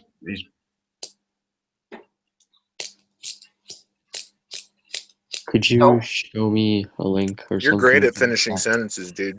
So the Hutchison effect, yeah, I'll pass you a link. No, the guy's been sidelined just because he's proved to something that's probably quite got a lot of capabilities, and I think the guy's for Canada, if I'm right, John Hutchison. Yeah. And I mean, he's proved what he can do. I mean, he's been levitating all sorts of things. There's been weird effects from it. It's been bending metal. It's been ripping metal apart, and he's been sidelined basically because he's kind of came across something quite good, which obviously people in control don't want anybody to know about. That's it. So I guess to make sure I understand crystal clear, the idea itself has absolutely nothing to stand on except the hope that it could be possible. Okay, so you know how I've discussed the Hutchison effect, which is a real thing. There are hundreds of videos of him showing it. Okay, he's been discussing it all over the place. You know how you couldn't get water to burn until Stanley Meyer did it? You know how nobody knew that sound can move water until somebody demonstrated it? How many times does something have to be proven that's not supposed to happen before you guys will think, hey, dude, magnetism is not supposed to walk light? Yeah, I'm a bit confused. You're saying that water can burn? Yes. You've not heard of Stanley Meyer? I don't understand what you mean by that. You're saying that if you add something to water, the water can burn? Yes. Before we get off, if we stray come off, I just want to see that video. I put it in the chat here. So you mean if someone pours petrol in water and sets light to it, you're classing that as water or light?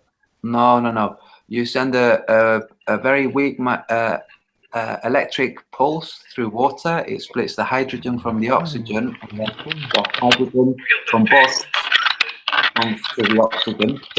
So you're burning hydrogen then? You're burning water. No, it's a fusion. Hydrogen. No, if it's split, then it's not water no more, is it? So when you're burning fusion, wood, it's not burning. when you're burning wood, for butting in the way on it, it's my sounds running behind all yous, I think. Right. I'm hearing the conversation at different times for you. Have you got a watch page open, Scott? Yeah. Turn your camera off too. Hangout, not the watch. If you've got your watch page open, you might be hearing your voice coming through that. That's why it's coming back slowly. Yeah. Close your watch page. And you can just mute yourself when you're not talking. Yeah, the YouTube page, if you close that. So when wood burns, what do you think is burning? Well, that's a chemical reaction, isn't it? And exactly. And Negator just said that what you're talking about is fusion, which isn't burning. Wait a second. When wood burns, it's a chemical reaction. What's oxygen and hydrogen? Yes, but like Negator just said, Antonio, what you're talking about is fusion, which isn't burning. So when you have fire, what's that called? Hold on. When you run an electric current through water and you perform electrolysis on water, then it's not water anymore. You split it into its more basic components, and those are the components that you're burning, not burning water. Yes. Water isn't combustible. And what happens when you burn wood? When you burn wood, you're burning the hydrocarbons in the wood. You're not. So you've released them from the wood. Right. But so you're not burning wood. You're burning the hydrocarbons. But when you run electrolysis through water, you first have to split up the water molecules. And in the wood, the heat and the wood, the heat causes the constituent compounds to split. Were we talking about the shape of the Earth? I forget.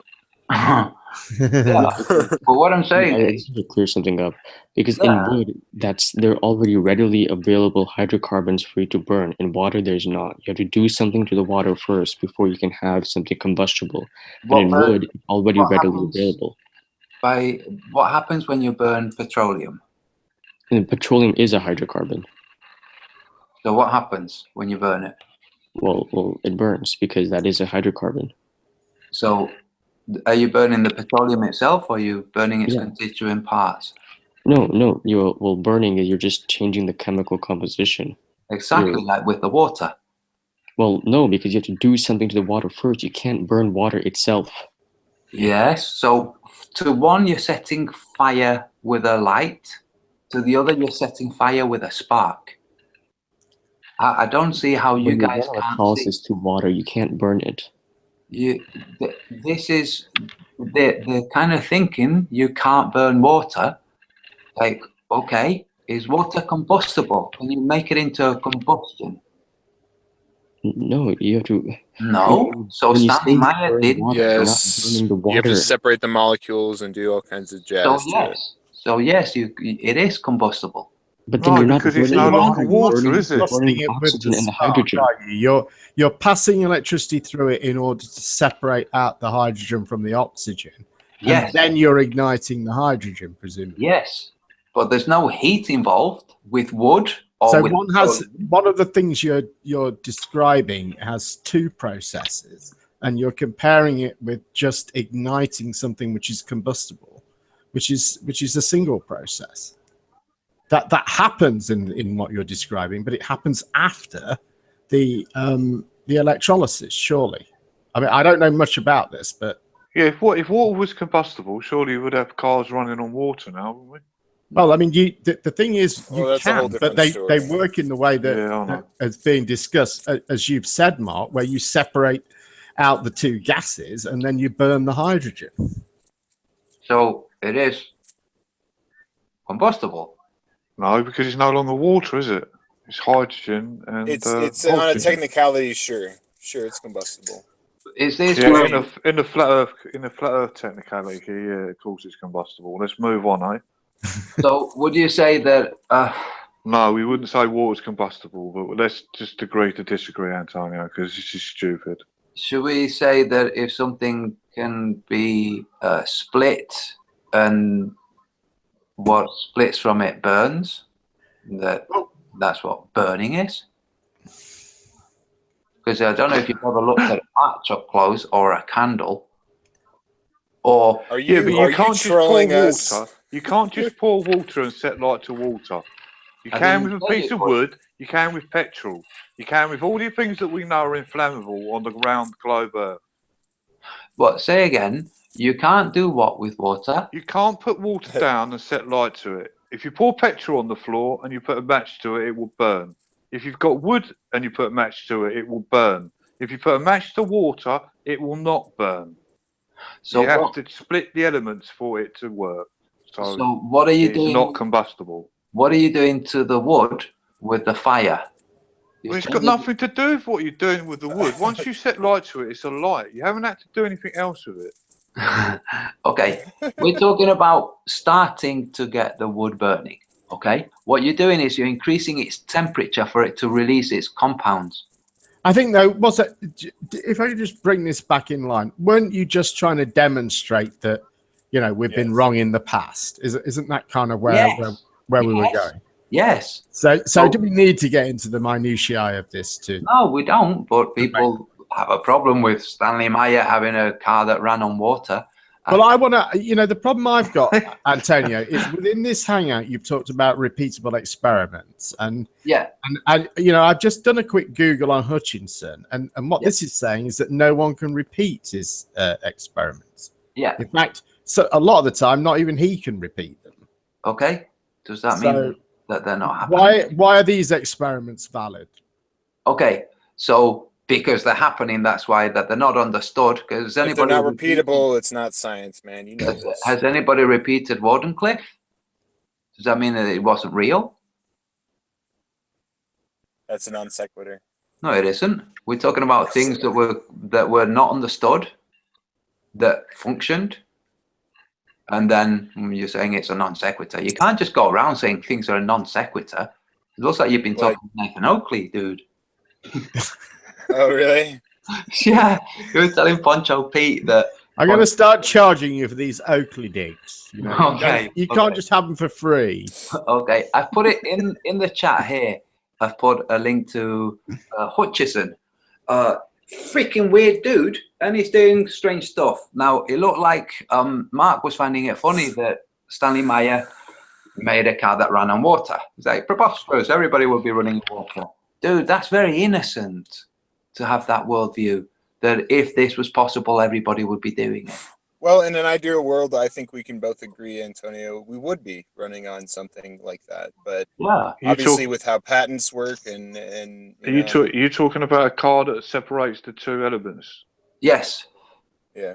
Yeah, and the reason that cars don't run like that is because of the energy it takes to split the elements. No, it Antonio. isn't. So why is it then? Why is it then? You're talking from ignorance now, dude. Why is it then? So why is it then? Why aren't cars running on water then? Why? Because there's a patent. Yeah, ask Tim why. Tim will tell you. Yeah, the dude supposedly was killed. Yeah, Scott, don't start muting me, brother. Don't start muting me, Scott. Yeah, don't mute. Please don't anybody mute anybody. If there's a problem, just refer it to me and I will do that. So what I was going to say, Mark, is there is actually, I know there's a company just down the road from me in Leicester that actually, you know, they make a number of vehicles that essentially run on water, but it is a process of splitting.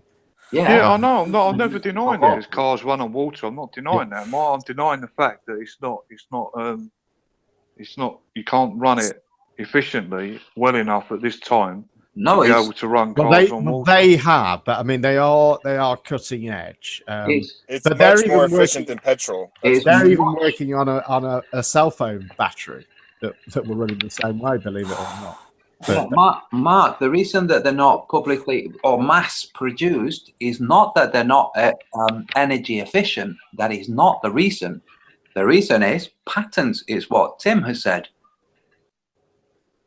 Well, I mean, I know they are. I mean, they produce. Well, it's not. It can't be patents, can it? Because if Jeremy's saying that a company's doing it, so it can't be patents. Everything, Mark, everything that's mass produced is like this in our world, where they will own patents on their technology. But it is, as you said, Mark, that this is cutting edge stuff, and it's only just become efficient to do this. I think probably because of that's my whole argument. Batteries or that's my whole argument, that before they couldn't split the water in an efficient way to be able to run a car sufficiently. So I'm not saying that no cars can run on water. That's not my argument. Okay, so now there's also welding equipment, Brown's gas, if anybody wants to look into this. It's the same thing, only it's split in a different way, that it's combined in a different way. So have a look, Brown's gas. They were making welding equipment, and who knows what happened with that device. But you've got Stanley Meyer, and you have Paul Pantone, who was one of Stanley Meyer's students, who took the invention and tweaked it so it wouldn't run on just water with a tiny bit of salt, which is what Stanley Meyer used. It would run on milk or beer or Coca-Cola or anything that contained water. So if you look into what happened to that guy, you'll be horrified.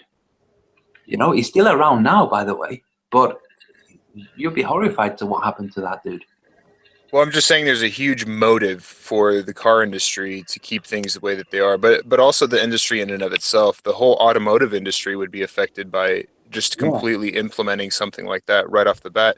I mean, they've had better air conditioners that are way more efficient for like 20 years, but it would just ruin so many different kinds of professions. But I don't think we really get overnight technology like that anyway. No. I mean, we do with the iPhone or something like that. Even if it's a totally new discovery, it still takes a little while to be integrated to be made. Even if it's made from cheap components, it's still got to be. You've still got to set up to manufacture it. Yeah. you know, in numbers economically, and that takes all that takes time and planning. And well, I'm sure that we can agree that there's demand, and when there's demand, there's definitely somebody wanting to benefit from that. So right. You could make a lot of money if you started producing cars like this. And then there's the wider social aspects. Like, you can't have everybody who's involved in the petroleum industry suddenly not having work. Yeah, yeah. But my point is that, you know, that's a fairly unlikely scenario, you know, because you know, that just isn't. I mean, look at the way electric cars are being taken. You know, it takes a while. You know, people have to.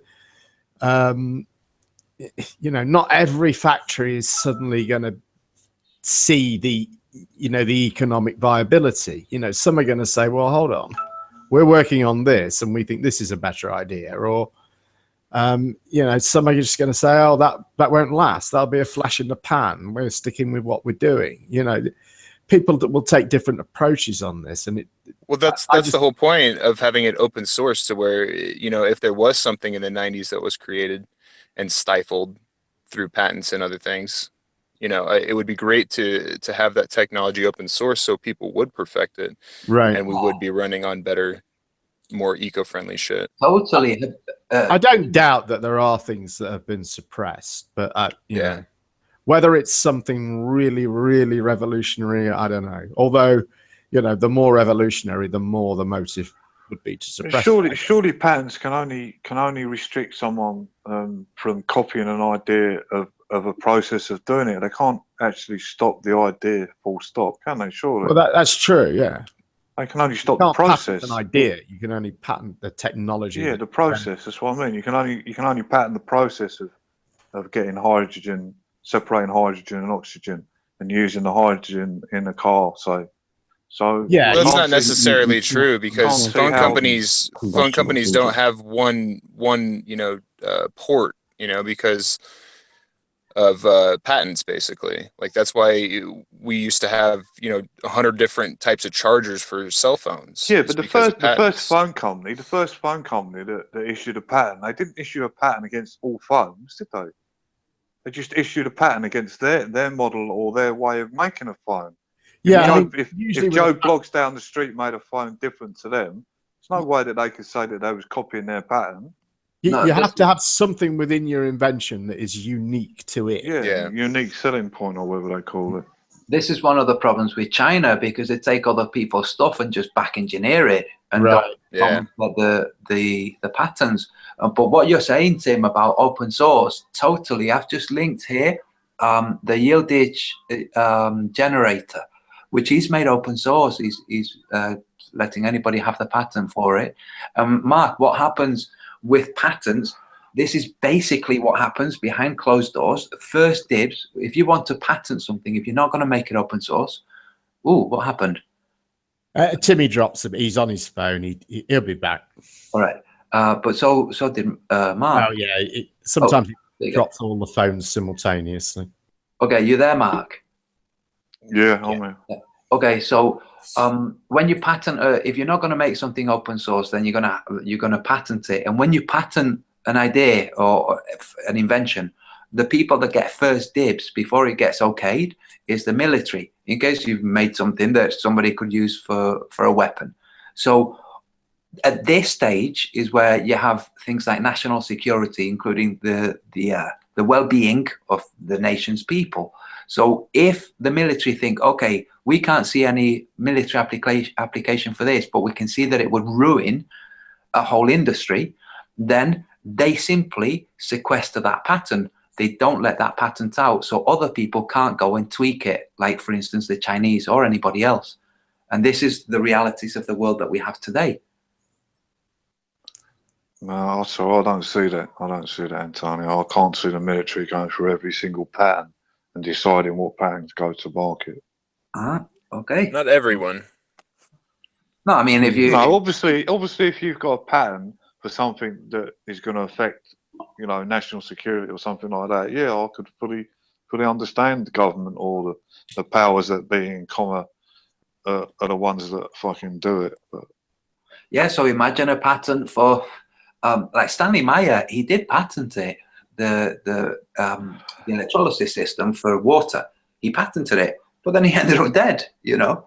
Yeah, but he's only patented a way of doing it, Antonio. He hasn't patented the whole fucking thing. He hasn't patented, like, you know, electrolyzers or You whatever. can't patent combustible engines. You can only patent like a specific engine design or something. You can't rip off someone else's design. But the whole That's what I mean. Like the That's first the guy point. that put in a patent for cars. You know, every other car dealer after that didn't have to pay him royalties. Yeah, yeah. As long as the car wasn't designed as the same as the other person, then there'd be no breach in the patents. Yeah, I understand things get suppressed. Anyone who claims things don't get suppressed is a fool. I'm not saying that at all. All I'm saying is up till now, there's been no company that's been prepared to invest the money that it would take to put to market in quantity a car that runs on water. So if I showed you a Japanese Tesla company, did it with yeah, engineers. if I showed you, sorry, Tim, Mark, if I showed you a Japanese company and then a Korean company and then an Israeli company, would you? I'm not denying that the cars that can run on water. That's not my argument. My argument is there's no No, companies out there at this moment that are mass producing cars that run on water. I'm not saying these companies just made a prototype. I'm saying these companies streamlined a manufacturing process that was scuppered. So what I was going to show you is the television advertisements and the news items about these companies. Scuppered by who? By their governments. This is who. It's not by Right. So it wasn't a bad design. No. It wasn't like the videos you see Well, on hold YouTube. on. They've got TV commercials. They don't sound too scuppered to me. What? But then they disappear. This is the thing. Is that maybe because of a bad design, Antonio? Well, maybe they weren't economically viable, which is kind of Mark's point. What about the video? What about the videos online where you see cars blowing up with these things in? There's loads of them on YouTube. Yeah, have you seen that Faraday Future thing? I mean, it was supposed to be really big, but it just died down because people realized it's not economically viable. It's stupid to invest in that. They would lose investment pretty quickly. So, that's just my argument. I'm not denying that there's cars run on water. I'm pretty sure the exhaust was water vapors, so I think it's of utmost importance to those that do believe in the climate change. Yeah. Nonsense. Yeah. What did you say, by the way? Who, me? You said something about, sorry, by the time? Yeah. You said something I said something about the Faraday Future thing. I said it could be the same thing that's happening here. There was a car, its name is Faraday Future. They claimed how they would trump Tesla, and it's the new revolutionary design. And they were asking $5,000 of investments from whoever wants to pre-own it. And people realized that it wasn't economically viable, and they couldn't even get I think they couldn't get the prototype working. But when you see what I'm trying to say is, it could be that people saw that they just doesn't work. There's no benefit for them to invest in something because in the long run it might just really harm them. So I think that could be what's happening with what you're saying here. Oh, there could be lots of different, totally bona fide reasons, absolutely. But that there is sequestering by governments, that's also a reason. And sequestering by other governments. So threats. You're not going to allow this. I can think of one example. I think, I know this anecdotally, so maybe I need to be fact checked. But I think 128-bit encryption was kind of held back because of national security issues for some time. Because the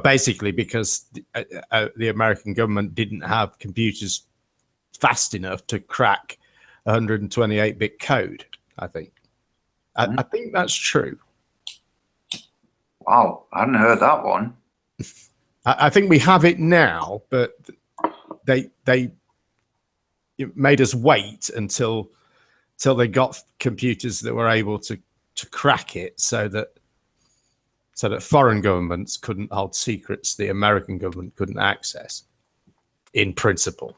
Well, that would make sense, because if the foreign governments had were spreading around themselves, hey, do this, and they'll never get 128-bit encryption. Yeah.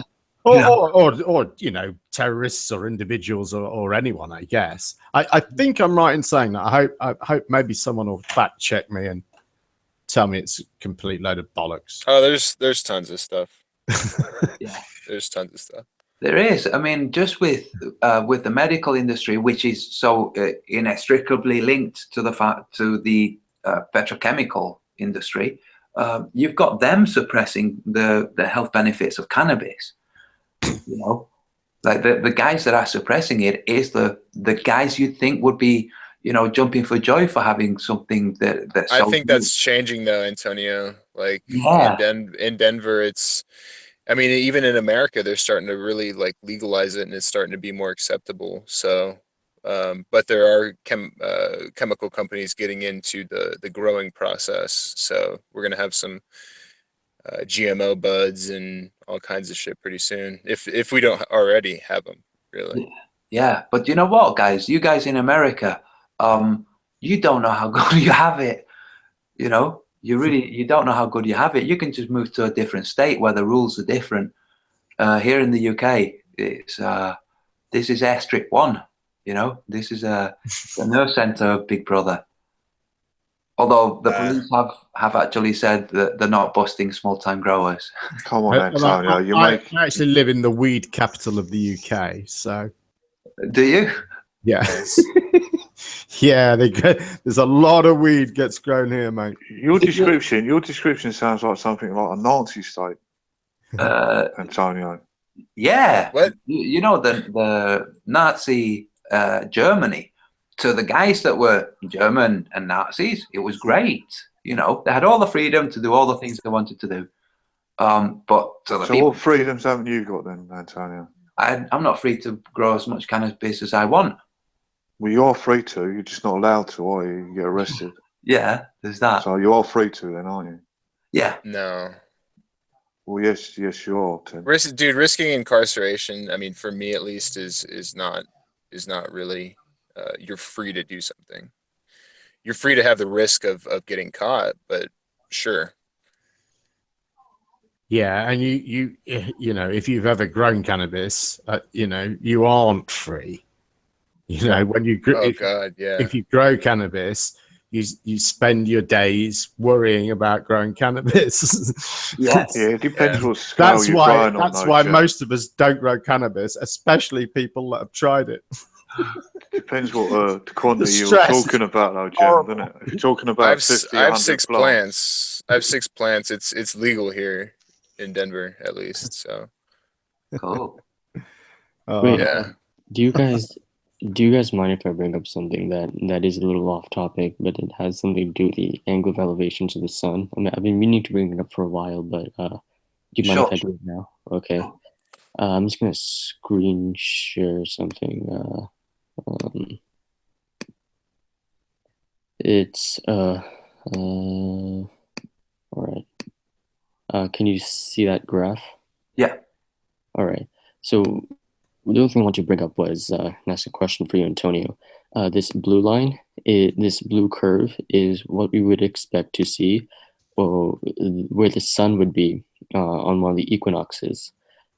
So when the sun is directly overhead the equator, the angle of elevation of the sun would be 90 degrees, and that's the same with the globe Earth. But just to let me go, so sorry, you're not presenting to everyone, so I've just looked on the YouTube page for anybody who's watching this. All right, yeah. So Sorry. If Jeremy could just present me while I'm talking. Sorry, I was in the external. Oh, sorry. Yeah, got you. Sorry, mate. So what this shows is the angle of elevation of the sun on a flat Earth. This is assuming that the sun is 3,000 miles up high. I could change that number, but just for this time being, let's just say it's 3,000 miles. So at the equator on the equinoxes, the sun would be, it would be 90 degrees overhead. Agreed? But as you as we move north, like 1, 2, 3, 4, 5, 6, 7, 8, 10 degrees latitude, you can see how the angle of elevation of the sun changes as what we would see on a globe Earth. Yeah, so this and this yellow line is what we see in reality, and this is what we would expect on a globe Earth. But this green line is what we would expect to see on a flat Earth, but we don't see in reality. Like you can see the discrepancy gets worse as the farther north you go. So maybe someone in Greenland or the North Pole is where it's the largest. The North Pole, the sun should be at the horizon at the equinox, but on the flat Earth, it should be 25 degrees out the horizon. But you can also, if you can't go to North Pole, you can test this somewhere in Greenland, which should be somewhere over here. It would show 65 degrees out. Well, it'd be somewhere over here in Alaska or something. On a flat Earth, the angle of elevation of the sun on the equinox, it should be about 33 degrees. But on a globe Earth, it would be about 26 degrees. And you can go in and measure it for yourself, and it will be 26 degrees on the equinox. Okay, so my question, can you show what it would be like just before dawn? Just before dawn. On the globe Earth? On a globe Earth just before dawn, where exactly? On your graph. This graph only shows the angle of elevation during high noon. Like where the highest point would be during dawn. The only thing that would change is, well, the position of the sun. It wouldn't really change anything, because the purpose of this graph is to show how like where you see the sun in the sky is not consistent with what we see in reality. Like where you would see the sun in the sky for flat Earth is not consistent with what we see in reality. I mean, I could change the graph a little to show. Oh, no. All that I wanted to see. So as you were moving along the graph, he's dropped. Hopefully he'll come straight back. There you are. Can you hear me? I can hear you. By the time, can you hear me? He dropped and he's just come back. I don't know. Yeah, I think political troll Billy wants to get on, so I'll go ahead and invite him. Oh, cool. By the time, can you hear me? What did you call him? Political troll Billy. There goes the conversation. So by the Sorry, time, I just blanked out. I couldn't hear anyone there. Yeah, you dropped for a second. So if you show your graph again. Okay. So as you were moving along the latitude, you were going further north.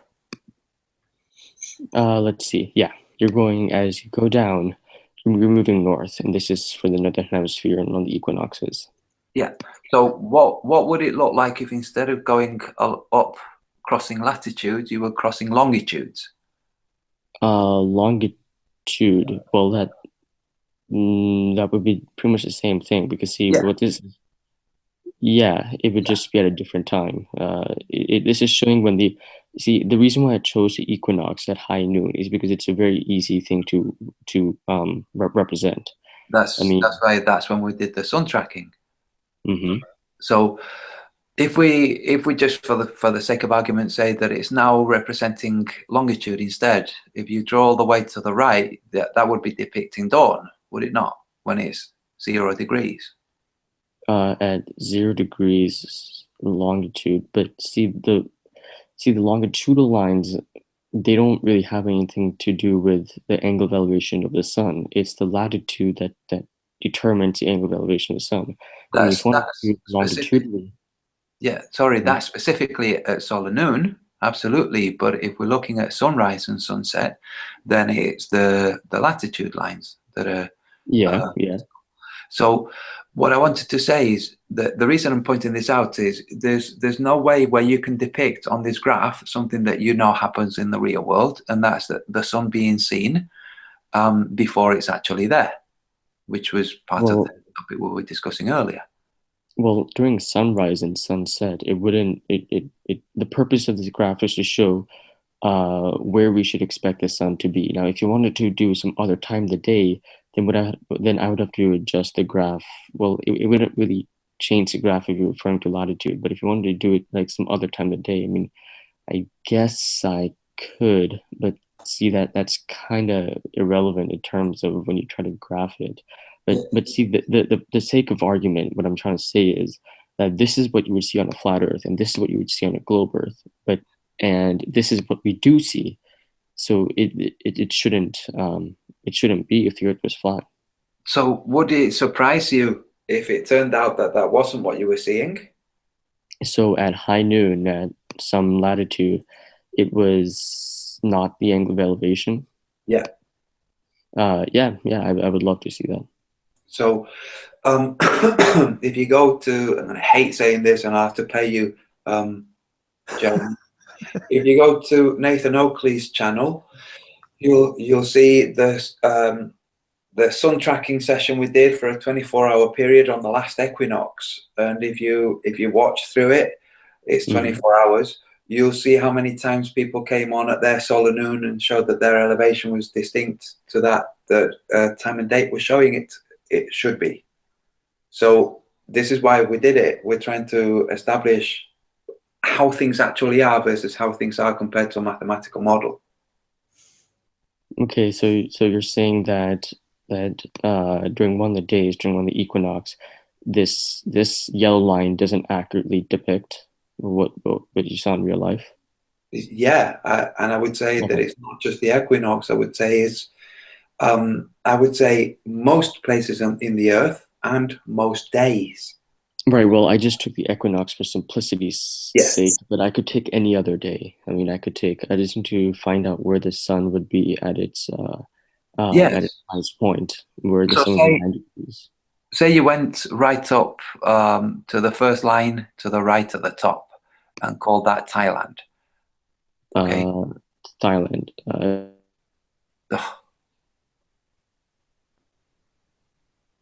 Goddamn Globers. Yeah. Don't you cam up, Jeremy? Cam up. Did somebody say that Political Hillbilly was coming on? I think that was actually Political Chode Billy. Derpa, derpa, derpa, derpa, derpa. If you look in the chat, I don't know if I think Tim's trying to goad him into it, but I don't think he's taking the bait. I'm not really sure. Did you say showed him into it or goad him? He's already proclaiming victory anyway. Yeah, he's called us all children. With caps lock on at his age. The hypocrisy is real, man. I don't know where he's got that from. We're not children. But he's welcome. He's invited. I passed him a link. Yeah. No, he's already invited. Yeah, hopefully he'll come. You need some backup. You've been by yourself all night, man. I'll take this. If he is going to come, I'll just thank you for the conversation, Antonio, because it's about to descend into absurdity. So true. I thought I might as well get it in now. Yeah, I don't think it's going to. We'll see. To absurdity. But listen, guys, I'm going to have to go shortly. That's 3 o'clock here. Yeah, me too. Because I just brought the graph for Thailand. Yeah, you can screen snap. Did you say Thailand? Thailand, yeah. Oh, that sounds sexy as fuck. Thailand. But I'm okay for a little bit, actually. But okay. I don't think Political Hillbilly is going to come on.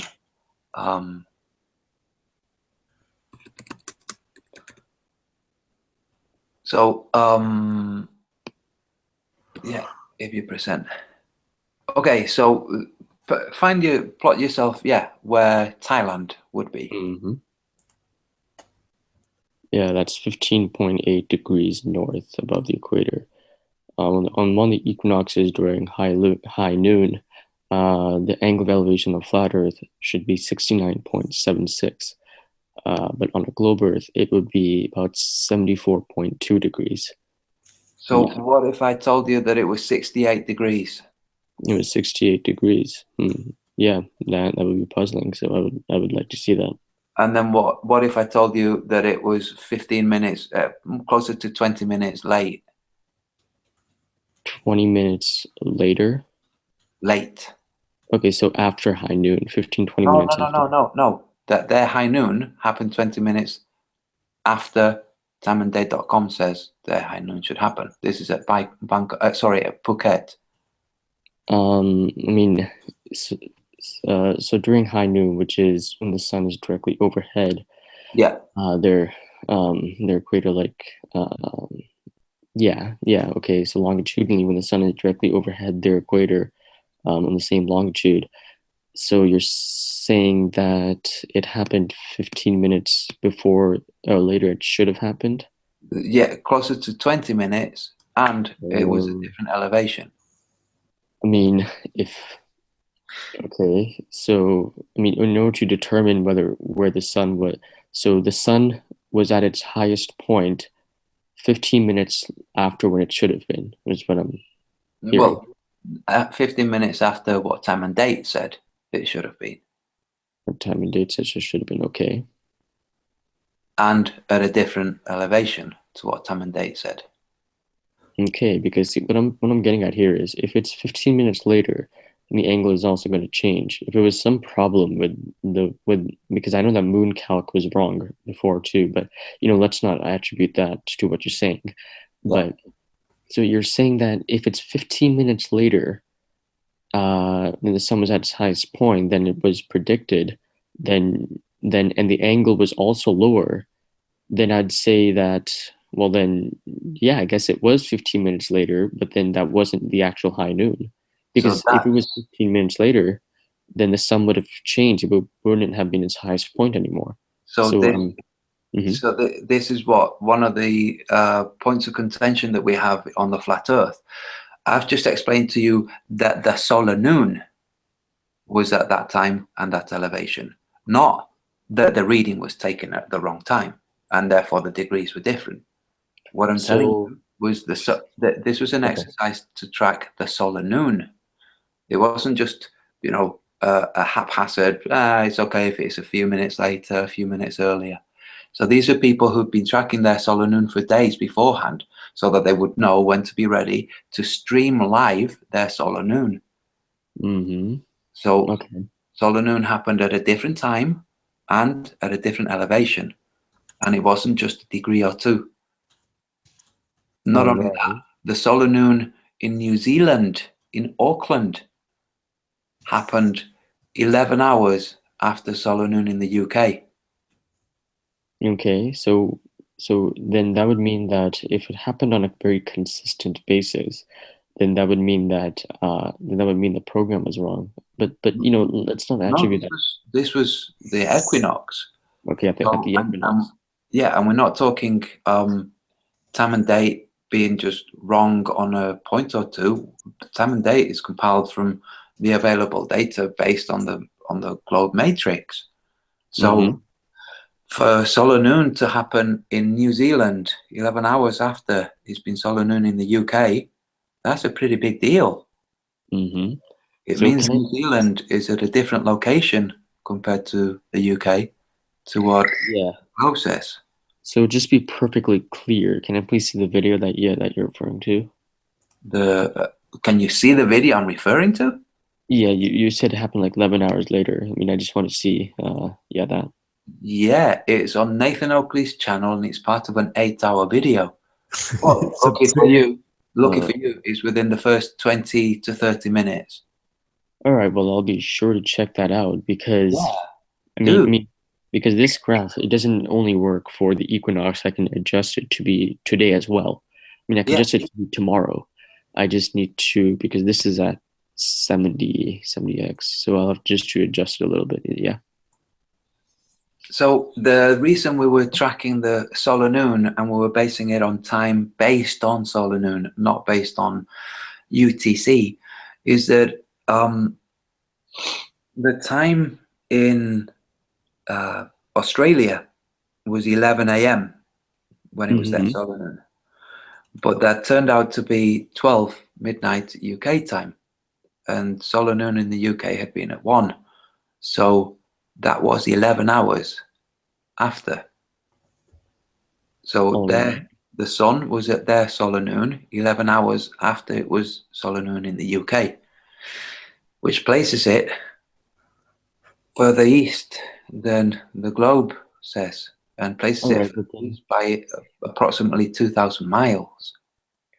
all right, but then at exactly where it was, you know, when it was the predicted sort of solar noon. No, but that's a pretty big deal. Yeah. Miles wrong. Yeah, what I'm saying is, when they did this measurement, just to run through what they did, they checked on the calculator thing, and they said, okay, well, at this time, No. What they did was days in advance, they set up themselves a sundial, so they could establish when solar noon was going to be. They based it on the details from timeanddate.com, and they found that it was off. Everybody found that it was off. In fact, the only person that turned out was 100% on was Flat Earth Math and another globe link in Sydney. Everybody else, it was off. But they set up a sundial so they could show on the video the sun and the sun shadow and the compass, and they could work out the elevation. Flat Earth Math showed everybody how you can work out the elevation. It's pretty simple. So this is what we did. So it wasn't just on the day they checked, they went out and they checked. This was prepared. And what I'm telling you about it being solar noon at 11 hours after solar noon in the UK tells you that Auckland, New Zealand is 2,000 miles further east than the globe would have you believe. All right. So yeah, then I'll have to see the video to see what they did. And yeah, have a look. You'll enjoy it, I think. Because we're just trying to establish what's what. You know, if it turns out it's a globe all along, it's like, okay, well, we established all this stuff. All right. So just be clear, what I'm going to see is I'm going to see these people right when the sun's at its highest point. They're measuring the sun at its highest point, and they're seeing what the angle is, what the angle of elevation is, because that's what my graph showed. Yeah. Okay. So what you're actually going to see is a whole bunch of people showing a lovely sunset because they missed solar noon and they joined hours later when it was their subsequent solar noon. And interspersed with this is a high noon sun from somebody saying it's solar noon now, this is the elevation and this is the time. That's what you'll see. And I'm going to be doing this again on the next solar noon, so equinox, and then again on the summer solstice, on the northern solstice, on the June solstice. And you'll find that most people were off. The details were off, and we're not talking off by a degree or two, which could be put down to, you know, error. It was, some of it was drastically off. All right. So, for instance, Jakarta being directly at the equator rather than 6 degrees away, just discrepancies that don't. Well, the reason we were doing it is we were trying to establish pointers for starting to compile a map, and that's what we're doing it for, and that's what I will be doing it for again. All right, because you see, what my original point was, I picked the equinox for it to be really simple, but at the equinox, what happens is if you move 1 degree of latitude, the sun should go down by 1 degree. So if you're 69 miles or 70 miles, about 70 miles north of the equator, the sun would be 89 degrees above your horizon. If you're 140 miles out, the sun would be about 88 degrees above your horizon. So that's what I was trying to tell you, and I'm trying to show you how this is inconsistent with what we would see in the flat Earth. So you said when they did the measurement, so they did the measurement at solar noon, and so where the sun was at its highest point, and they looked at, okay, well, where's the sun at its highest point? And they saw that the sun at its highest point at that degree of latitude was only 68 degrees. Yes. Okay. The different time sometimes, but only by a off off only by as much as 5 minutes, which wasn't so much. But other times it was closer to 20 minutes off. It's like, okay, you know, but this is what we found. And I understand what you're showing with the graph, that on the flat Earth it should be this. Right, but see, my contention isn't about the time; it's about the angle of elevation. Meaning, at this time, when if you run like a long exposure shot of the sun going up and down at its highest point in that photo, that was the angle of elevation of the sun. Was that like kind of what they were doing? Because I just want to make sure that we're on the same page here. Yeah. What they were doing was checking the actual solar noon and checking the degrees of elevation at that solar noon. Okay. That is what they were doing. Yeah. And what they were finding was that either the sun is on a different circuit or the landmass they were standing on is at a different location. Okay. So that was kind of experiment one. That was actually the second experiment. The first time we did it was somewhere. It wasn't a critical point in any year. You know, it was just we'll do it now. So then we did it at the equinox, and I'll be doing it again at this coming equinox. You're welcome to join, by the way, and show yours. And that's it. You know. All right. So okay. So yeah. So I'll have to see the video first and see what they were doing is consistent with what I'm saying or not saying. And yeah. So I guess I'll first watch the video and then get back to you if once Jeremy does the next hangout, and then I'll have a reply or not. Yeah. Sure. You know, nobody's twisting your arm, but you're welcome to. You know, like I said, there were Globelings that joined. But this is what we found, you know. So Antonio, can I just clarify something? So by that, what are you concluding that you said Auckland is 2,000 miles to the east, where it shouldn't be, or something? Approximately, yeah. Approximately. So you're saying that these people that have deceived us has built this model, but they've made a mistake that someone on the internet can point out. No, I'm saying yes. That's what I'm saying. I'm saying they built. So they must be really incompetent then. Who? The people 500 years ago that set it up before internet was conceived of? Those guys? No. Well, hold up. You're saying that Auckland should be 2,000 miles to the east, you said, didn't you? So you just said, so they must be really incompetent. I'm saying, what? The guys that set it up? Well, don't you think the people that come after them, if they thought that there was some kind of fatal flaw in the model, that they wouldn't have changed it? Or do you think that incompetent? They said, that doesn't make sense, because anyone who does the calculations will be able to tell that Auckland's 2,000 miles to the east. How could they change it? What do you mean, how could they change it? Well, so you're saying that no one's changed the model all the way through history? No, I'm saying, you're asking me, are you telling me this? Didn't Copernicus change the model? So you're asking me, are they half-wits? I'm saying, who, the guys 500 years ago? You're saying, no, the guys with the internet now. Like, I'm saying the people that you're saying has deceived us. I'm saying that you're saying that the people that deceived us have let this go, knowing there's a fatal flaw in their model.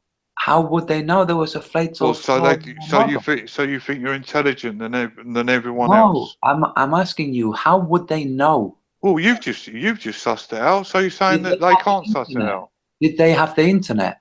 What, you need the internet to be able to tell? No, did they have the internet? Well, what? So you're saying that they... Did they have the internet? Well, what's having the internet got to do with it? Well, this was verified through the freaking internet. That's what. So it has to be. So it has to be verified with the internet. So they couldn't do calculations, Antonio. Yes, they did do calculations. That's how they got it wrong, because they based it on a globe. So they got their calculations wrong, and no they one's didn't have the internet. They didn't have the internet, did they? They couldn't verify. So you're saying that the globe model stands on whether people have the internet? Is that what you're saying? Are you saying they had the internet? No, obviously they didn't have the internet in fucking 1600s, did they? Okay, so what are you talking about then? Well, I'm talking about, you're saying that someone's let a fatal flaw that some guy on the internet has claimed that now debunks the globe, and they've let that run all the time. And you're saying the only reason that that's let it run that far is because they didn't have the internet and they couldn't change the model, even though the model's been changed numerous times when more information and more up-to-date information has come to What pass. model's been changed? Well, what about Copernicus? Didn't he change the model? Tell me when Australia and New Zealand were changed. What are you on about? You said that no part of the model's been changed. The globe model has been updated and changed through history. Okay, let's keep this on track. I said that New Zealand is 2,000 miles approximately further east than it's depicted on any globe. You're saying, what, they just fucked up? Yes, they did. And now that we have the internet, we've uncovered this. So you're saying, well, why didn't they fix it? But how did you uncover it then? Did you do calculations? They didn't know. Did you do calculations? So you're saying that no one could do calculations until the internet comes? Wow, what's wrong with you? What's wrong with me? What's wrong with you, Antonio? How could they have verified? They didn't have calculations, the same calculations that you don't verify with calculations. You verify with observation. Right. So what? So what observations on the internet have you made then? Yeah. Right. So come on, what observations on the internet have you made, Antonio? What apart from the ones I've just been discussing? Well, come on. What? So you didn't make no calculations then? You didn't make no calculations. It was just observations. What observations have you made? You're saying that you made observations. I'm asking you, did you do calculations or is it just observations? What observations have you made? So you're just not going to answer the question. You're just going to continue deferring to stupid questions like that. You're going to carry on deferring to stupid questions? Yeah, I'm asking you a question. You won't answer it. You keep pointing it back to me as if I've got to answer the question. I've answered it. So you didn't do no calculations. This is all just observations. Let's see. Do you understand what calculations are? So you're not going to answer the question again. You're going to answer me another question. Well, let's play the game. You answer my question, I'll answer yours. You're asking me, you're telling me that I'm telling you. No, I'm not telling anyone. I'm asking you. Did you make calculations? Or is it just observations? Hey, dude, anybody can listen to this. You said to me that I'm telling you we made no calculations. So I'm establishing what you mean by calculations. So please define calculations. Calculations. How did you arrive to the fact that New Zealand or Auckland was 2,000 or is supposed to be 2,000 miles further to the east? How did you arrive by that?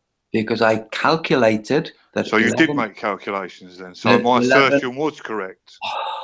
That 11 hours after solar noon in the UK, it was solar noon in Auckland. So you don't need the internet to be able to make calculations, do you? How would we have noticed this observation? So you're changing it again now then? No. Okay. So it's calculations and observations. You're saying that they could do calculations, but they couldn't do no observations. You were saying it's all calculations. No, it isn't. It's observations first. Otherwise, you have nothing to calculate. Right. So what about the people going to New Zealand by, say, boat? So by boat. What about them? Well, all their calculations were done with the globe model. Do they take? So wouldn't they have realised that they were New Zealand wasn't where it was supposed to be, and it should have been another 2,000 miles to the east? Wouldn't they have noticed that? How long does it take to get from Sydney to Auckland by boat? I've got no idea. So why are you asking? Well, so you can't answer then? Yes, I can. So, but why are you asking? I could. Well, if it was 2,000 miles further to the east, it would take longer than what it does, wouldn't it, Anthony? I could tell you anything, couldn't I? Well, if something was 2,000 miles further to the east, surely it would take longer to get to, wouldn't it? You just said you don't know. So you can't clarify that then? If something's further, so if something's further than what it should be, then it wouldn't take more time. Is that what you're saying, Anthony? Just want to clarify that for the audience. For the audience, not only can I clarify this, but I can also point people to how they can clarify this. Do you know how long it takes for a boat for a cruise from the UK to New York? No, I know how long it takes from a flight to New York. Okay, where a boat travels at between 14 and 16 knots. Okay, this is a cruise ship. It takes. How far is London to New York, Anthony? Shut up and listen. Don't tell me to shut up, you fucking idiot. You keep interrupting with your ignorance, okay? It takes 5 days. It takes 5 days. Okay, what's the distance from London to New York? Shut up, Anthony? I haven't finished. It takes 5 days. So you don't know the distance then? It takes 5 days from the UK to New York. How long do you suppose it takes from Sydney to Auckland? Well, now you tell me, Anthony, how long does it take? 4 nights. 4 nights. So if it was 2,000 miles further, would it take longer than 4 nights? What do you mean further? Well, you're claiming it's 2,000 miles further to the east. So I'm asking you, if you it's just 2,000 miles more. Did you just hear what I said? it's But why have you, 2,000 hang on, miles why have you more- defined one in days and one in nights? I'm not defining them. That's the point. This is how the ships themselves define it. One You of said- them takes 5 days, the other one Right. 4 nights. So I'm saying Right. So what? So why is that? Because that's because both of them are 5 days.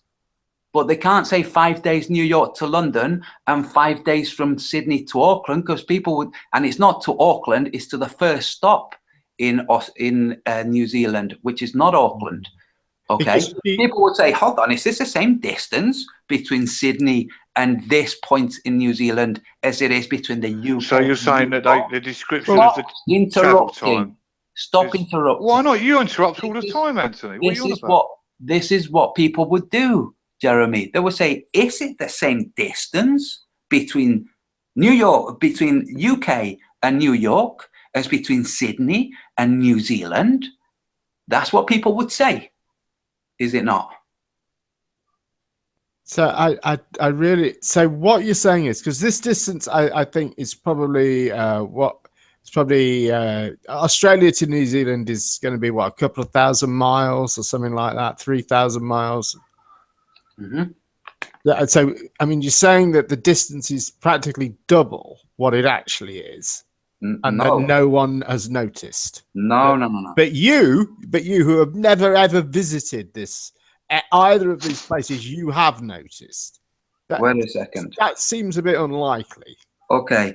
You know how neither you nor that other dude had ever checked the cruise ships between UK and New York and between Sydney and Auckland? Well, I've been on a cruise ship. Not from Sydney to Auckland, but from Auckland out into the Pacific. And I've flown from Sydney to Auckland. Okay, so I definitely know I wasn't making a 5,000-mile trip. I can absolutely assure you of that 100%. Yeah, I never said it was a 5,000-mile trip. Well, you say if it's 2,500 miles now, and you're saying it's 2,000 miles further than that, that makes it 4,500 miles, right? No, I said it was 11 o'clock when it was their solar noon. 11 hours solar noon in the UK. You said it was 2,000 miles further east. Then it's depicted, yeah. Now the question is, and at the moment it's depicted as being 2,500 miles away from Australia. Yes. So you're now saying it's 4,500 miles away. No, dude, there is another possibility, and that's what neither of you are getting. All right. It means because 2.5 hours later, we had a reading of solar noon from Rhodes, Sydney. So where does that place Sydney? Also 2,000 miles further east. Dude, it was a solar noon. So you're saying Australia and New Zealand are nowhere near what they're supposed to be? Is that what you're saying now? Okay, look, you're going to find it a lot easier to deal with me if you stop telling me what I'm saying. Well, maybe it would be a lot easier to deal with you if you was clear with what you're saying, Anthony. You can't seem to make your mind up. Make it a straight question. Well, you can't seem to make your mind up. Oh, really? Well, no, you said, first of all, you're saying that it's 2,000 miles further to the east. Now you're saying Australia is now 2,000 miles nearer to New Zealand, which would put the numbers exactly where they are now, wouldn't it? Look, nearer to New Zealand. No. Oh, so it's the other way then. New Zealand and Sydney are both 2,000 miles further east. Not one nearer to the other or not. So, I still need clarification. You're saying that New Zealand is 2,000 miles further from Australia No. what is depicted? No, I didn't say that. Didn't you? No. What would make you think that I just said that? In fact, I just pointed out that it was... Because this is what your whole argument was. No, it wasn't. That's what you were thinking. Your inner dialogue kicking in, talking louder than the people that are actually informing you. So Solomon was 2.5 hours later. And that being 2.5 hours later means it's 2,000 miles further to the east. Approximately, yeah. That's how fast. How did you work that out then? It's called mathematics. Oh, I get it. So you're saying Australia is also 2,000 miles? Yes, both of them. Right. So like I said in my first statement, you claiming that Australia and New Zealand are nowhere near what they're supposed to be. Wow, that's what you said in your first statement. Well, that's what you've just said, isn't it? This is the first time that you say that. No, it's not. I said that a couple of minutes ago, and you denied it, and then you just clarified that is exactly. No. You said that New Zealand was 2,000 miles further away from Australia. That's what you said, and I corrected you. So, I mean, how does this affect the rest of the world? Because Mr. Beast just pointed out, if Australia is 2,000 miles to the east as well, then how does one fly from Darwin to Bali in less than 3 hours? Good question. Ask the pilots. Well, they'd answer the globe, Anthony.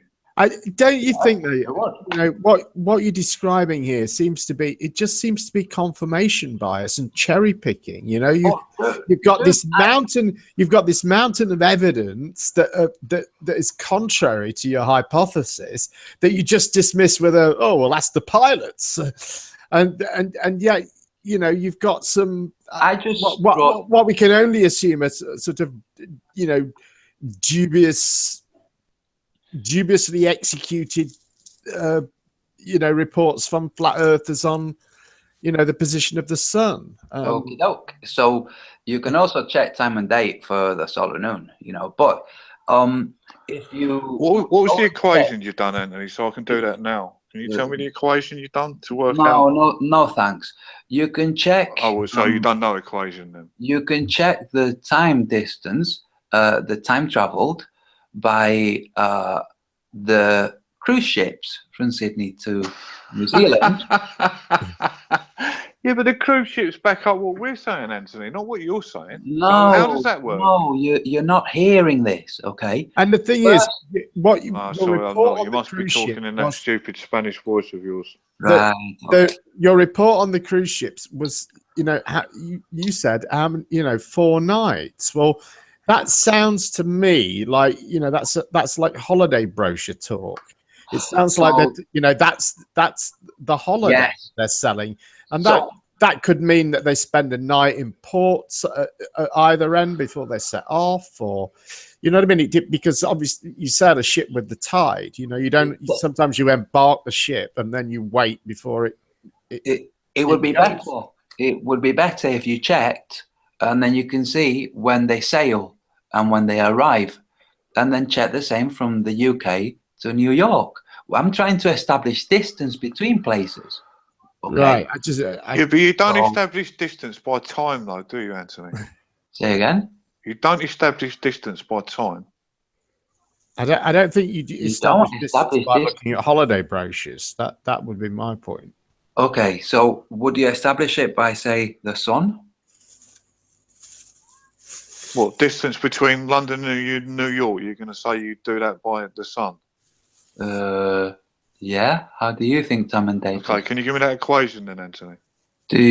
Go and use time and date. Familiarize yourself. So you don't know the equation? Familiarize yourself. So you don't know the equation. It's a simple request, Anthony, isn't it? If you was that adept to these equations, you'd be able to tell me what it is. You seem to be struggling. Let me see if I can point this out and make it very abundantly clear. I have no confidence whatsoever in your intelligence. So me trying to explain something to you. Oh man, that's fucking hilarious, that is. No, I thought that's a rather good retort, actually. Come on. You know, you've been leaping to conclusions. Oh, you're saying it's 4,000 miles from Sydney. It's like, no, dude. If you stopped interrupting, you would have heard the rest of it. Okay. Now Right. you can go and check the videos too.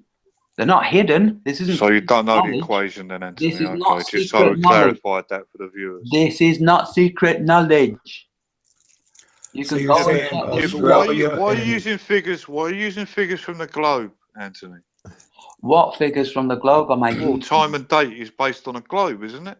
No, I told you to go and check. Yeah, but time and date is based on a globe, is it? Yes, I Not? So told. why are you using figures? Why are you using told- figures from a globe to I'm try not and prove using- flat Earth, Anthony? I'm not using figures from a So globe. why are you telling me to go and have a look on the fucking globe maps then?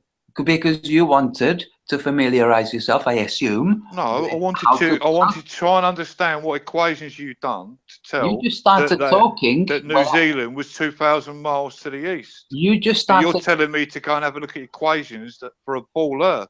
You just started. Don't understand how that works, Anthony. You just started talking whilst I said I assumed that you were trying to familiarize yourself, and that's when you kicked in, saying no.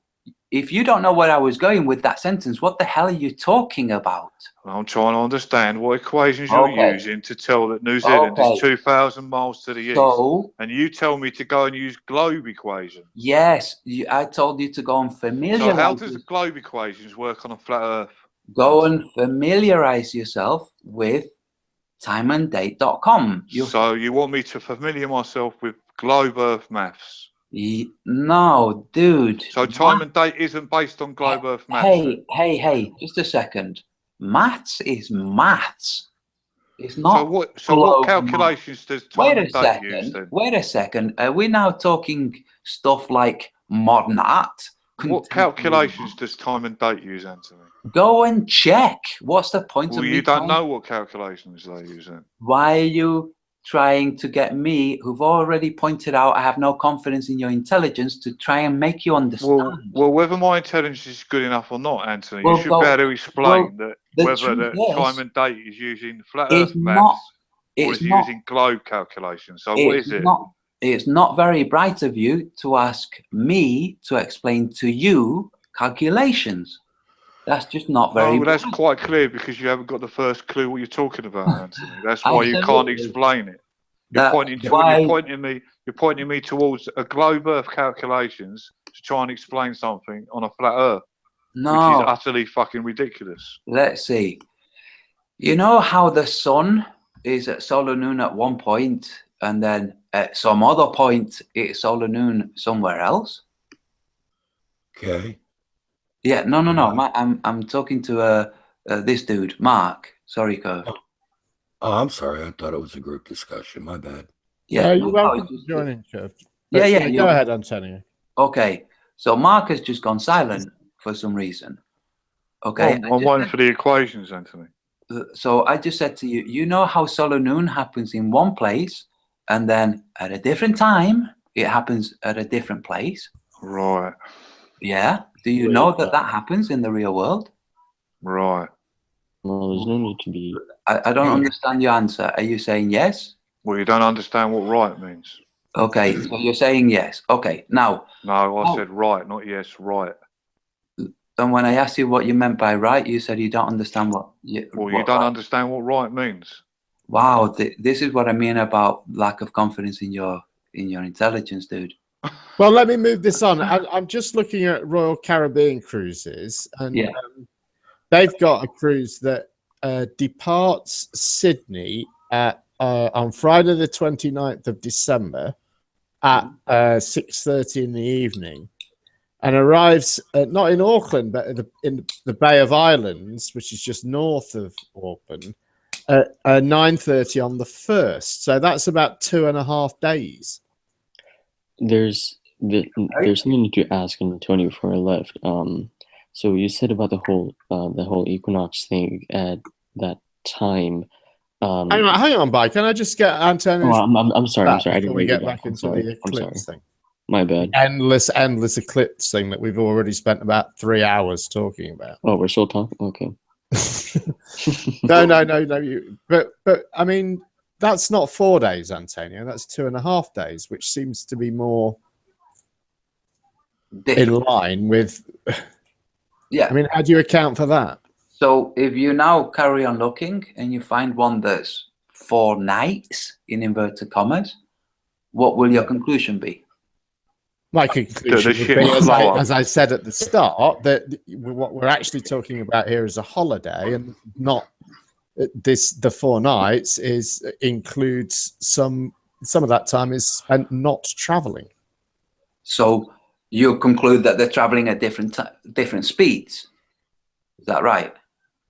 It might be staying in port. I'm saying they aren't spending 4 nights traveling. That 4 nights refers to, as I say, that's a package holiday that we're talking about, and that may include, time. There may be a stop along the way. I mean, this is a trip. It's a cruise. It goes to Auckland, but you spend a day in the Bay of Islands. So has that been accounted for in your 4 nights? How much time is there between the start of whatever that 4 nights is measuring and when the ship actually begins to travel? Because what we can see here is you can travel from Australia to New Zealand on a ship in 2.5 days, 2 24-hour periods, and a further, 12, 15 hours or something like that. So, so how is that possible over that distance? So if you carry on looking, but I doubt you will, and I'm not, this is no offense. If you carry on looking and you look as much as you can find, you'll find that you have ships traveling between places where they seem to make the same journey, taking very different times. Okay? And the only thing that you can ascertain from that is that they're traveling at different speeds. Possibly taking slightly different routes. I mean, if we're talking about directly from one port to another, then I would agree that traveling at different speeds. And then when you look further, if you find that the ships in the north from the UK to New York have a top speed of 24 knots, and they travel between 11 and 14 knots, and you find that there's a ship in the south that goes between Sydney and Auckland, and between Auckland and Hawaii, that has a top speed. Sorry, the top speed was 24 knots for the ships between the UK and New York. The top speed on these ships that go from New Zealand to Hawaii is 35 knots. So now let's see what ship goes from Sydney to Auckland in 2.5 days. And you end up with just questions and conclusion. You don't end up with any conclusion. So the only thing that's going to give you any actual bona fide conclusions is something that moves at a completely stable rate, like the sun. I wonder why you brought up ships then. Because you bothered to tell us about these ship journeys. Because I was trying to illustrate. When I present them, they're irrelevant. No, I'm not saying that they're irrelevant. I'm saying you don't know whether the ship that you just quoted travels at 20 knots. Well, what is the? Well, you don't know whether the one that you did. Absolutely. Yes, that's absolutely true. But what I do know is that there was 2.5 hours difference between solar noon in Auckland and solar noon in Rhodes, Sydney. Okay. And didn't you also claim that Australia is east also? Further east. Yeah. Yes. So what's the point? That's what I'm lost on. What's the point of what? Australia is just as far away from New Zealand as they say it is. They're both just farther east. Right. Yeah, I have no problem with that. So what's the point? What's the point? Well, that's what I'm confused. Ask this guy Mark here. That's the guy that I'm asking you why you brought up the ships. That's all. I think it's a relevant, fair question. Okay, let's see. I brought up the ships to establish that the distance between the two was still stable. Okay, not that Sydney and Australia was at one point and New Zealand, as Mark was saying, must be 4,000 miles away. That's why I brought up the ships. Now, to establish whether the distance between the two can be kind of ascertained with anything other than the sun. I brought up the distance between New York and the UK. So they match in both cases. One is 5 days, the other one is 4 nights, which kind of says to me, kind of 5 days. All you've done, Anthony, is just moved Australia and New Zealand further east. All you've done. That's all you've done. What basis? That's all you've done. And that makes no sense whatsoever. No one else has fucking knows this. None of the people that are going there. That's all. None of the people that fly there on the planes. When they fly from a country to New Zealand, it's not where it's supposed to be. It's another 2,000 miles to the east. That's all. You know what I mean? No one's ever noticed that. That's all you've done. Yeah, that's all you've done, Anthony. Is it? Well, yeah. Okay. What else have you done? Is that what I've done, or is that what the world has shown? No, this is what you've done, Anthony, because no one else has noticed it, only you. Oh, apart from the See, because if it was 2,000 miles further to the east, then planes flying there would need more fuel. Yes, they would, wouldn't they? Well, no planes have ever required more fuel to fly to New Zealand. So, from where? Well, say, for instance, if a flight from London to Australia. Yeah. If it was 2,000 miles further to the east, when the plane got to the directions of where he thought Australia was, it wouldn't be there, would it? Okay, that was pretty funny. Well, it wouldn't be, would it? If you're saying Australia and New Zealand are 2,000 miles further to the east, if a plane flies to Australia and it's not there, it's 2,000 miles further to the east, then it's not going to be there. What's funny about that, Antonio? I don't. Let me see. You seem to have this very innocent view where pilots go and get on the plane and just head in a direction and land there and go, oh, there you go, it's done. That's not how it works. Oh, so how's it work then? Oh, I'm not going to explain freaking aviation to you. What the fuck? Oh, sorry, I thought pilots knew where they was flying to, Antonio. So you're saying pilots don't know where they're flying to? No, that's what you're saying. You're saying they might arrive there and go, oh, bloody hell, it's not here. Well, so where are they getting the calculations from then? Because you're claiming that everyone is claiming that Australia and New Zealand aren't where they are. They're 2,000 miles further to the east. Yeah. Where are they getting their information from, Antonio? Oh, dude, let me see if I can explain this one more time. We did a sun tracking experiment for 24 hours. We saw where the sun was. Yes, well, we know what your sun tracking experiments are like, because you thought Polaris was in the south. Solar noon. And when did this occur? On the 21st and 22nd of September. At the equinox. 2016, right? Yeah, on the equinox. And any of you can go and check them. Where in UK are you? What time are you using in UK as solar noon? 1 o'clock, 1 p.m. thereabouts. Why 1 p.m.? Because that's when it was solar noon. From where in the UK? From okay. I don't know how. You don't even know where you were in the UK when you done the experiment. No, I'm just. That fucking names. That just fucking says it all, man. I'm trying to figure out how to answer this question. Are you going by memory, or do you have the data? Let me see. Where are you curved? US. US. So, okay. So, yeah, it's more relevant. You know that the UK is freaking tiny? I've heard. Okay. So, it doesn't really matter that much where in the UK. Okay. Well, then in that case, what I have listed on the 21st of September, 2016 for solar noon, London is 12:53 p.m. Okay. All right. Now, so would you say that that's closer to 1 or closer to 12? I'd say it's about 12:53, and in Auckland on that day, solar noon occurred at 12:14 p.m. So that's about 27 minutes. And so you're saying it's 11 hours difference. Yes. straight up time that I'm looking at says it's almost 11 and a half hours difference. So go and watch the sun tracking. Okay, now with the 11 and a half hours difference,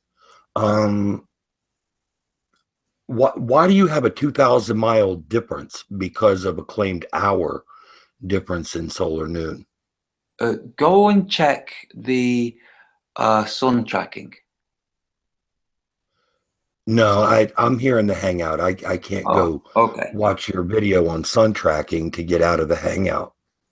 Okay. So, no, you can do it. Hey, it's a long video. It was 24 hours of video, so not something that you can just do in 5 minutes. Okay, so not being familiar with your methodology there to determine solar noon, but just going by the times on time and date here, that shows about an 11 and a half hour difference between solar noon, between Auckland and the UK. Now, there's one other thing that has not been taken into account here. In the UK, this time of 12:53 is daylight savings time.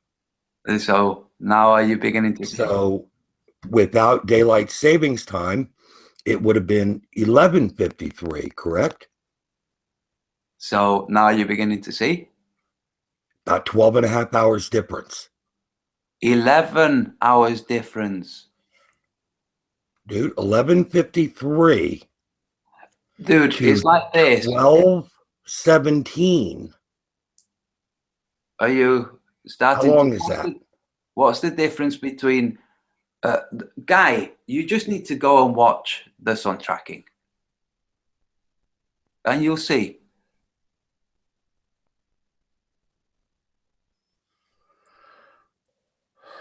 So, do you guys mind if I bring up another point real quick? No, you go ahead, mate. Sorry to cut you off. It's all right, man. I just wanted to labor that point. Yeah, so you said earlier you told me that 15 degrees latitude north of the equator, you said that at solar noon the sun was what was the number was again? What did you 15 degrees north? Oh, in Phuket, in Thailand. Okay. One sec. One sec.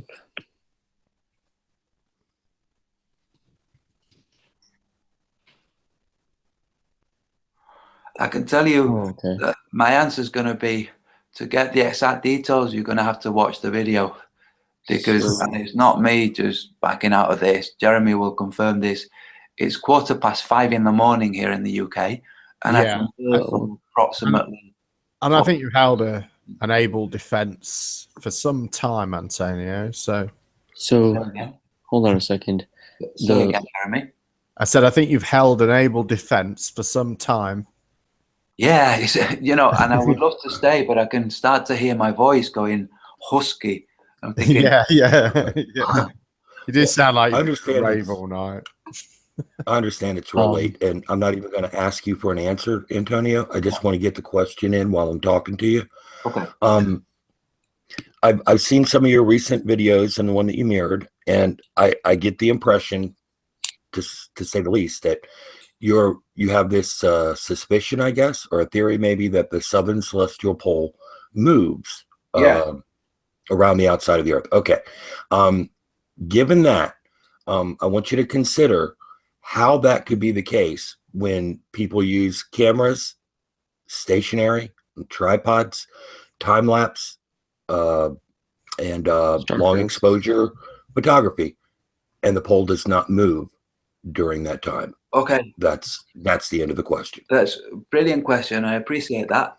Jeremy will confirm this. When we started this hangout, the first main subject that we covered was precisely this. Star trails from the south over Sydney. And what we kind of both concluded is that at least some of those images, and we don't know which, we can kind of guess at which, are doctored. So if you watch the start of this very hangout, you'll see. In fact, it's the video that I posted. It sounds like Okay. you watched it with the Sydney Harbour Star Trails. I've seen a good part of it. Yeah. Yeah, that's basically what it's saying. The end of that video is saying, and this one is aimed north. It's pointing north. So yeah, but it's not. But no, anyway, obviously. I mean, that's a debate for another time. Like I said, I'm not trying to tie you up on this, but you know, Copo 72 and Cosmic Surfer, both flat earthers, they have Star Trail videos that they've uploaded to YouTube. Yeah, that they've taken themselves. The Southern Celestial Pole does not move across the sky. So one of the people that I've got that I mentioned to Jeremy earlier, to whom I've asked, would he take 2 pictures of the celestial South Pole, one at the start of the night, so as soon as it gets dark, and another with the setup exactly the same without moving it a jot at the end of the night, so pre-dawn, just to see with those 2 images whether there's any movement. And he said that he will do as soon as the skies clear up, because you know at morning he's just not been able to lately. And this is Cofo 72, because he knows that when you make the time lapse and you use a program, the program's going to tweak things. So this came on the back, and I explained this earlier in this hangout, on the back of me asking somebody else altogether in Australia to take images of the same thing. And she took 8 images, and there was movement in those images, but it can't be confirmed. It could be a manual error, you know, if she's pressing the shutter physically, just various different things. So Kofo will be doing this. He offered to do another time lapse. I said, no, I need just the photos, and I need really just 2. Not filtered through any program, nothing like that, just 2 photographs. If the 2 of them at exactly the same point, then I'm going to hold my hands up and say, yeah, looks like they don't roam around the sky.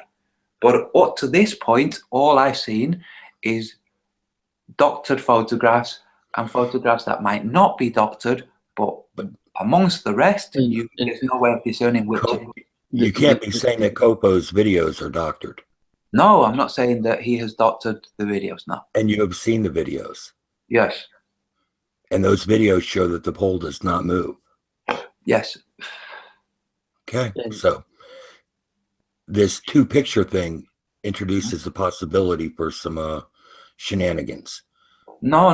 This is him. He's made the time lapse. He knows what he's doing. Right. But with the time lapse, you're going to have trouble faking that. Say again? You're going to have trouble faking the time lapse. 2 pictures, you can change the camera's orientation. Yeah, but that would be cheating. That would be. So, and that could be done. That could be done possibly without getting caught. And I'm hoping the Star Trail videos that he's already uploaded, they're already proof.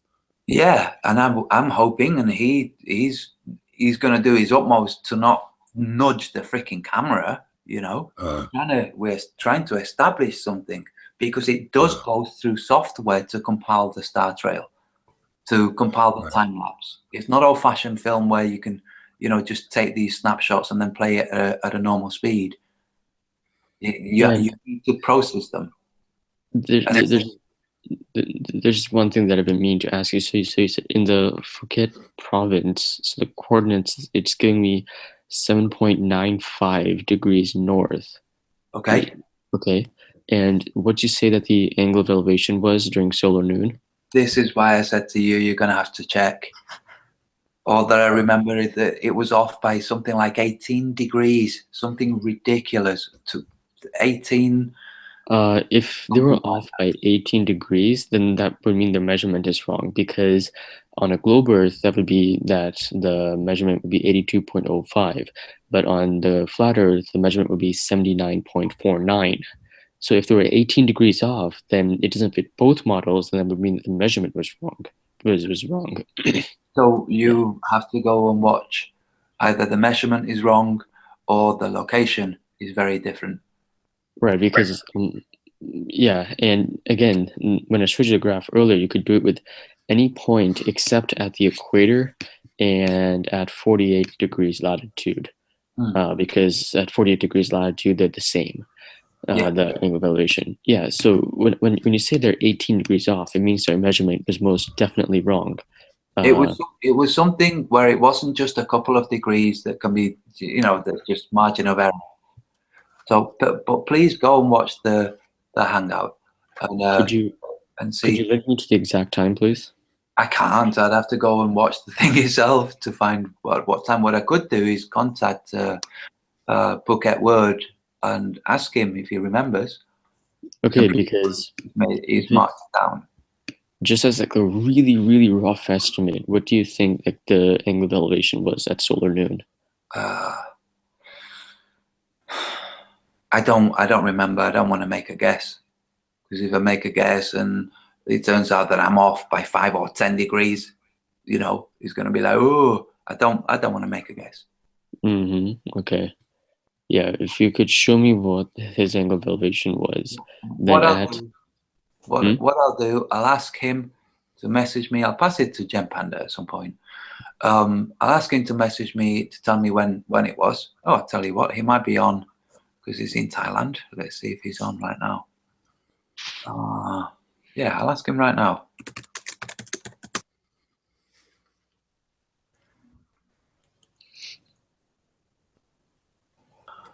Oh, let's see. So, Antonio, does that mean all his experiments are not yours? They're everyone else's experiments? Oh, here we go. Well, where are we going? Are we going somewhere? No, you come in with this silly kind of point gaining strategy that I'm just going to slap down. Right. So you're not going to answer any questions then? Okay, just to clarify that.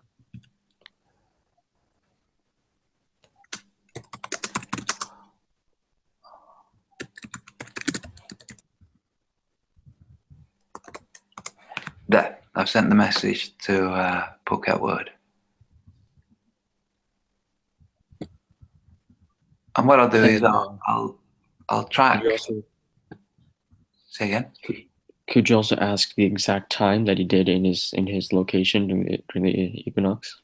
Well, what I've done is I'll tell you what I've written to him.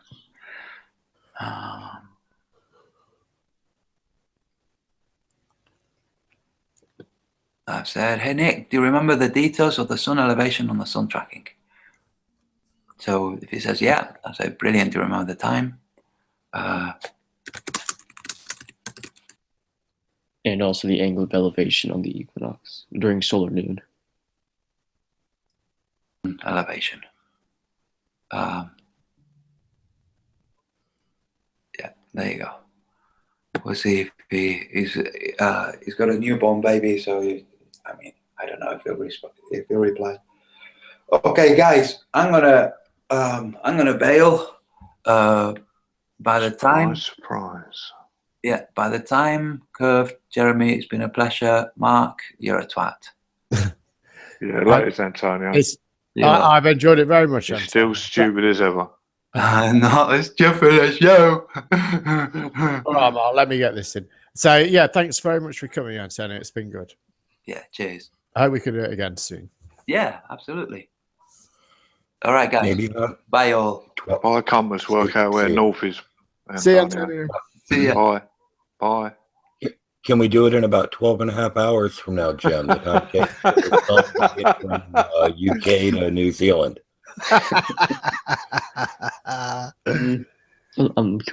Was I wrong about that? That was a good hangout, though. And I have to say, I think Antonio did fairly well. His position is fucking impossible. So I think anyone that can defend it for 5 hours and kind of sounds sort of fairly credible throughout has done a good job. Did he? Well, I mean, he sounded credible at the end, but when he started going on about cruise ships, for fuck's sake. Yeah, well, when I say sounds credible, I mean that sounds. I don't mean he is in any way. He just sounded it. But yeah, I thought he did a good job. I really do. All right. Well, always nice meeting with you, Jeremy. And I'll see you guys later. And see you too, Mark. Yeah, good to see you. Bye. Take care, man. All right. See you, man. See you, Kurt. Later, bye. Yeah, good job, Curved. So was I wrong in my calculations there? Did No, anybody you're catch right. anything I messed up? Yeah, my reputation as an arsehole was intact. Yeah, well done, Mark. I'm going to catch you, Mark. Give me time. I thought you was quite polite, Kerr. It was hard. It was hard, but I did it. I could tell you were straining there, Curved. I mean, I've done well. I spent it. I don't know how long the hangout's been going, but I must have spent a good 4 or 5 hours not saying a fucking thing. Yeah, and not only that, no one sniped you, Mark. How did you manage that? And, I don't know. And well, the Big Hill ain't about, is it? That's why. The link's all over the place. I don't know how many times we shared it, but it's definitely been made public. Yeah, Big Hill's the only one that snipes me. I think we probably survived because, you know, Tim's our mate. And he's the one that does most of the sniping. Yeah, I can't really comment on that. Yeah, that was quite entertaining. Yeah, I was right about that. You know, I know these guys' arguments so well because I knew he was going to come up with that. I can't even fucking say I it. couldn't find it under every fucking under every spelling. I couldn't find it anywhere on the net. Well, they're calling it a Selenelian eclipse. Yeah, that's the thing. A Selenelian. Selenion. Yeah, I'd look on all. It's a lunar eclipse, isn't it? Yeah. Yeah, I'd look under lunar eclipse, but I couldn't find it. I found every other one, but that one. Yeah. I don't know anything about it. I've been trying to look into it to figure it out for myself without being told by anybody what's going on. But I'm not sure that what we showed in that video is a Selenelian eclipse. I'm not sure. Right. If you have a look at Neg's bit, I don't know if you saw that, Curve, but he does quite a good explanation of it, I think. I saw some of it. Right. Is that an English word, that Selenelian? Doesn't seem. I don't know what that definition is. What's the definition of that Selenelian?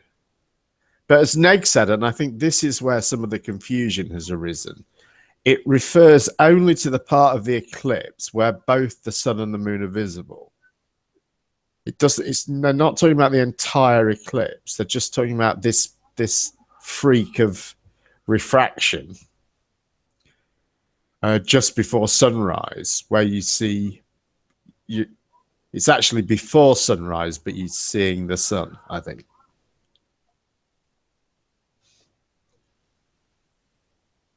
Is that what their argument is? Something along those lines. What? So you're seeing the sun before you should do, and that's their argument that right? It's not a globe. We're living because on a it's flat during the eclipse, you've got the moon there as well, and the eclipse happening, but with no sun there. Do you know what I mean? It's something along those lines. Watch it back. Well, it's fucking 5:30, mate, and I'm quite. Yeah, but is it 5:30? And I'm absolutely fucking sick of talking about that fucking thing. We went on for hours about it. I don't even want to think about it. I don't even want thoughts of it in my head. Yeah, if you trust time and date, it's 5:31 for you. Yeah, if you trust time and date. Is that flat Earth time and date, or is that the curved Earth time and date curved? Apparently Antonio thrashed us all. I didn't notice that, did you? It's that wonky curved Earth math, probably. I don't know why he had to abuse me. I thought I was quite polite to him. I didn't call him any names or anything. I think you were too. You're a scholar and a gentleman, sir. I don't know about that. But yeah, that was funny, man. That's the first interaction I've ever had with a guy, to tell you the truth. Definitely my first. Other than being banned in his YouTube comments. Yeah, he's banned me as well on his channel. Oh, I kind of expected that. Thanks to people he gives his wrenches to. We lost 30 viewers as soon as he left. They're one-sided. Yeah, but have you seen how many socks have been in the account in the text chat? I think if you count everyone that's got about 5 socks, Jim, there's only about 4 people watching. They're all just Tim and Kat. Jay's got a few. And Jamie. Yeah. Yeah, Jamie's got a few. Yeah. Apparently Rex is out there as well. There's about 30 people in the chat that are all created by four people.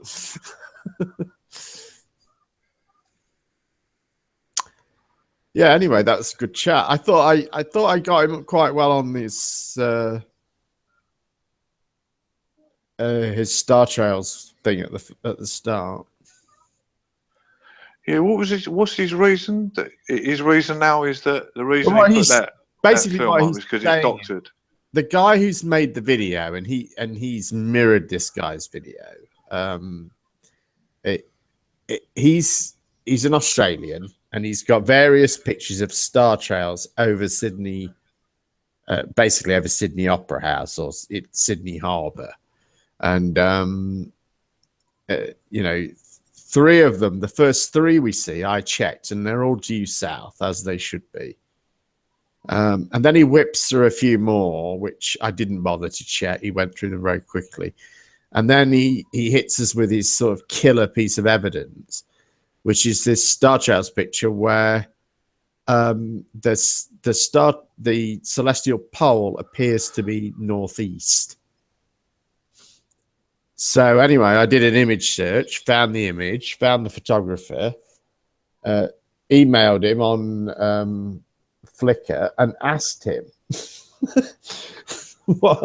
whether his picture was a composite, and he rather angrily replied it was. Yeah, I didn't even hear that bit, man. I don't know where the fuck I was. Yeah, but if you have a look at the comments on that video, you could tell it wasn't a real picture because of the elevation was wrong. Yeah, it was too low, wasn't it? It was too low on the horizon, wasn't it? Yeah. So yeah, that was the video. I remember we had that call the other night. That was the video I was telling you about. Remember the Star Trails over the Sydney Opera House? But to be fair, to Antonio, he wasn't actually presenting it in that way. He wasn't saying, haha, look, here's a piece of damning evidence. He was just saying... Look at the name of the video. Well, he's got fucking Globe of Ha dead or something. But what he said at the beginning of this was that's really a bit of a stunt that he's pulling to trap us all into saying, oh, you knob, it's all wrong. You know what I mean? And when his argument is, in actual fact, is these things are questionable. That's all he said. Did you read the comments on it? On the video? On his, no, I haven't done, no. If you read the comments, another guy's just mentioned exactly what you were saying about that it was a composite. He says he says if you go back and trace it back to the photographer. Oh yeah, I did read that. And then and when you read the photographer's description, it says something like Star Trail images stacked over an image of Sydney Opera House at night, which I think, that says it's 2 images, but it's also a little bit ambiguous because when you make these Star Trail pictures, you stack them. So he could have taken the images, looking at Sydney Opera, the whole thing as a whole, and still stack the images. Do you know what I mean? So yeah, but the stars would have been in the same positions, would they? Which is why I sent him the message so that I could verify it, and I showed that to Antonio, and he went, "Oh yeah, well, my argument actually is." Yeah, but did you notice we just don't know with these things? And I says, well, I do know because I've emailed the bloke and asked him. But do you notice how he changed it now? He's now changing it to, even on his comments on the videos, he's saying that he can't trust any pictures now of Star Trails because they're doctored. Right, yeah, that was his argument that he's making. Well, it's fucking flip-flop, isn't it? Flip-flop, flip-flop. Well, I mean, what he's essentially saying, his wider point must have to then be, I can't trust any photos. So why does he keep fucking putting them up on his videos and offering some kind of evidence with these photos? You know what I mean? And I think that's the problem with this, is it always seems to be some sort of path to willful ignorance.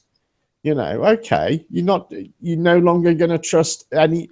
The only thing what he said he does trust is photos he's taken himself, or photos that are taken by people he personally knows. But as I pointed out to him, that seems to be a really, really limiting way of gaining knowledge about the world around you. So this sun tracking thing that he was on about at the end there, and claiming that he's made calculations that make that New Zealand and Australia are further to the east. Right. Did he do this himself, or? I don't know. I mean, this is the first I heard about it. I mean, what I thought. How am I missing something? Can you tell the distance of something by the? Is it the angle of the sun would be in the sky? Would you be able to tell? Well, I guess what he's saying is the time of solar noon occurs. You know, when the sun is directly above. Yeah, for this experiment, they had participation from flat earthers all over the globe. Right, and if you do it on the equinox, then the sun he didn't directly above.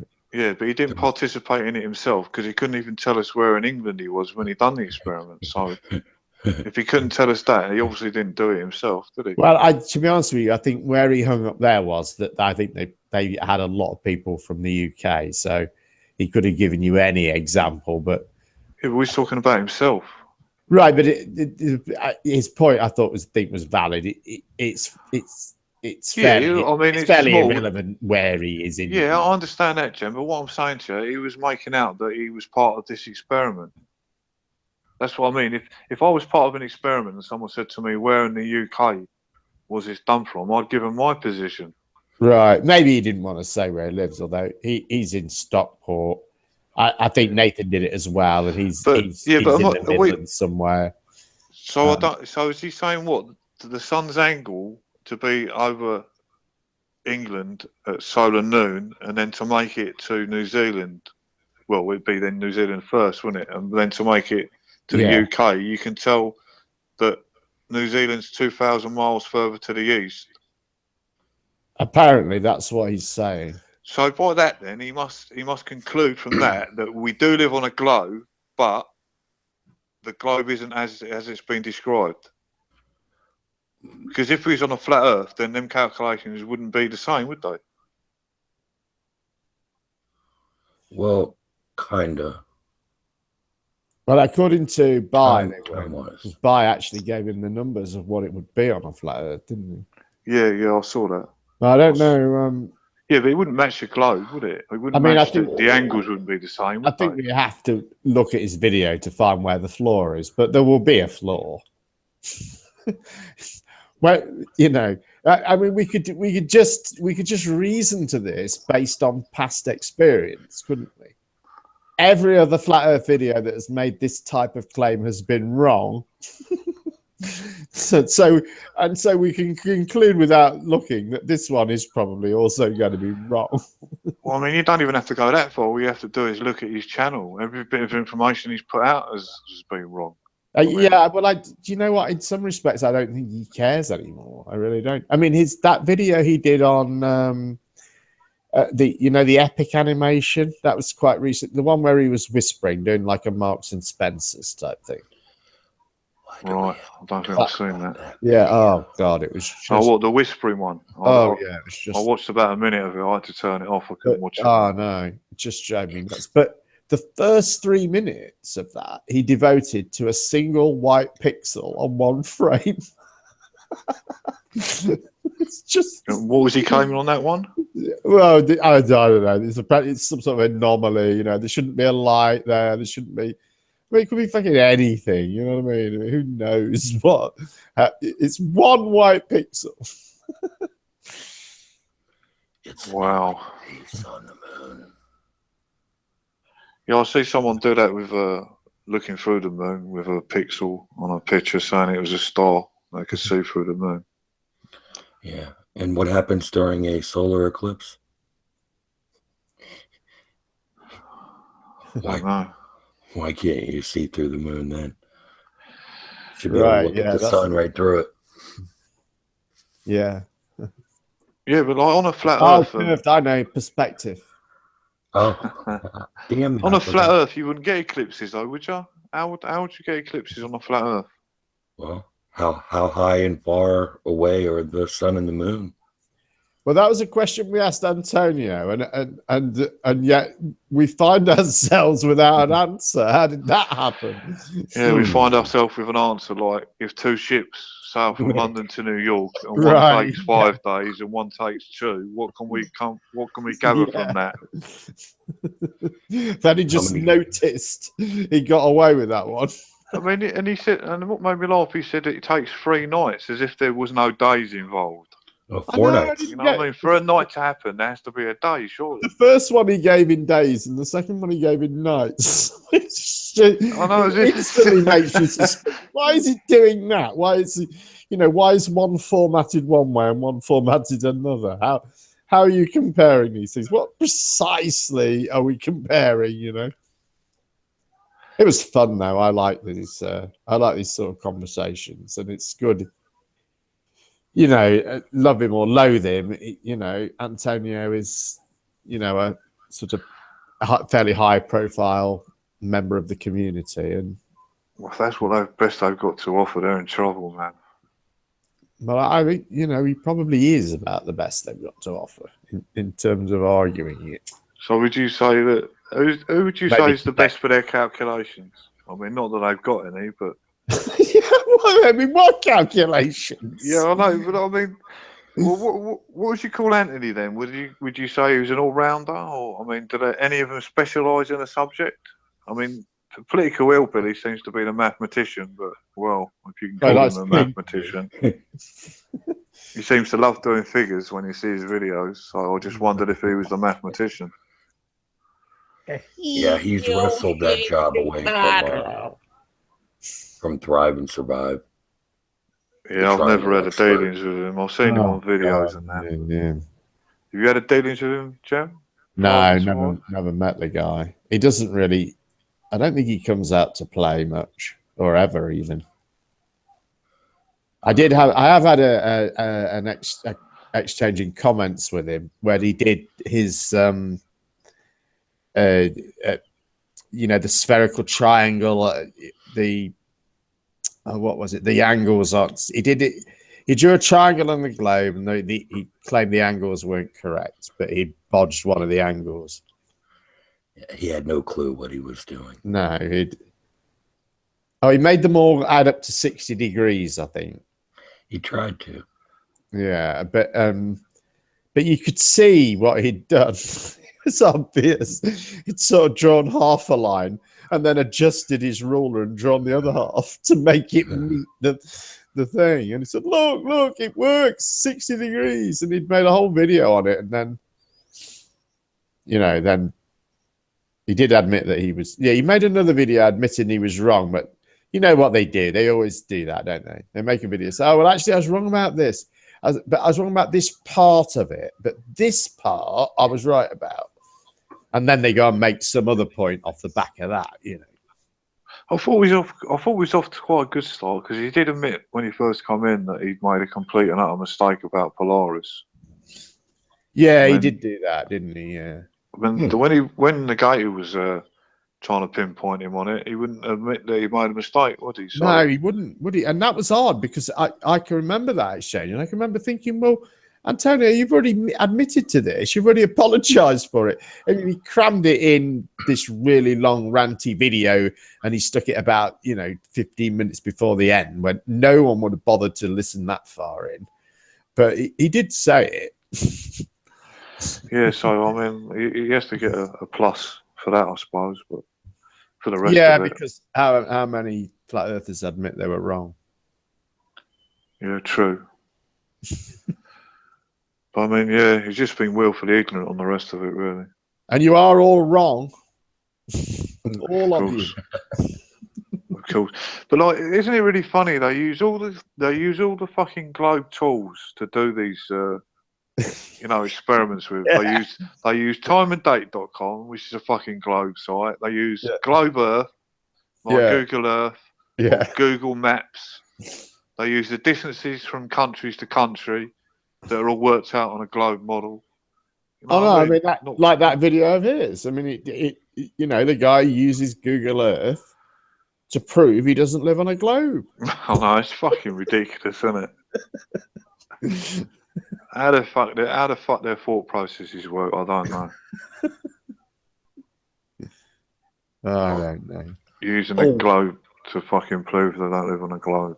Which video was that? That's the well, it's on Antonio's channel. It's a very recent one. I think it's the last one he's and it's a mirror, and it's what's it called, Mark? Let me find it. I'll get the link. Yeah. Was he trying to go due west from a point, and it took him down to Australia, or not? It's not like that video. Some pictures of star trails over Sydney Opera House. Oh, okay, I've seen that. I was talking about the one where they used like Google Earth or something to prove. Oh, right. Well, in this one, the Australian guy in the video, he uses Google Earth at the end to establish which direction he's looking at the Opera House. Yeah, I know what you mean now. There might have been some mischievous something bad going on there. But he's put up another video about the eclipse again, hasn't he? Didn't he do that a few days ago, Antonio? Yeah, sure I've seen another video about the eclipse. He just won't give it up, will he? I don't think, like I say, it doesn't matter, does it? As long as he keeps producing content. I think he's monetized and he isn't wealthy. So I'm not saying he makes hundreds and hundreds of pounds, but I bet he makes a few quid and it comes in handy. Yeah, how much do you reckon they're making off these channels? I don't know. I don't think YouTube are very generous though. So, well, what I'd like to know is how a guy can sit at his kitchen table and map the Earth and not be world famous. Yeah. He is world famous. He is world famous. You kind of think that, global cartography, it should involve going outside. Yeah, you'd think that, wouldn't you? Yeah. But it's all verified through the internet. He does look pretty anemic, so I don't think he sees much sun. Maybe that's why he couldn't quote where he was in the UK when he done that experiment, because he never goes outside. And Phuket World's in Thailand, isn't he? Yeah, Phuket, Thailand, yeah. So who did he have in Australia to do these? I'm sure it was Copo 72 that was in on that. Oh, is he a flatty as well? Is he? And then there's CKO Larkin. He's in Auckland, isn't there? So he seems to have gone fucking double fanatic. That guy. Yeah. Some of his comments have been fucking way off the mark. Well, I think Flat Earth has been on the boil a bit, hasn't it? And I think it seems like a lot of it has evaporated, or a lot of its supporters have. But what's left is a concentrate. Yeah, you could say that it's kind of been boiled down, hasn't it? Yeah, it's left with this kind of goo at the bottom of the pan. Yeah, you're left with the ardent, the hard and fast. So do you think we're down to the people that don't give a fuck about the truth and facts? They just want to fucking bit of notoriety. I would certainly classify a few people that way. I mean, Poncho, obviously, he's he seems to get more fanatical as the time goes on. That guy. He's been active and proudly, shutting down anyone who shows even the slightest dissent, even people from his own side. Yeah, Jim, I've never seen you make so many accounts before in all my life, man. You got to have one of the fucking top soccer accounts on here now, haven't you? Yeah. Coming to a close second to Tim. Like, what were you watching? Jibby's hang out. Yeah, I've seen you with loads of. I'll pop in and out and that, and I just see fucking Gem Strikes Back and Gem's not been banned again. And I was just basically typing a one line and then changing the account. It's just ridiculous. You was in what was it, that fucking Globebusters? But I'm banned in there. I did say hello, but no one. Hey, I tell you what, you know what they did in Globebusters? I I should make a point of mentioning this in public. They actually unbanned an account. One of my main account, they unbanned. Or the Gem Panda one. Yeah. Yeah, you come in on a different one first of all, didn't you? Yeah, because I've been banned there for months. Oh, would you? Yeah. I don't know who banned me. I can't even remember being banned from Globebusters. But the thing is, though, I think when you're running these live hangouts, if you've got moderators that ban people, it can it sort of sticks on your hangout, and you don't. Do you know what I mean? You don't know who's banned who. It can be a So right. how do they unban you? You have to go on your account, don't they? To do Yeah, you have to go on the account, and I can't. If you just Google how to unban someone, it'll tell you. But yeah, there is. You have to go into. I can't remember what you go into, but there's somewhere it says people I've blocked, and you can go to that list and just unblock them.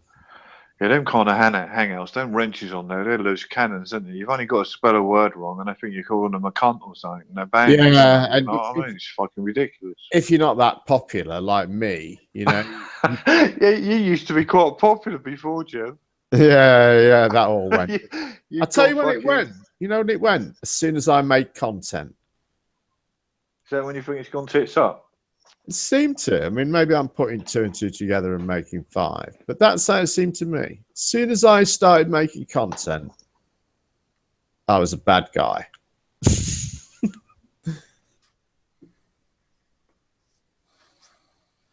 I guess, I don't know, what can you do? Yeah, but didn't you make content before that? Or was that just comments on videos you used to Yeah, do just before? comments. But actually making videos addressing things like flat earth memes. Although, you know, probably hardly any of them have seen them, my videos, so I need to find a way of making them interesting. Because they're not that interesting. Or even interesting at all.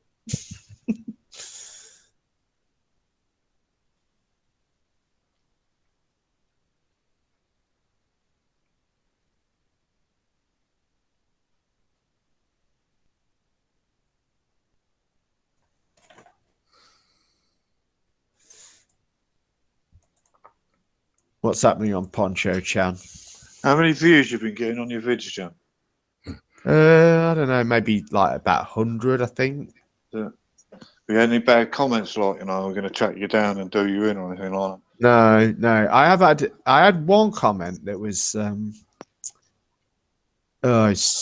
nut job. What did he say?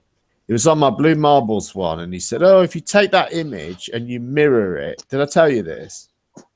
No. Because if you take that image from 2002 and you mirror it, you get a guy who's got fish for hands. I'm like, you what? And do you know what? I got the bloody image and I stuck it in Photoshop and I'm arsing about with it. I thought mirror it, you know. So I thought flip it horizontally, but I did that. I didn't do it. And the guy actually made a little video of it for me. And what he meant by mirror it was literally effectively put a mirror down the middle of it. You know, so you're reflecting one side.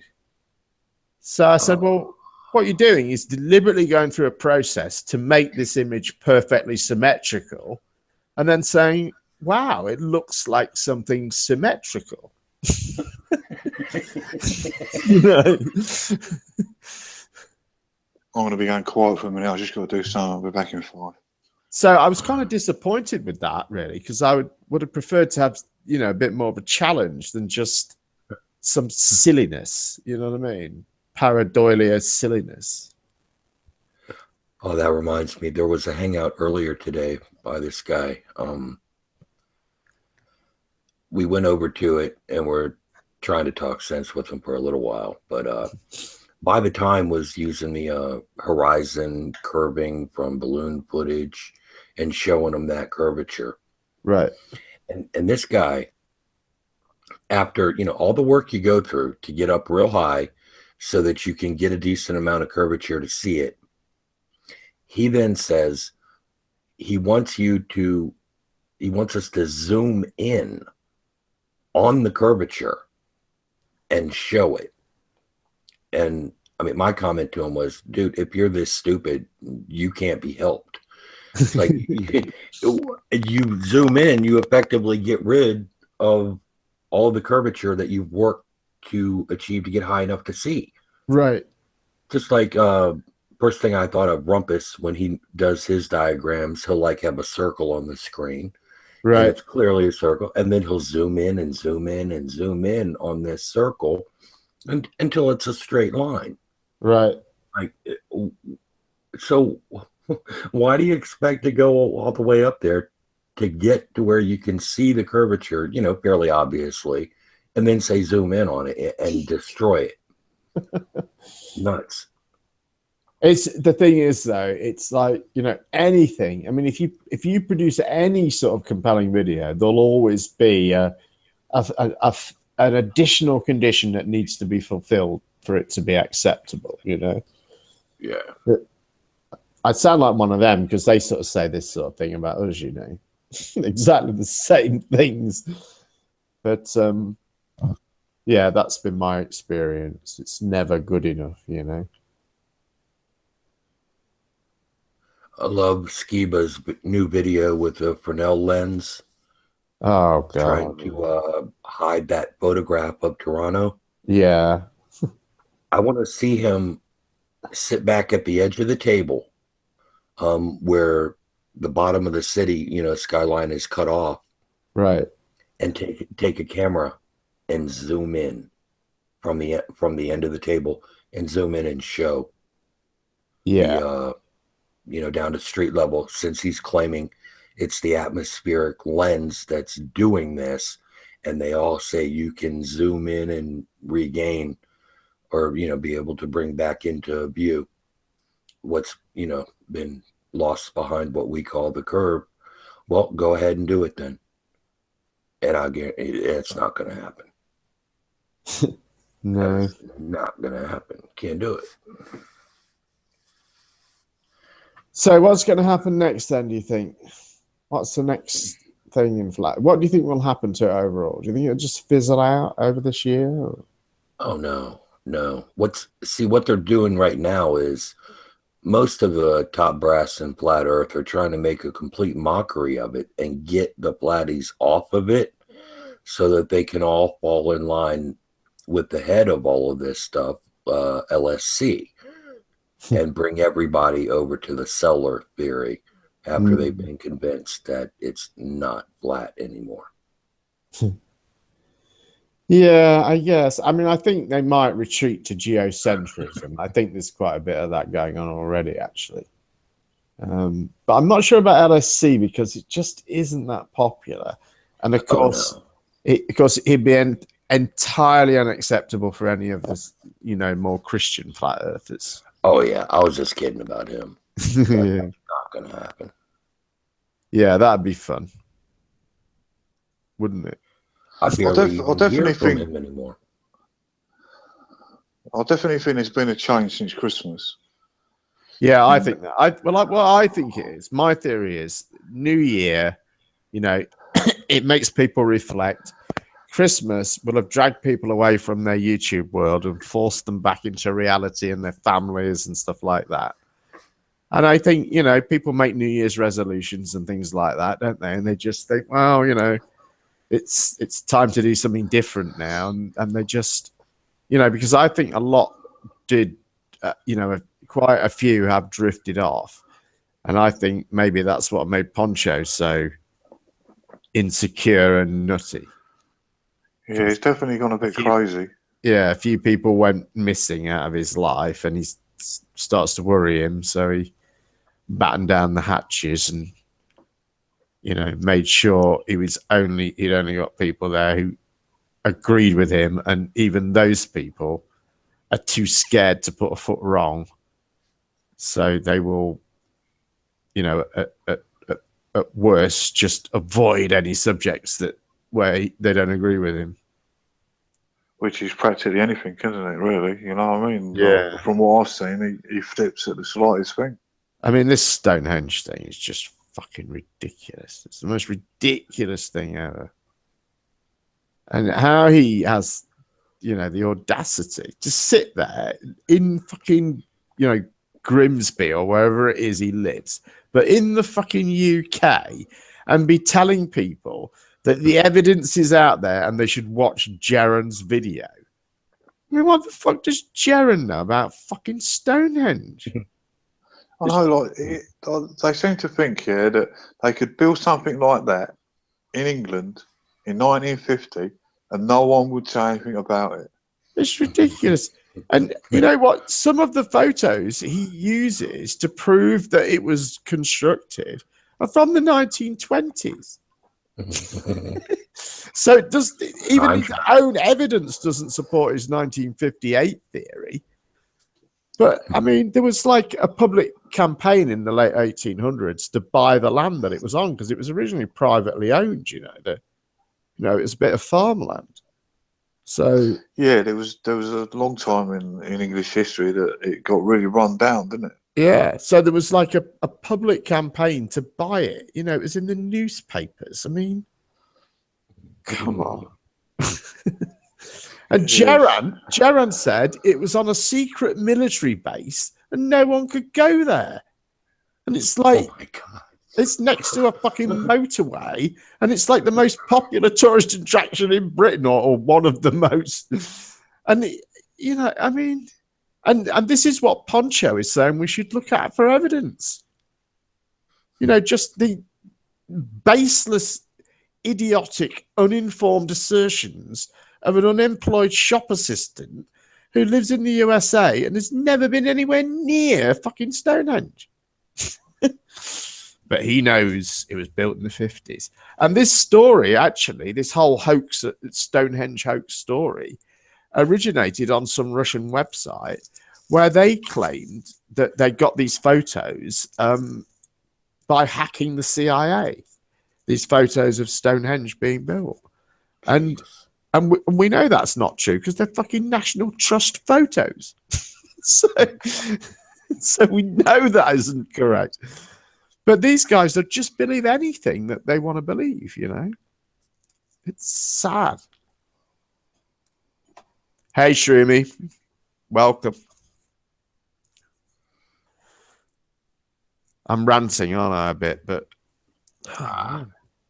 you need to sometimes, But do you think, Jem, do you think if you say, you was a flat earther and that's what you believe, don't you think that when people say, like, about what Poncho's been going on about Stonehenge and things like that, don't you think that they realise that that's a blatant lie? That's why I don't understand that no one's calling them out, Well, someday, I mean, John Watson has, to be fair. I mean, he has a few times. So. Yeah, I mean... Because he doesn't believe it at all. No, he don't, but he believes fucking you're Nathan Oakley. Yeah, well, that's true. Yeah, he believes that. So, like, there's his judgment, you know what I mean? Yeah, and I'm a paedophile and God knows what else. I get called a paedophile or gay or, my sexuality is questioned probably about a dozen times a day now. I know, man.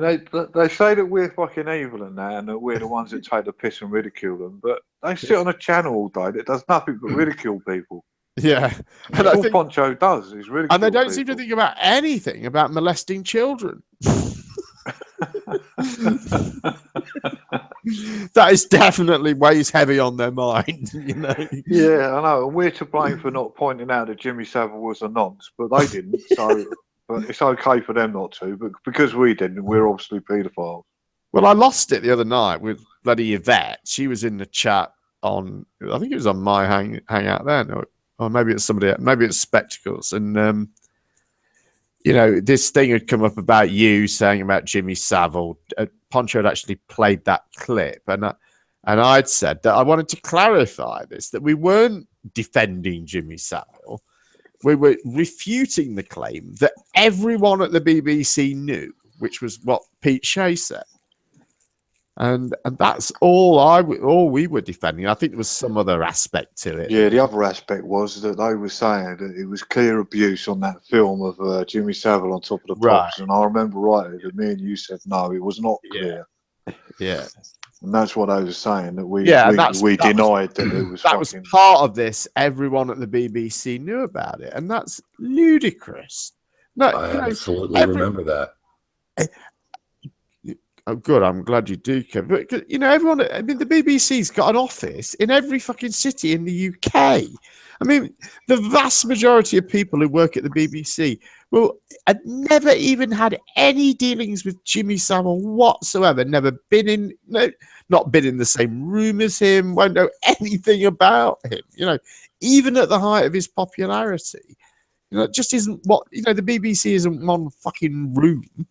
Do you know what I mean? It's it's a vast global organization.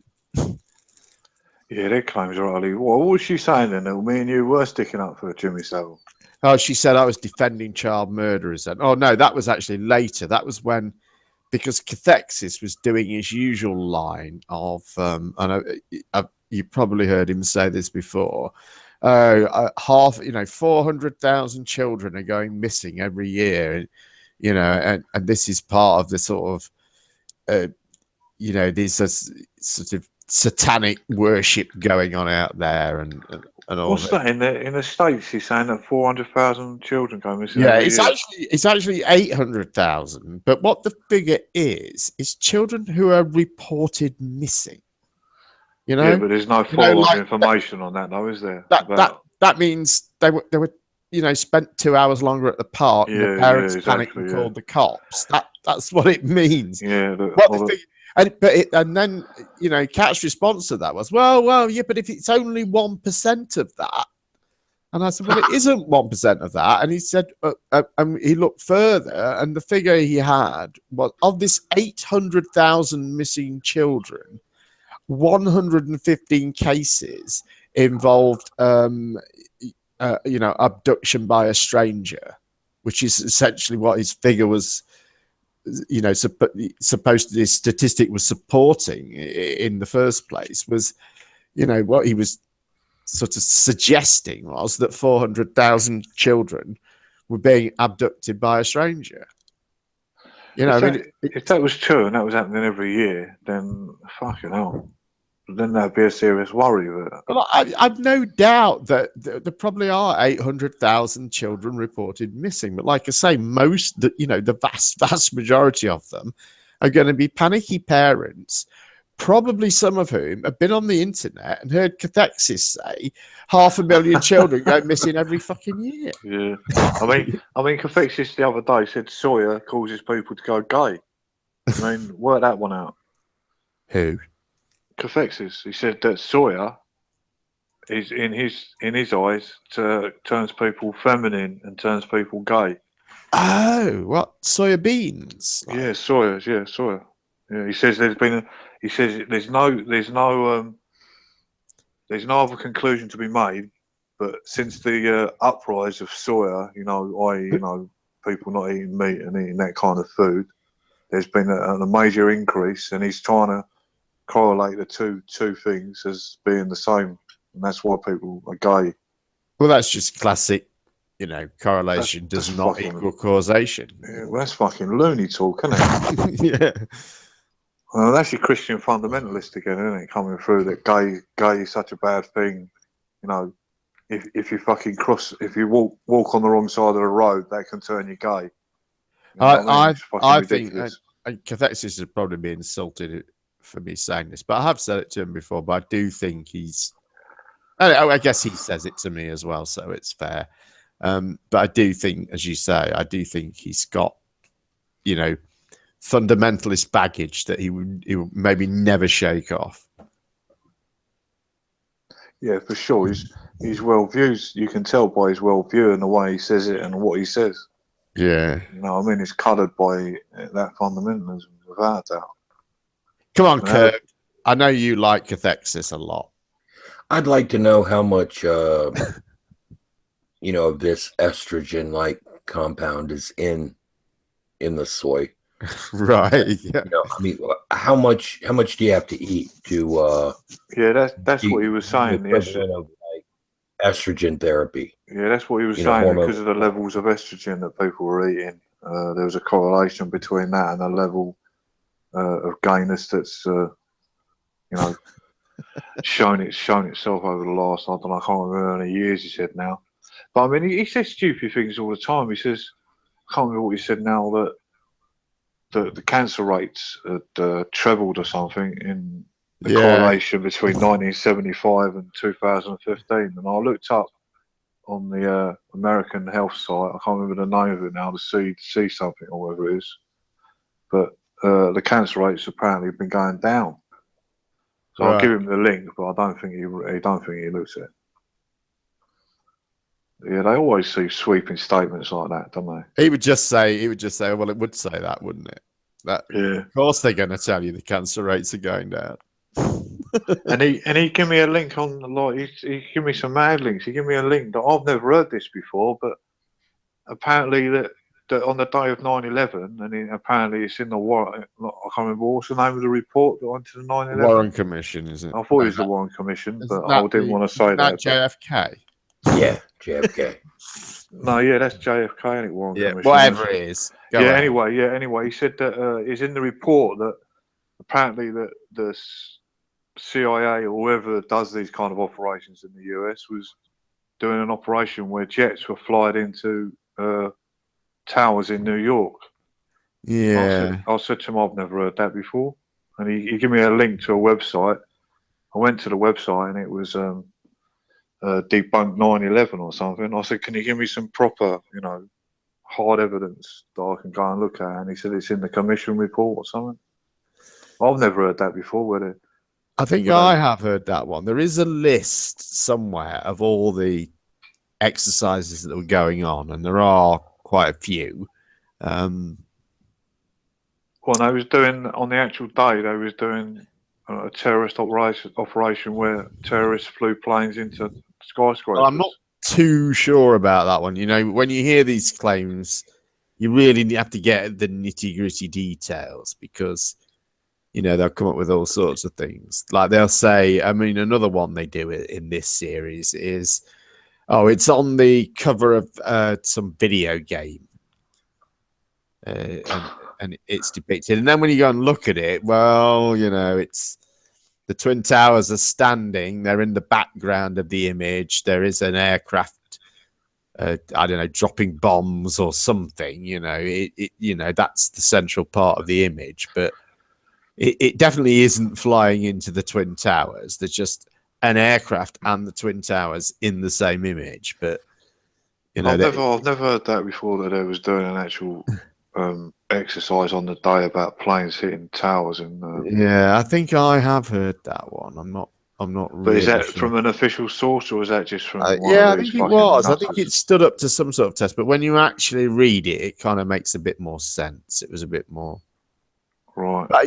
Because I know they was doing an exercise, because when you hear the air traffic control.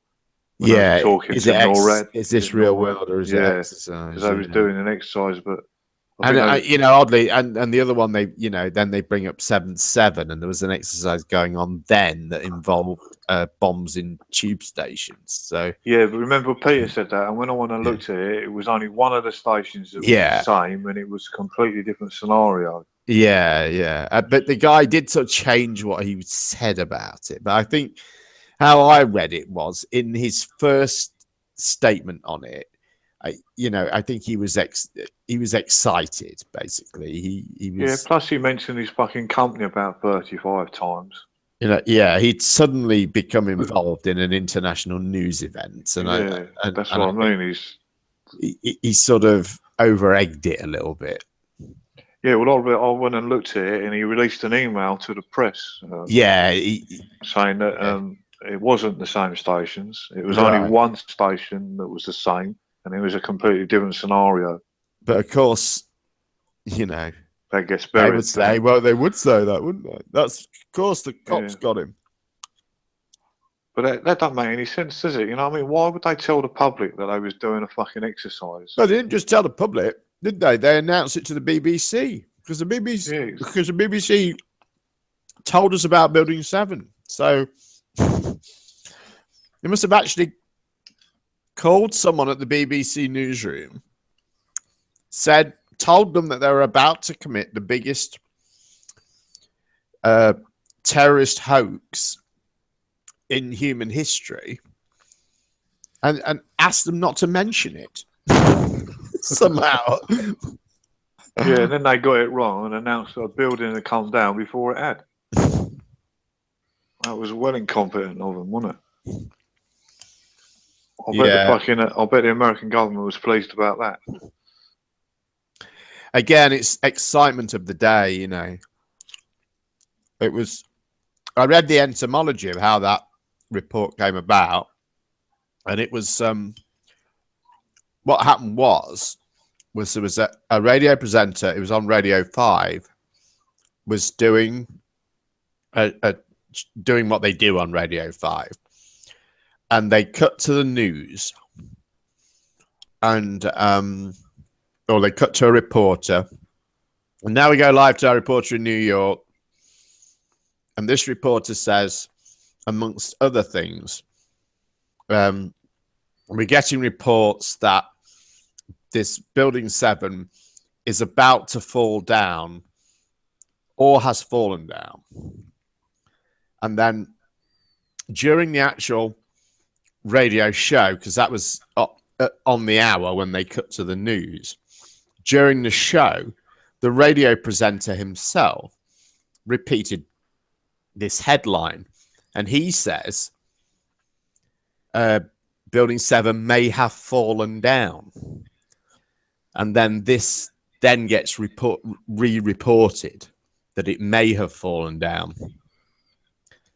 And this was based on these interviews, which you've probably seen, where there's actually a fireman in the street saying, you know, he's pointing at it and saying, look, you can see where it's bowing out there. That's going to come down. So I don't know. It's very difficult, isn't it, with these things? There's a lot of confusion on the day. You know, you can imagine what it must be like in a newsroom like the BBC have got. You know, they've got 300 worldwide correspondents. All of them are going to be active on an event like this. You know, there's got to be information coming in by telephone, by email, by Twitter. Excuse me. Then there's, you know, chunks of video coming in. They're watching video streams from, you know, probably 50 or maybe 100 other news stations around the world to see what they're reporting. And you can imagine what it must be like. Just like a cacophony of media and information that has got to be sifted through and turned into, you know, 2 or 3 minute news segments. Do you know what I mean? Stuff's going to go wrong, isn't it, when things are moving quickly? I mean, Jimmy Savile was still alive as well, so you've got to remember all the children that was being abused at the same time. So bound to have got something wrong, Joe, wouldn't they?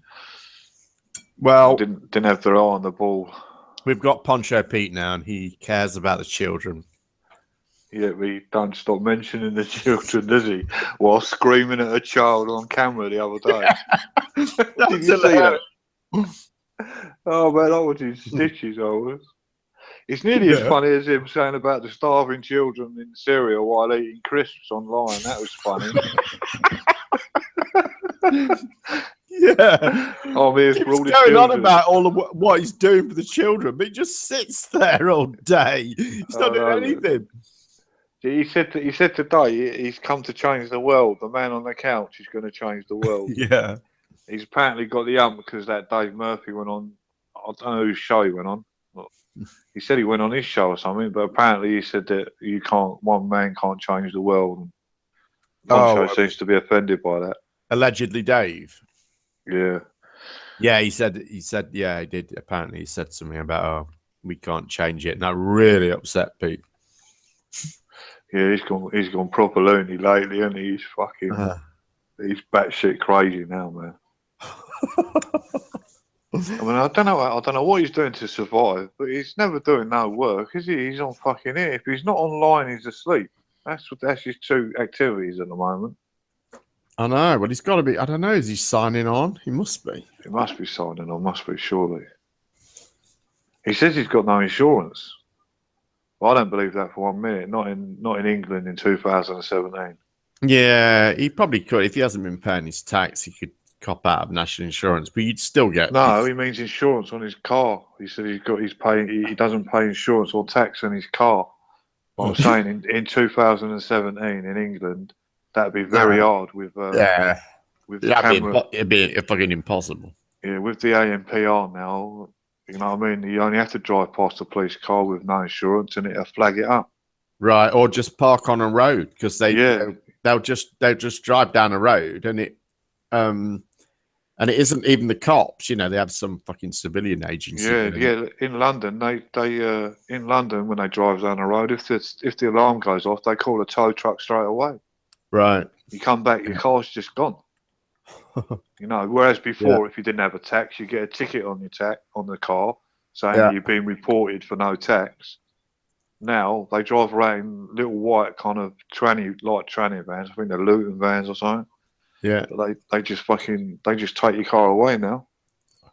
I had one done. I had mine clamped for no tax, and I mean I was a pile of shit cars. And they wanted, like, I don't know, about 140 quid to take this clamp off. I rung them up and I said, look, it says, I haven't got 140 quid. I can't pay this. He said, oh, well, you'll have to. Yeah, you'll take the car away. I said, well, I tell you what. I said, take the fucking car. so I just got to buy a new one. so I just let them take it. Yeah, they've had a few of my cars they before. Left it for days and days. You know, they kept ringing me up, and I said, no, take it. You said you're going to you keep threatening to take it. Take it. Yeah, but that's what he claims, that he don't pay no insurance and tax, which I don't believe, because like I said, I don't think you can get away with that in the UK. Nah, you wouldn't. No way. It'd soon catch you. Yeah. But having said that, he sits on that couch all day. He probably only drives to the Dole office. Yeah, maybe. He's only out 20 minutes. I mean, did you see the film of him giving that money to the tramp? No, I've never seen that. I've heard him talk about how he does that. I mean, it was so funny. He got out of the car in his clown suit. Right. You know that suit that he's got, that's the clown suit? You should see the guy's face, man. He didn't know what the fuck was going on. I mean, some guy's got out. He didn't show how much he gave to him, so I must like they only gave him a $5. Most likely he turned the camera off and said, give me the money back. Yeah. But yeah, he's never out working. I'll give you a $5 if you'll let me film you giving you a $10. Yeah. Yeah. It's like you fucking give him a leftover burger or something. Still, I do that. You know, when we fuck up, every so often we fuck up and we end up with a fucking, bucket of chicken that has no owner. I make them take it to a homeless person. Yeah, I mean, I don't know about where you are, but where I am, well, I go to London quite a lot because I've got family still there, but like, there's loads of been things in the paper about these beggars earning like grands a week and all right. that. They've been followed by some of the Sun, the Sun newspaper. Right. I've done a couple of exposés on these beggars while they follow them. Like they've been going and getting M3 BMs and driving to fucking houses. Then the Sun have tracked them down to having dole money and their rent's being paid, and they're claiming they're homeless. It's kind of one of those stories that recycles, though, isn't it? I mean, of course it is. I think Fox News do that. That's one of their, when they do like their War on Christmas every Christmas. War on Christmas. Have you seen that? No, I haven't seen that one. In the US that, at Christmas time, people put up nativity scenes and things like that. Oh, yeah. Somebody always ends up putting one on some public land somewhere, and then some atheist group objects to it. And Fox News get hold of this and say that, Christianity's under attack, and and they just like to report these sort of stories. Who owns Fox News? Is it fucking Murdoch? Yeah, it is. Yeah. Is he a Christian, Murdoch? I don't know. Probably not. I wouldn't have thought so.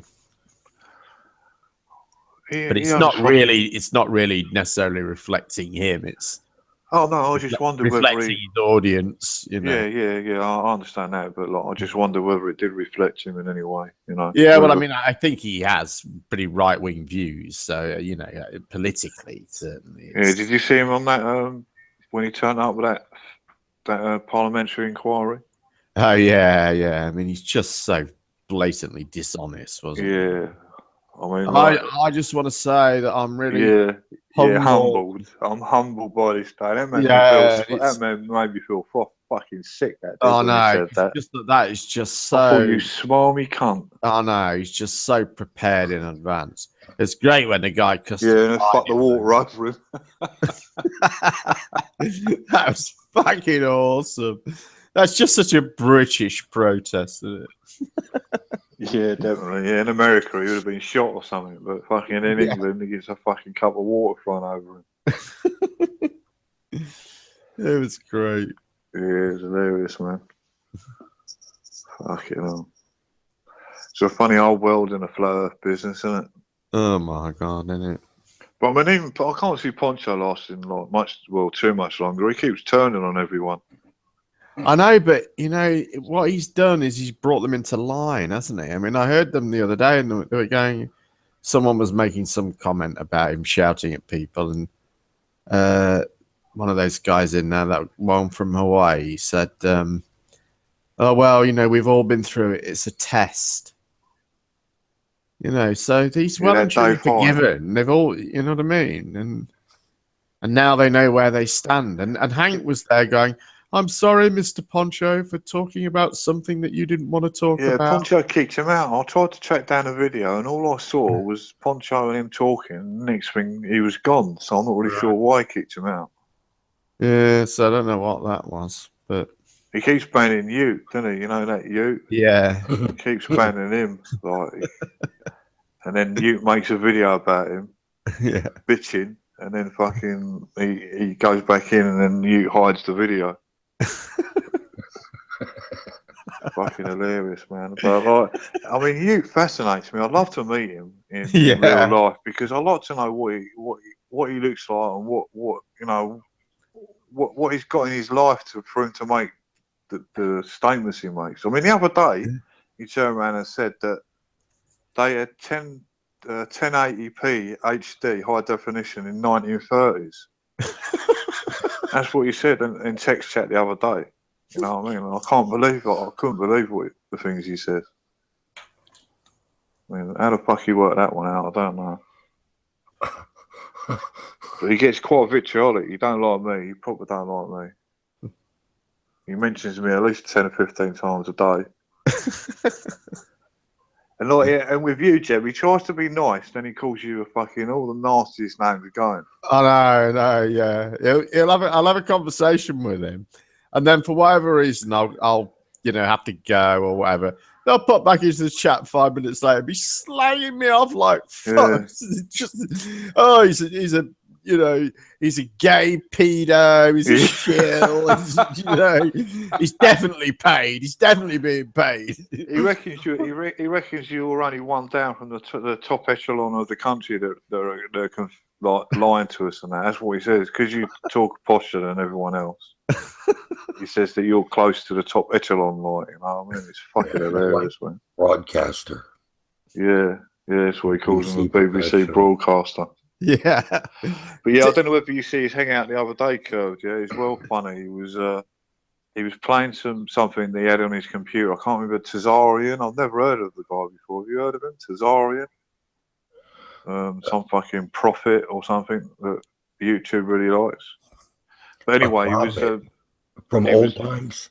No, I don't think. Well, I'm not. No, he's got audio tapes. This guy, Tazarian, but apparently he was like, a go-to knowledge of all the lies that we've been told. But Ute was doing a hangout the other day, and he was playing the guy's audio tapes through his hangout, but he couldn't work out why people could hear him typing and talking. He thought his mute was on mic. He thought his mic was muted. People going, "We can hear you," because he was vaping, and he'd cough his guts up. He'd be like that, and everyone was saying, "You man, we can hear you." And he said, "No, you can't. You're lying. I've got it muted." He couldn't even work out that it can't be muted because he's playing the fucking audio tapes for it. I mean, the guy's so stupid. Fuck knows what happened to him at school. Not unless he's an immigrant, but he sounds fucking English and he sounds from Manchester. I did thought it catch was some from of the that South. hangout. Sorry, go on, Kev. I was just saying, I did catch some of it. I didn't hear a whole lot. Yeah, he's hilarious, man. I couldn't stop laughing. Everyone's going, we can hear you typing and we can hear you breathing and laughing. You. He says, no, you can't. He says, I've got my mute mic. And then he started saying Jem had hacked him. Because Jem was in chat. Jem come in chat for a while. I don't know whether they banned you or I can't remember what happened now, but he was saying, yeah, Jem's hacked me. He's gone out. How they got this equipment that they can hack me and unmute my mic? So yeah, he's proper fucking down the rabbit hole, that guy. Jem, why would you do that? Taking advantage of your contacts. I mean, what kind of life is that, though, to think that everyone, everyone's an agent? I mean... I always thought that was just part of his shtick. But I don't think he really believes it, Curve. Well, he might be that deluded, that paranoid. But do you think these people are ill? Like sick, He spends a lot of time doing this. Because not being funny, Curved, if you come across someone like that in real life, that you had in your circle, i.e., a member of your family or someone that you had quite a lot of dealings with, then I'd be quite concerned about their health myself. I mean, we laugh. I have family that's much more normal than him that I don't deal with. Yeah, exactly, same as me. But like, you know what I mean? It'd be quite concerning if you had someone like that wrapped around you, wouldn't it? I mean, if they come round your house and, everyone that knocked on the door was an agent or something, Yeah, it's just a matter of time before he doesn't know where I moved. Yeah, you know that, innit? Hey, can you see the group chat? In the Hangout, or do you need a green chat link? If that's the guy you're talking about. Yeah, I can't see nothing that you put down. I'm on an app, so. Okay. I can do this. Let me find the right one. If you send it to me on that, where I sent you that message on the green chat, I can see it there. There it is. I got it. I think that might be the prophet guy you're talking about. The name did ring a bell. I don't know where I pulled that name from because I'm not really familiar with him. But I have. Yeah, I think that looks like he said that looks like the name Kazarian. He's got a load of audio tapes. Yeah. So that could quite possibly be him, yeah. Hey, I noticed he seems to be kind of intrigued by somebody. I think his name is Daryl Bradford Smith. Does that name ring any bells? No. Who's this then? Daryl Bradford Smith. Who's that? He's like some kind of a conspiracy guy. You likes to listen to tapes of him or recordings of him from like years ago, maybe 2010, 2006. Just talking about a bunch of different conspiracy stuff. He does seem to be really, really heavily into conspiracy things. Yeah, this Tazarian is definitely the guy that you was talking about. I mean, look at all these things. The Truth and Unslaved podcasts and fucking the universe, part of it to fool you. Yeah, that's definitely the guy he was listening to.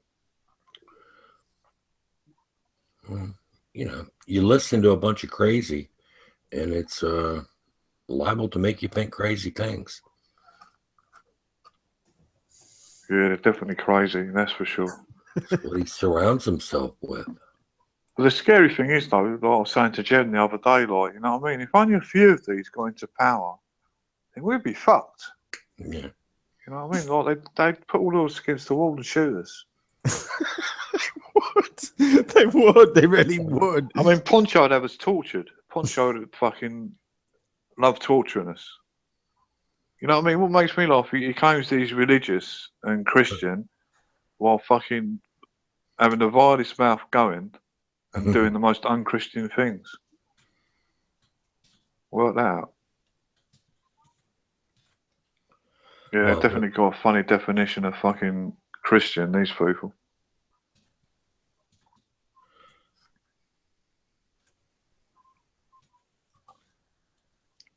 Well, once you understand that there is no hypocrisy on a flat Earth, you can behave anyway.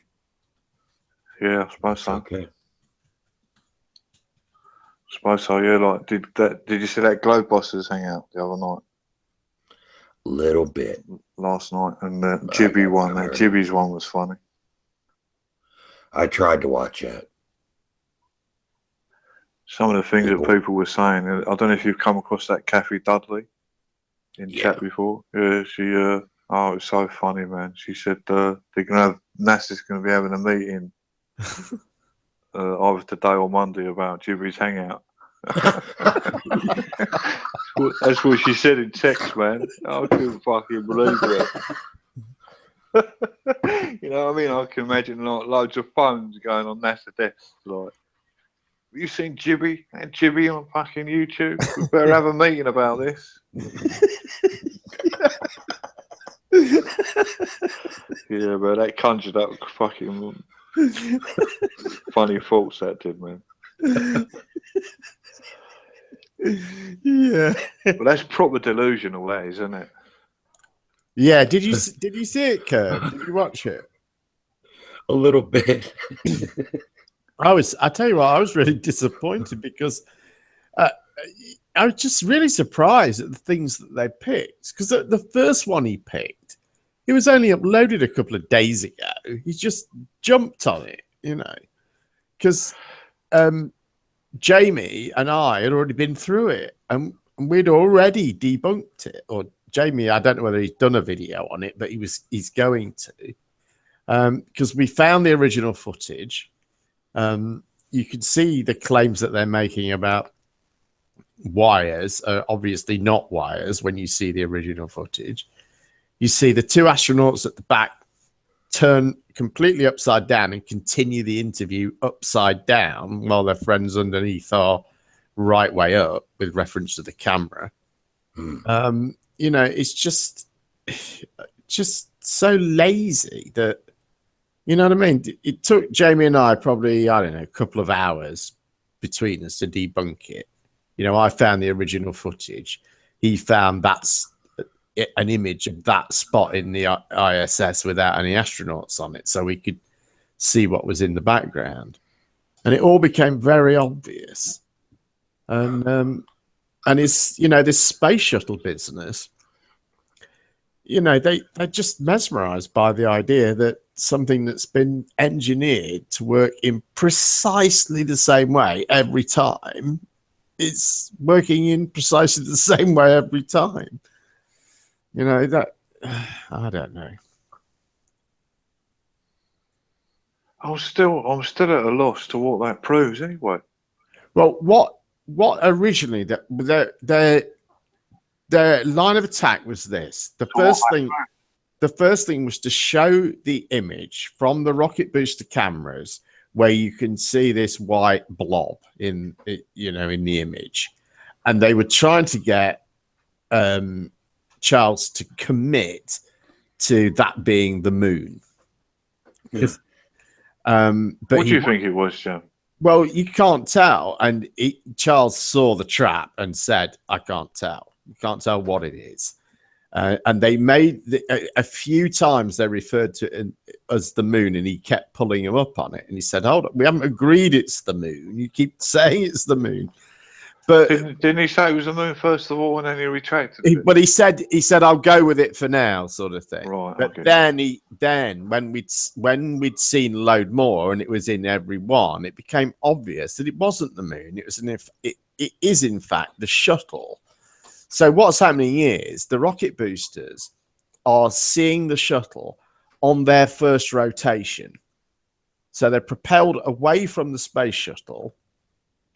You know, with the rocket. And they're just catching the shuttle as it's carrying on. Yeah, Its so the journey. rocket motors make them flip, and on their very first flip, they're both pointing at the shuttle at the same time, which is what but they're saying, oh, but they're tumbling. Yeah, they could never tumble so randomly the same way every time. But it's just that first turn, and of course, you know, they've been designed to blast away from the space shuttle at a, you know, very specific angle.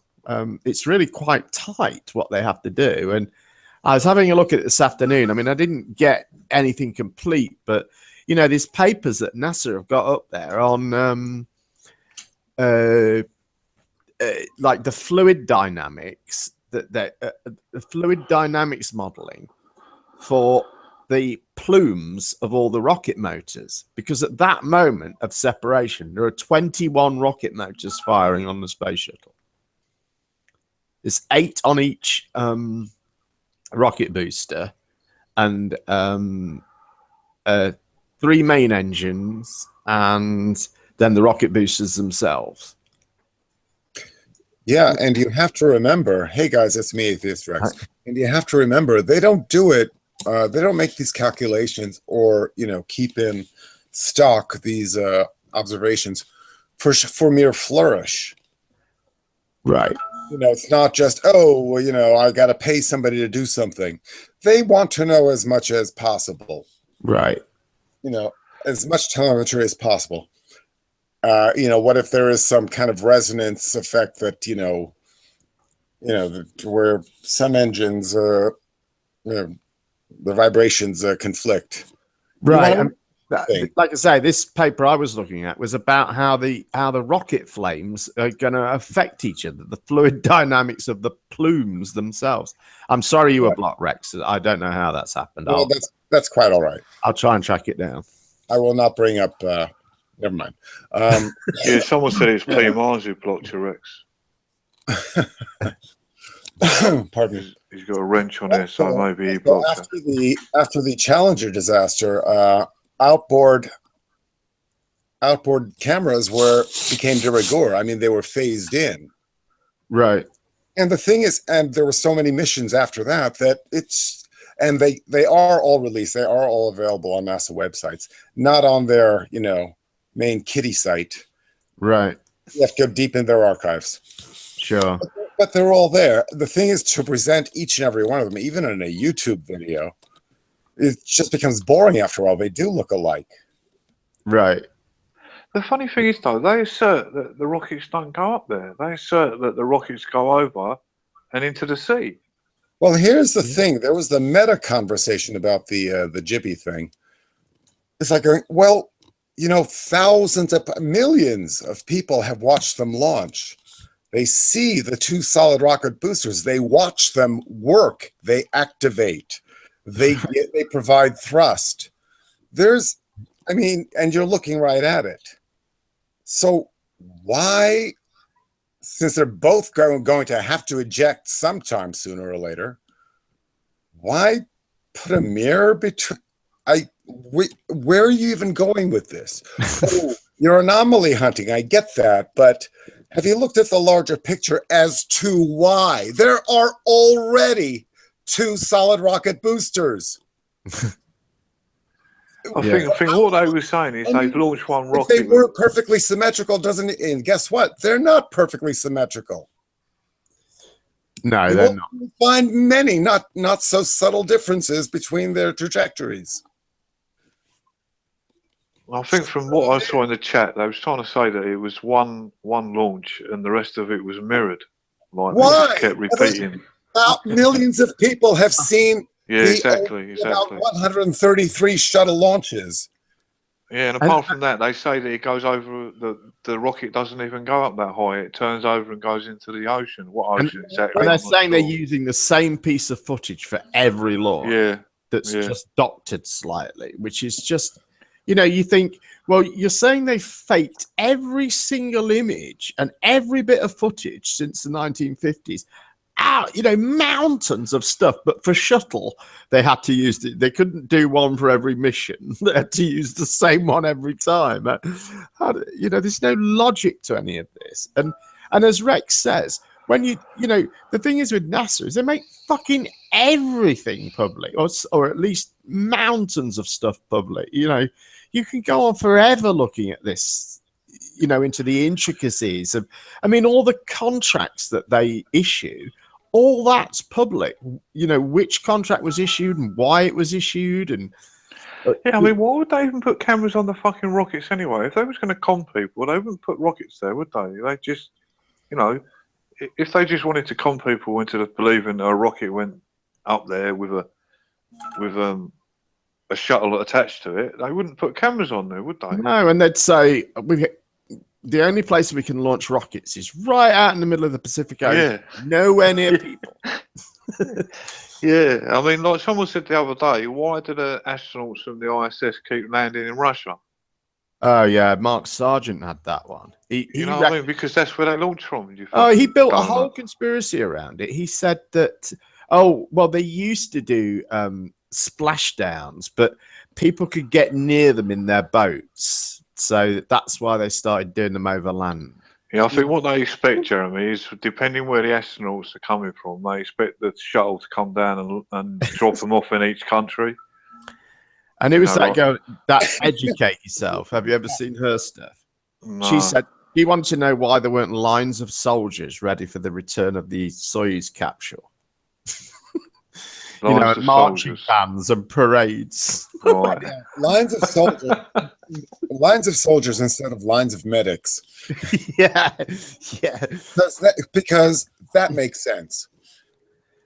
And of course, there's a thing that they don't know precisely where it's going to end up. In fact, I think there was one cosmonaut that you know, he was left out for I don't know whether it was might have been 24 hours, might have even been longer than that, because it just took them a while to find him.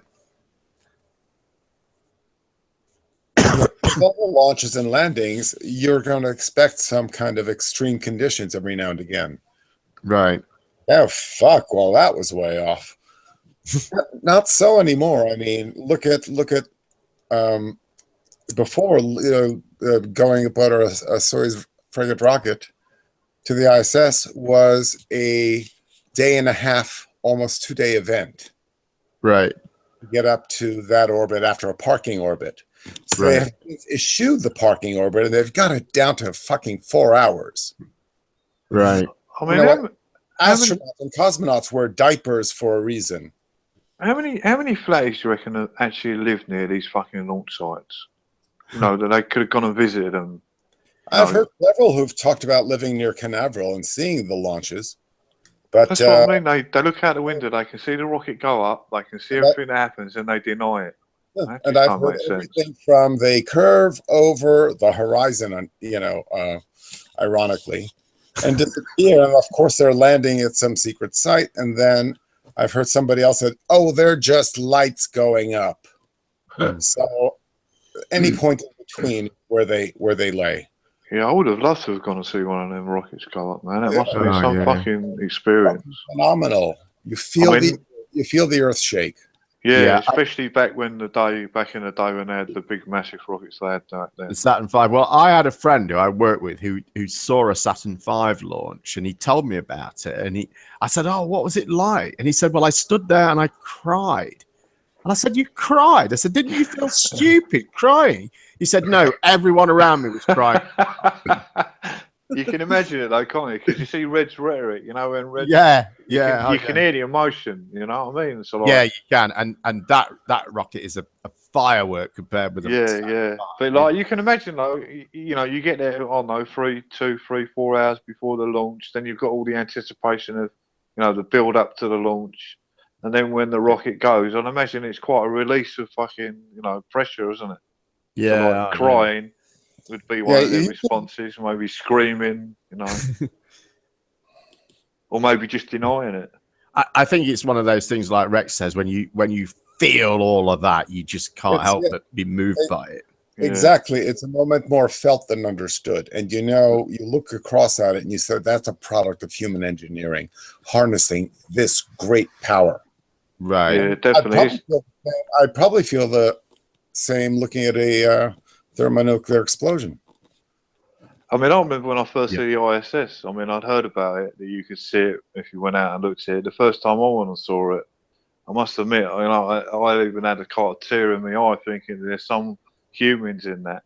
Right. And they're fucking hurtling across the sky at some ridiculous amount of speed. In other words, it's a moment more felt than understood. Yeah. I didn't understand why I felt that emotion, but I definitely could, acknowledge that I felt an emotion I didn't expect I would feel. That was quite a good night. That was. I remember that, man. That was quite good. They miss out, don't they, with this stuff, and they seem proud and pleased that they get to miss out. I don't believe science fiction anymore. This sort of thing, and I don't know. I just think these are such awesome achievements. Yeah, but not just the manned space flights. The unmanned stuff that NASA's done. This is awesome stuff, but even just to look up in the sky, just Jim, miss you it know all. what I mean? You can see things in the sky that are just truly amazing. When you read the background. Oh, when I started doing images, there's a little nebula called the Ring Nebula. I've said about it before, but I looked up on it, and it's a star explosion, and like the gas that's left, the only gas that I could pick up on my camera was blue, which is supposedly oxygen. Right. There was other gases there, but you have to use special filters to pick the gases up. Anyway, but like you've got a star with a ring, and it's called the Ring Nebula because obviously it's shaped like a ring. But when you read behind it and you could actually see it in the scope, and you take a picture of it, when you look at it, you think, "Fucking hell, man!" That's in the sky. Yeah. I mean, all that colour and all that, amazing stuff that's out there, and it's just in the sky. It's not like, you've got to travel fucking a billion years to see it. You can go out and just look at it at night time. Right. And like, all these people, they just sit in on their couches in their homes, denying that things are out there without even looking at it. It is quite sad, really, isn't it? It is. There was a story. I did a little paper once. There was a story about at the University of Padua where Galileo first observed the moons of Jupiter, and this university was a stronghold of doctrinal geocentrism, a stronghold, right? And the story goes that he begged his fellow professors to just look through his telescope. And apparently they refused. But that's how the story goes. So I looked into the story, and it's apocryphal. And you know what? Secondarily, I didn't believe it. I couldn't bring myself to believe that there's the telescope right in front of you. This man is claiming, earth-shaking, paradigm-shifting observation right here, and you refuse to look? I couldn't bring myself to believe it. And the story's apocryphal, it's in none of his writings. So I chose not to believe it. I was like, all right, well, it sounds like bullshit. Now I've met flat earthers. Yeah. I'm saying, look through. In essence, I'm saying, look through the fucking telescope. Yeah. We all the way through. And they're like, ah. Yeah. That's. I mean, true. all the way through our lives, we meet people that are in denial. But like Rex has said there with that story and that, but I've never met anyone in such denial as the flat earthers. I think they just deny everything. I think it is like the formation of a new religion. I think that, maybe Rex, this is your fault. Because, well, I wonder if this isn't in some way a reaction to sort of the rise of militant atheism, and that, these people have sort of, been talked into rejecting their religion, but now they really need a religion. so they just invented a different one, Yeah, I do believe I was instrumental somewhat in a very small way by pushing them to the extreme. Because Yeah, I think Poncho is a product of you, Rex. I think you. I always give them more than enough rope to hang themselves. I just want them to talk on and on. I never say, hey, and I never immediately say that. So I get pushed to saying you're an idiot, but it takes a while. I mean, I usually want to hear everything. It's like, really? Tell me more about it. I want to hear everything they have to say. But guess what? It never gets that far. It gets to do your own research. I was like, where in the Encyclopedia Moronica?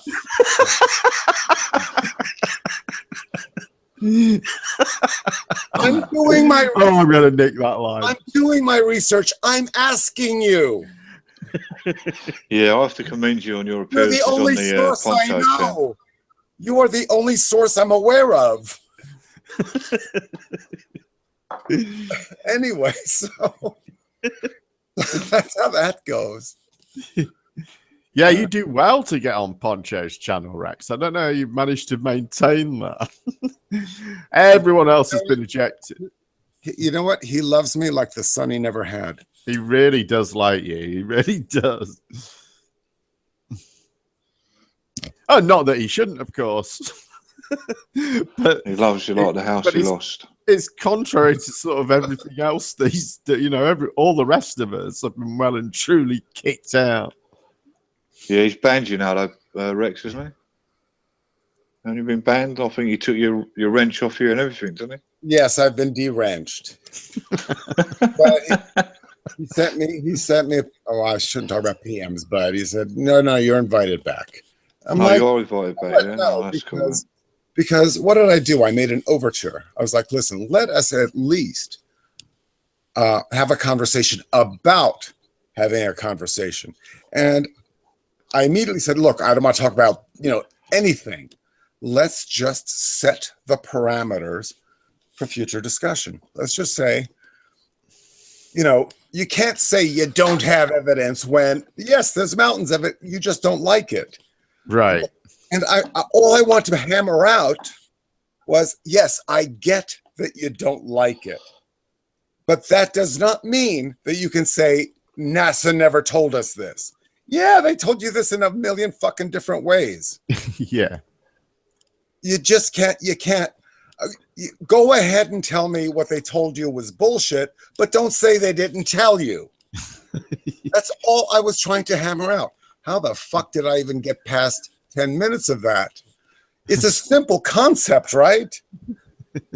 I think you've done well. I think you was in there for about a good hour before you called someone an idiot, wasn't you? And then I asked a simple question. I was like, all right, you tell me, because I took a little poll. What is the distance to the moon? Because they were talking about, oh, the moon does this, the moon does that. It was a moon conversation. And I was like, well, before we talk about what the moon does or does not do, according to your perception, let's talk about its parameters, its measurable physicality. So where is it? I got like 4 answers. And 3 of them were, I don't know. And one of them was, we can never know.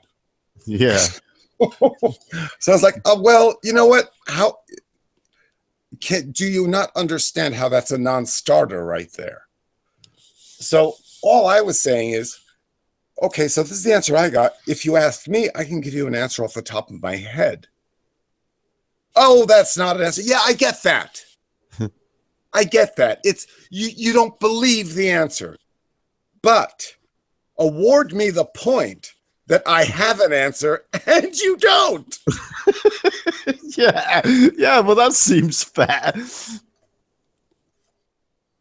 Yeah, I think that's the thing. I always find as well that we're arguing, we're trying to argue facts, and you're required, if you're in this debate, you're required to know the answer to every question that can be posed. And if you don't, that's evidence that the earth is flat. And they can just make up any old shit. They can just say anything, and you've got to try and argue against it. It's just, oh my God, why are we doing this? They will accept that. I call it them saying something that entirely confuses me and ask me to explain it.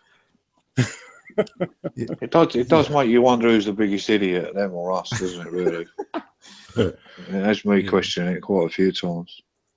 But it makes sense to them that given that it's unknowable, your answer is therefore incorrect. Right. They have that type of well, that was ability. like the thing. I went on to say, and I was just spitballing now. I didn't have a script, contrary to popular belief. I said, so now why don't you guys just tell me, I don't know, off the top of your heads, get together, brainstorm on this. How would you, since apparently we don't know the distance of the moon, how would you go about determining it? Simple question, right? Oh, there's no way you can do it. It's impossible. I said, and I'm sitting there on the sidelines. They're just, the church fucking erupted that I suggested that we could measure somehow, let's spitball this, the distance from Earth to the moon. Look, if we wanted to do that, how would we go about it? Let's think, shall we? So the church erupts. And I'm on the sidelines going, while they're erupting, going, guys, can I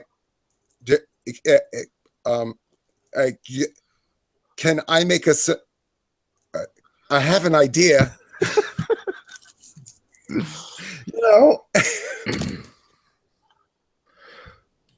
And I suggested it, finally. And then we had another 20-minute long conversation on how accurate the speed of light is. Oh, yeah. They like that one. They always changed. The speed of light's changed. It's like, just bounce radar off it. Lasers. Something that travels at the speed of light. Yeah. You've got a lot of things to use. A huge electromagnetic spectrum. Well, Jim, what do you think of upside down heads argument about the speed of light, saying that it can't be measured because the Earth's moving? Of course, they went to the I think it's 4 experiments they don't understand, and the 5th is an addendum, and that's Einstein. It's like Michelson-Morley, Airy's failure, 2 other ones, and then they go, and then of course Einstein had to come in and fix it. Oh, right, yeah. Yeah, I think they like that Airy's failure because it has failure in the title. Talking about. Yeah, I think you bang on, Mark. They like the word failure. Once they had it turned around, Einstein came before all of them, and they disputed him. I think that was in chat. Yeah, well, it wasn't Einstein anyway, was it? It was his wife. Let's have it right. Right. Einstein was the idiot. It was the wife who was and his whiz brains. kid students. Yeah. I mean, where the fuck that's come from, I've got no idea. Well, it comes from the fact that he's a Jew, you asshole. We're all Jews, aren't we? We're all Jews at heart. Apparently, there were no more than 12 tribes, but enjoy a piece of fruit and suffer forever. The true Jews were black, though, weren't they, according to Big L? Oh, I don't know. I can't keep up with the various. Wait, what's the difference between a real Jew and not a real Jew? About $1 million. Yeah, bacon sandwich.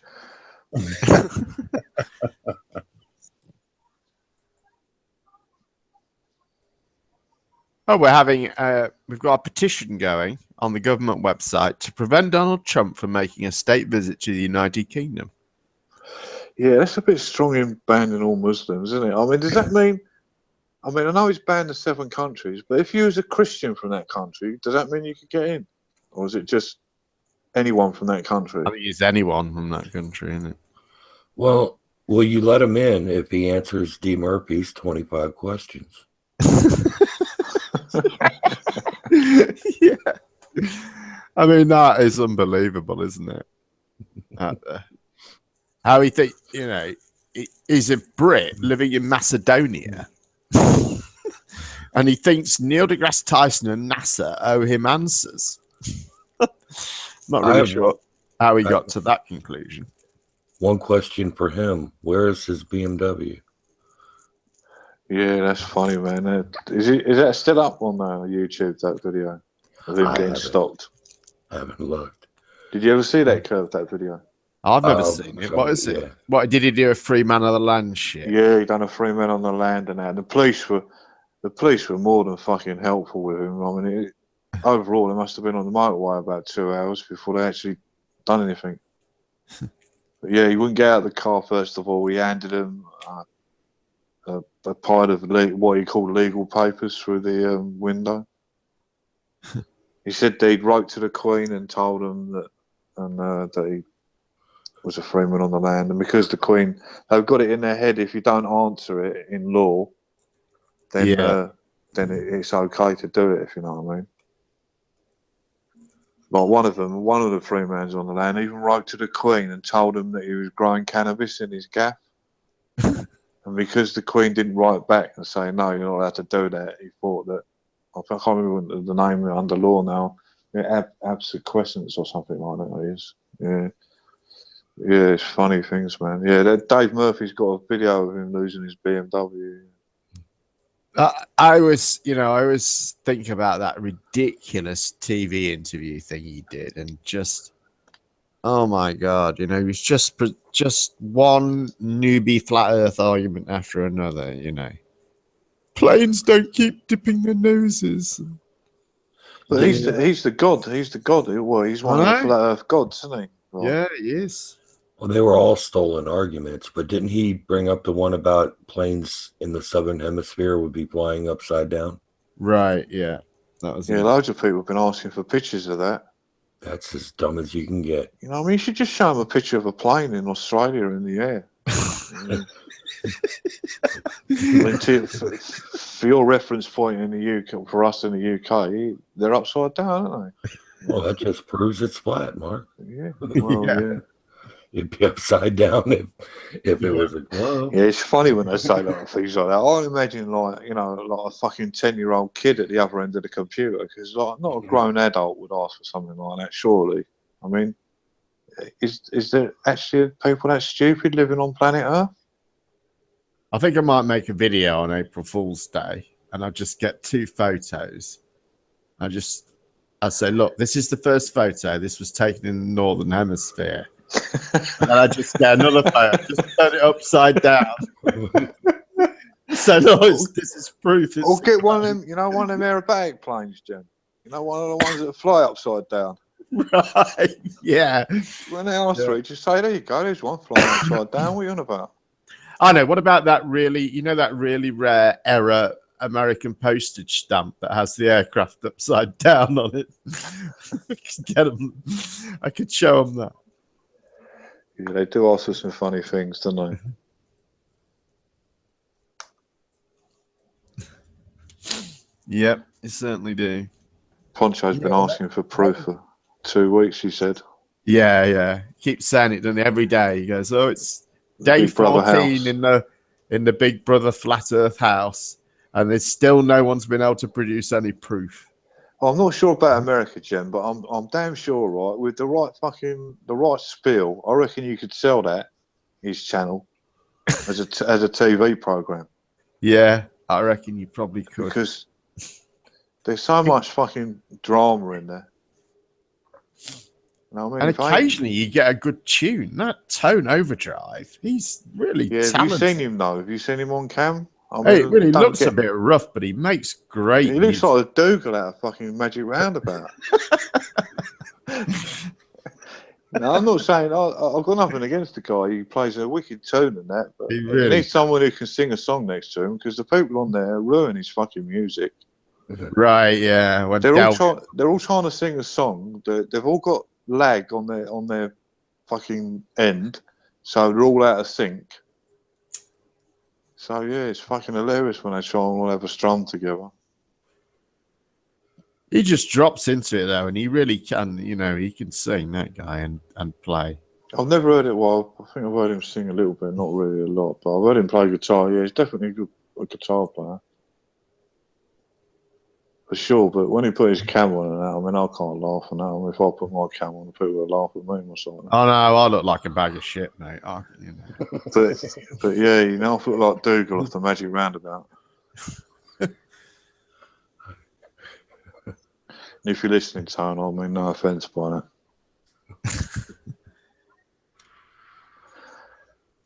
Anyone got shares in P900 yet? I think we should buy shares in it, man. Do it. I reckon that's fucking got to be one of the most bought cameras. Yeah, definitely. I think all the flatties that can afford one have already bought one. Yeah.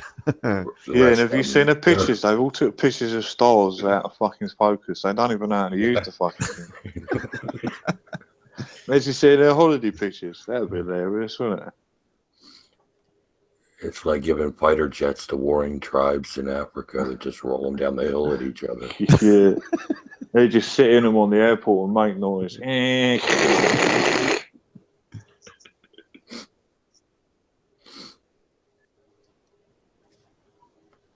Yeah, Watson's been banned from every channel apart from yours, Jem. I think this is fucking hilarious, man. Any channel he's allowed on, he's on the Border channel. At least he's got a home somewhere. Yeah. He's got a fucking 101 different socks, but that was him in, I don't know if you've seen it, Pongo Pete's channel, wherever it is. He's got a pig icon. No, I've not seen that. Yeah, he was in your chat earlier, but he got banned in ponchos straight away. Like, it's like quick draw at a saloon in ponchos, all them wrenches in there, isn't it?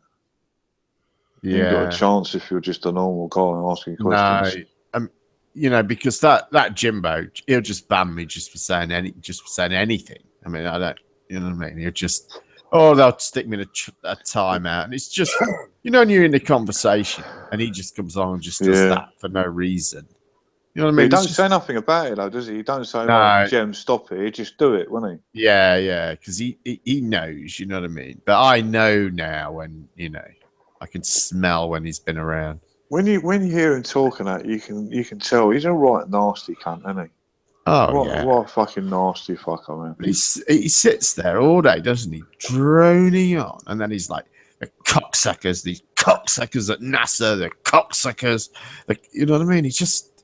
Yeah. Right. Yeah, the other day he was saying, he goes, they should all be hanged, they'll all be hanged. Yeah. In the next breath he said, I don't want anyone to be hurt. Right, yeah. You know what I mean? He's all over the place. I love that, Jimbo. He is now the intellectual leader. Yeah. In his time slot.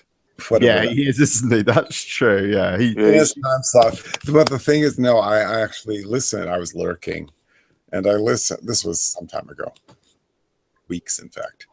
And I forget the other guy's name, but he browbeat him.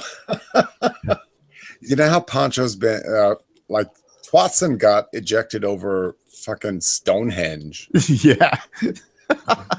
Because Twatson like lives in the area, I suppose, and like it has some kind of local pride, right, in their relics. I mean, it's national pride, really, Rex. You know, it offends me when he says. So he knows a lot about it, right? And and that was the hill he chose to die on. Yeah. It's like, you know, ask any Irishman to deny the potato famine and ask any Australian retard and they will. So yeah, have you heard that Jimbo's latest about the Chinese magic mirror? No, for the moon. That's why he says the moon's like it is. It's not a solid object, but he keeps saying it's because of the Chinese magic mirror or something. Yeah. Pete Shea was trying to spread that shit at ED the other night when he was there. Well, did he come in? Because I think there was not a bit of an argument, but there was a discussion earlier about whether it was to Pete's detriment to let him on the panel. Did he actually come on the panel then, Kurt? Yeah, he did, you know, like maybe 2 nights ago. Something like that. Oh, I think he'd either been kicked off Poncho's, or I think maybe Poncho had gone to sleep and not restarted one or something. You know what I mean? There was a gap. Yeah, because he said I was seeing him saying text he's never going back to Ed's again, but no, he came in. I mean, he told Pure that he was going to send him $10, but you know. When he gets it. Which will be never. Never. Yeah, I've told Pierre of a way to get him. Just get him a fucking Amazon voucher for $15 or something, and then he can buy it like that, and he don't have to give him no address or anything, does he? Right. I mean, I've even sent pizza to people in America before. Have you? Yeah. Well, not pizza from England. I bought Nadia a pizza before. Have you? Yeah. Just what? Have you just transferred the money? You ain't had to ring up and order it, have you? No, you can do it. There's. I can't online, remember, you mean? But there was a. She just gave me a website and just ordered it online. Right. What? Because she was skint and you felt sorry Oh, for actually, her? no. What it was, you could buy. They had a gift voucher. That was it. So you could go on this like pizza website and just buy the gift voucher thing. Jim, I think you should tell this story a bit more. It puts you in a new light. Buying people pizzas.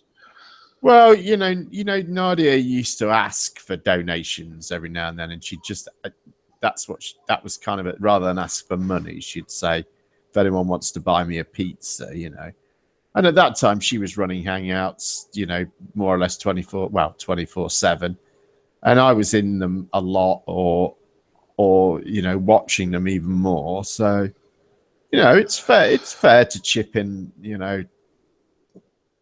15 quid or whatever it was. What expenses would you be having for running a Hangout? Well, I mean, she'd have an internet connection, but I mean, we've all got that. I mean, I know, but you don't incur an expense for running a Hangout. Well, no, but there is labour involved to manage a Hangout. Well, fuck it, I've been in here 8 hours, Jim. I want a fucking pizza, mate. Fucking Libby, I ain't even been offered a cup of coffee or fuck all. How many hours do you have to do to get a pizza then? Well, have you ever had a pizza curved? No, I've been disappointed at every dinner party so far. Yeah. Well, I don't think this one's called a dinner party. No, but I do consume a cake on behalf of the Hangout on each occasion. And tonight I have had sticky toffee pudding. In fact, extra special all butter sticky toffee pudding, and custard. And I can tell you, as I say, I consumed it on behalf of the Hangout, and the Hangout enjoyed it very much. Right. How do I get some of that? That sounds good. I can email it. I tell you what, mate, I couldn't believe, when I first took the first bite of it, I was like, oh my God, this is gorgeous. Sticky toffee pudding's nice though, isn't it? Yeah, it is. But it's not a pudding, I guess, in the American sense. It's like, it's basically like a hot cake covered in toffee syrup. That sounds good.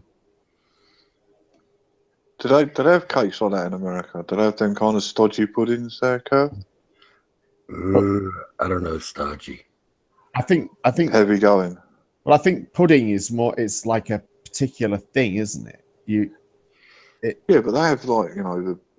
No, but pudding like in America, pudding doesn't mean dessert. It's a specific product, isn't it? Is that right, Kurt? Yeah. Yeah, pudding is pudding. Right. It's specific, yeah. Like here, pudding it's a word that we use for dessert. There again, Yorkshire pudding is not a dessert, is it? Well, exactly. Yeah, I mean, or steak and kidney pudding. Yeah, so the English language is proper fucked. Yeah, yeah. No wonder the foreigners are struggling so much. Maybe we should ban all Muslims. Well, they did have some sort of, there's some committee, some sort of language steering committee kind of thing. And they did have a meeting recently with regard to this to try and make English easier to understand. And they're recommending sort of ditching certain words and changing the spelling of certain words. But that don't make any sense because they keep fucking adding new words. Well, that's right. But you know what? If you're learning the language as a foreigner, you don't need that many words, We probably No, but yeah, like yeah, 1,500 that we use regularly. yeah, the emphasis is just on the ones that have been used for different items, isn't it? Right, that's it. where they're going to struggle, isn't it? Yeah, and it's about, you know, teaching the principles, and you know there are some difficult things in spelling that there's just a lot of inconsistency, isn't there? And there's been talk about making it more consistent.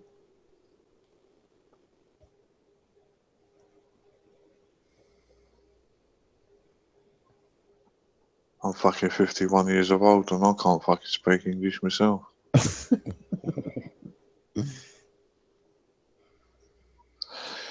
Have you seen it, like Poncho Pete's meaning in the Urban Dictionary, Jim?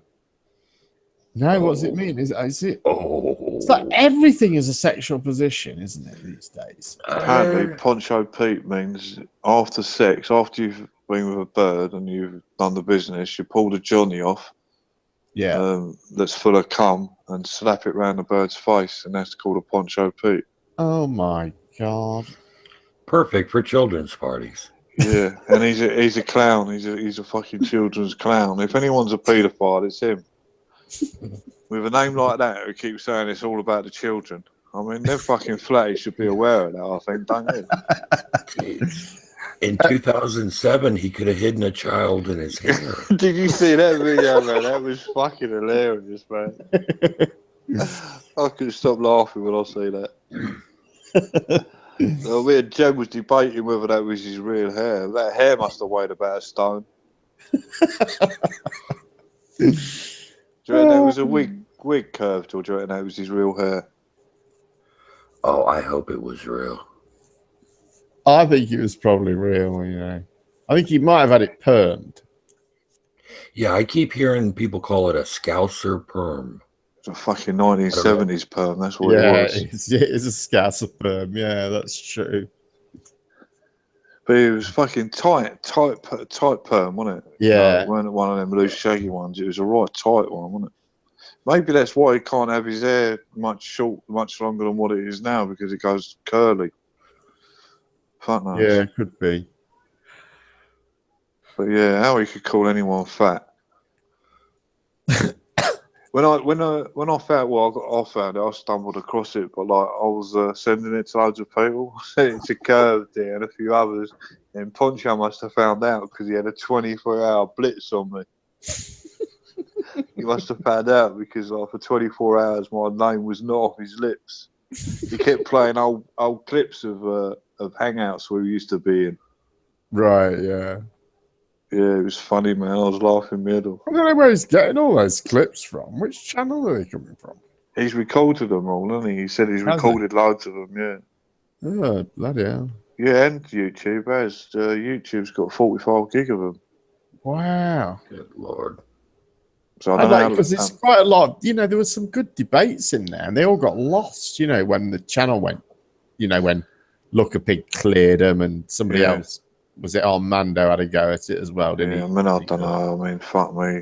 That channel was a fucking, you know, like Wild West, that channel, wasn't it? It was, but that kind of made it good, you know.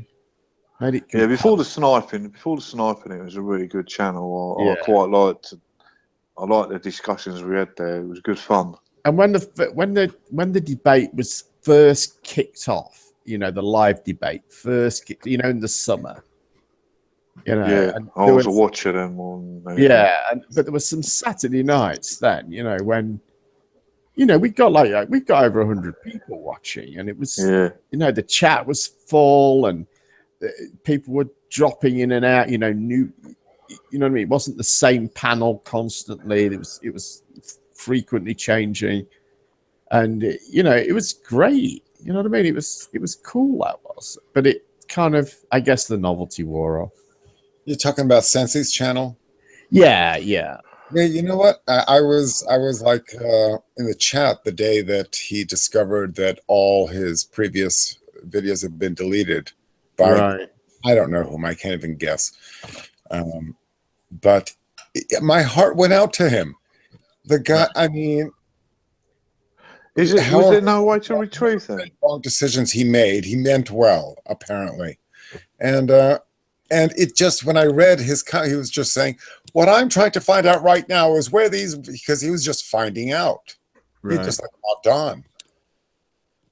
And it was like a kid losing all his toys, you know. It wasn't much in the grand scheme of things, but it was his. And, you know, he felt he was really disturbed. That plus being stabbed in the back by whomever he trusted to have the power to do that, which were several.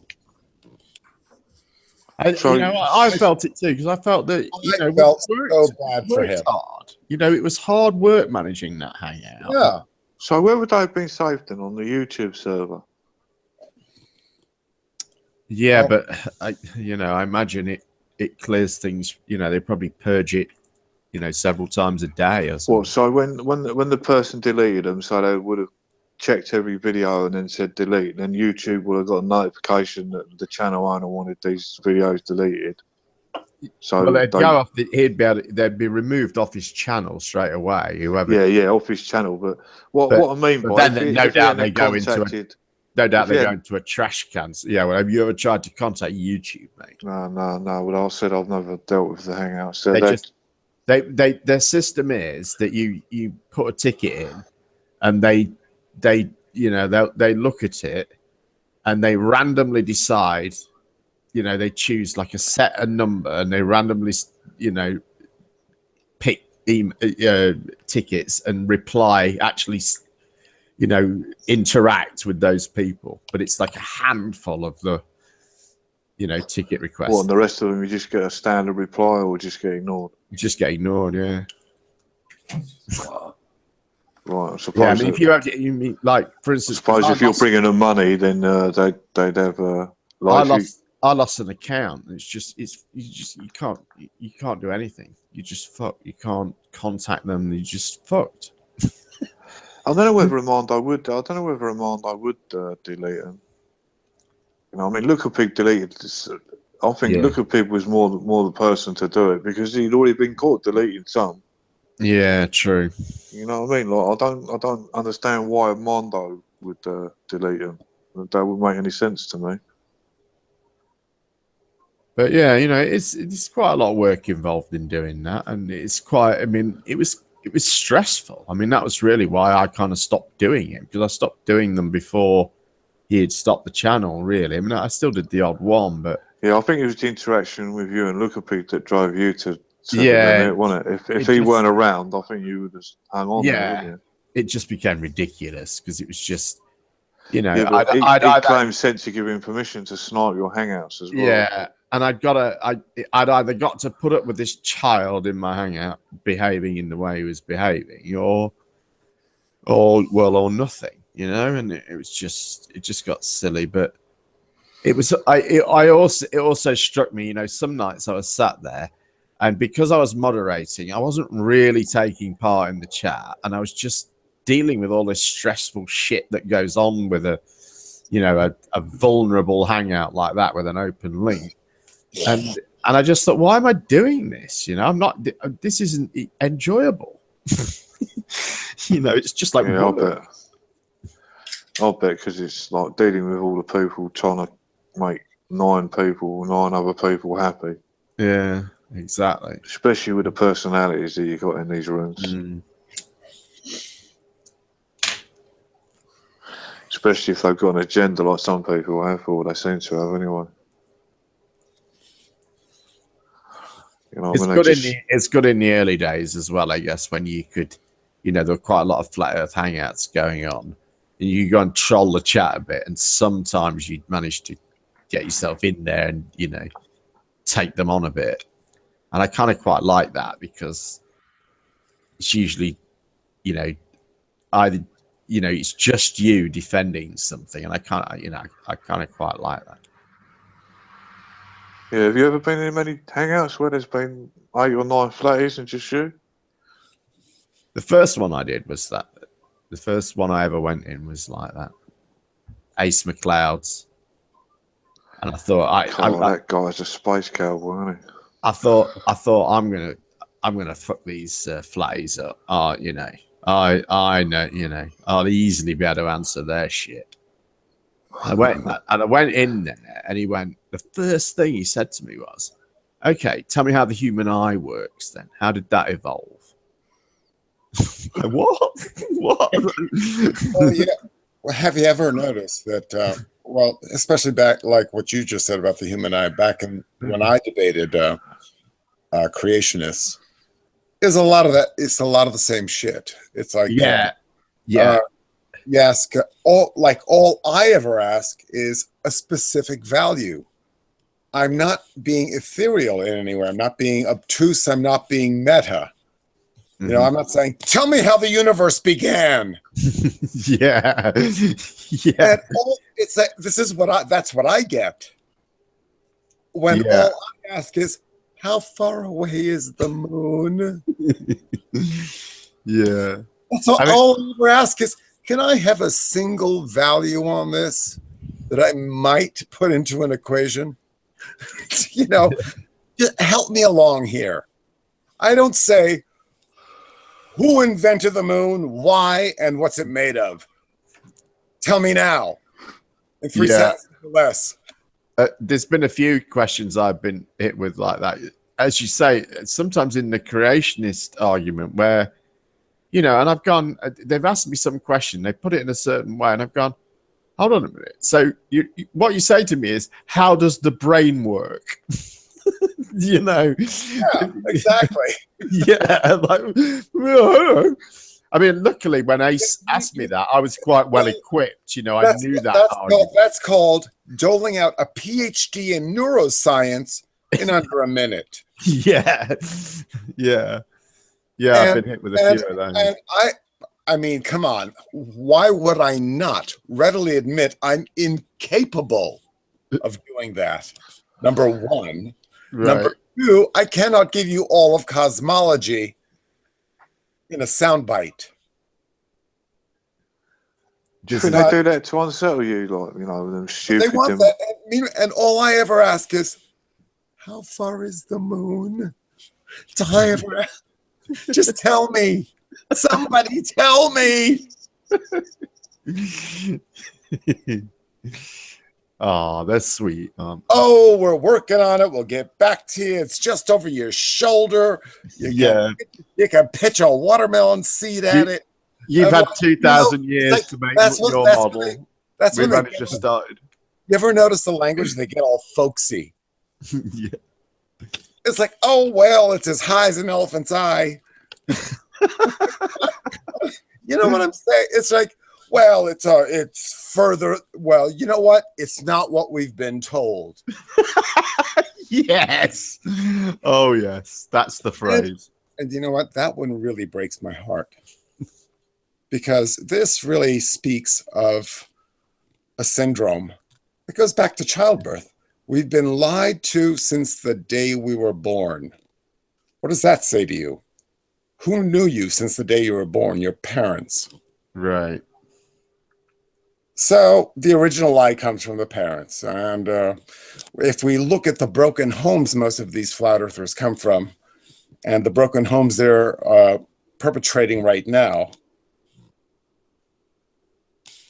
we're not coming to many other conclusions than it is a symptom of a broken home to mistrust everything around you. I mean, imagine what it's like to live a life, whether they believe it or not. We have to assume they believe it because they say so. That everything they are told is a lie since the day they were born. Right. This is what I've been trying to challenge, Rex. It just isn't a reasonable position. Well, if the belief came before the mania, and who can say, I can't see how a mania won't be caused. If I believed everything was dishonest all around me, I'd lose my fucking mind. Right. Exactly. Or did you lose your mind before that? Like I can say. Yeah, but that's what I don't understand. Is clearly not. When they say things like that, they can look about them and they can clearly see that not everything is a lie. You know what I mean? They can say about, you know, about the shape of the earth, whether that's a lie or not, but other things, the more mundane things in life, they aren't lies, are they? But that's what I keep trying to point out to them. I said, look, this philosophy is not it isn't reflective of your experience. You haven't gone through life finding, most people generally are trying to fuck you over in some way. The opposite's true. Maybe they're just people are trying to fuck you over. Yeah, maybe they're trying to say that they're lying because they perpetuate the lie, don't they? You know what I mean? They perpetuate it. Yeah. By keep denying things like denying that the sun sets and saying it just goes away from you when it clearly doesn't. You know what I mean? It's just right, and it boils down to that. It's like, oh no, the sun does not go below the horizon, and all I can say is, well, I've got 7 billion people that say otherwise. That's what I mean. Like, if it done some other weird shit at the horizon, and maybe you could get away with that. But the way that it disappears, i.e. from the bottom first, I mean, there's no way of getting away with that by saying, it's just, the bottom half of the sun is past the vanishing point, but the top half isn't. Well, have you seen Skiba's video? No. Oh, God. What's that say? Well, he's got, was it the cathexis was hawking last night? Yeah. Hailing it as a modern masterpiece before he'd ever seen it. I'll Google. I've seen him about, but I've never watched his videos. It's Skiba, isn't it? Yeah, Rob Skiba. Yeah, the flatties were very excited about it. I think because it's actually one of the only pieces of new content that they've had recently. Have you seen it? Yeah, sorry. Yeah, I haven't seen the most recent because he's done another one. Before you go on, it's the subject is the way the clouds light from underneath. I haven't seen that one. No, I've seen the one before. I thought that was his brand new one. Right. Yeah. Anyway, let me still make my prediction. It bounces off the earth. It's not new. They're idiots. Event skeptic. Well, that's what I call them. Event skeptic. Showed me how that worked. Of course, he always needed a nearby lake. Yeah. He's got a newer one out, Rex. He's got a newer one out. It's called Defining Baltards and Answering a Stupid Accusation with a Retest. Well, he sounds prolific. Yeah, he sounds like he's got a new one out. Doesn't sound very Christian. Did you see, that turquoise that come in here? Yeah. Did you see his video of the sun? No. If you go to his channel, was it you, Curve, that you said you'd seen it and it was just a reflection and he got caught out? Because in the video you can see that the sun appears in the top of the screen. Oh yeah. Like if you ever look on his channel, Turquoise Dragon it is. Right. He's got a couple of videos of the sun, but he's trying to make out that the clouds were going behind the sun. And okay. I have seen that then. That's nuts. Don't you remember? It's the reflection curve. He's what he's doing. He's filming the reflection, i.e. in a piece of glass or something, i.e. through a window or something like that. That's what my interpretation of it was. Because in the second part of the video, you see that the actual sun where it is. Because like the video, it's not his video, it's someone else's. The camera goes up and then the sun's not where it is. It's up in the left-hand corner, so it's a reflection. But yeah, you said about it because he was in the hangout, and I remember you in text chat because he told you to go and watch it. And then I went and watched it, and it was the reflection. That's what I saw, anyway. Yeah, but they keep claiming the clouds going behind the sun and all that kind of shit. Yeah, well, Skiba's got this thing that he reckons it's atmospheric lensing, I guess. Is that an actual thing? He reckons, well, that is an actual thing, but he reckons it's moisture in the air is making this effect on the sun. Yeah, I mean, the thing is, I haven't seen it, but I've heard everybody talk about it, and my assumption is, and I've never been wrong, well, I have, but never about this, is that it is going to be perfectly converse. The equation is like for whatever the moisture is in the atmosphere is going to make the sun appear that much bigger as its angular size, its angular diameter gets smaller. It perfectly compensates it. Right. Yeah, that's essentially it. Yeah. Exactly. And well, I mean, I guess they have an easy out. It's by design. But regardless of drastic changes in atmospheric humidity. Well, first of all, the calculations are in for atmospheric humidity. And, mirage effect and bullshit like that. They're in. You can go to a fucking logbook and, and factor in all the known quantities. Nothing will keep perfect equilibrium with the converse as the sun gets smaller as it reduces in angular diameter. It's just a pulled out of your ass, ad hoc, you name it. And the bitches eat it up. Confirmation bias. It's like, and the thing is, let's say the apex of the sun, its zenith, and and each half of its trajectory on either side of it, there's pretty much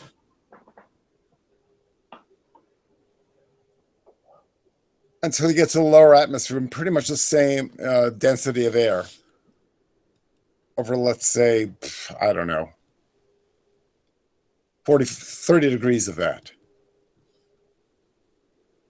And the sun doesn't change 1 arc second of angular diameter. Where it should be on a grade, right? Right. Well, the moment it gets past zenith, you're going to, start to correlate, perhaps, the atmospheric density and the moisture content with the maintenance of the apparent angular diameter of the sun. So show me those calculations or shut the fuck up.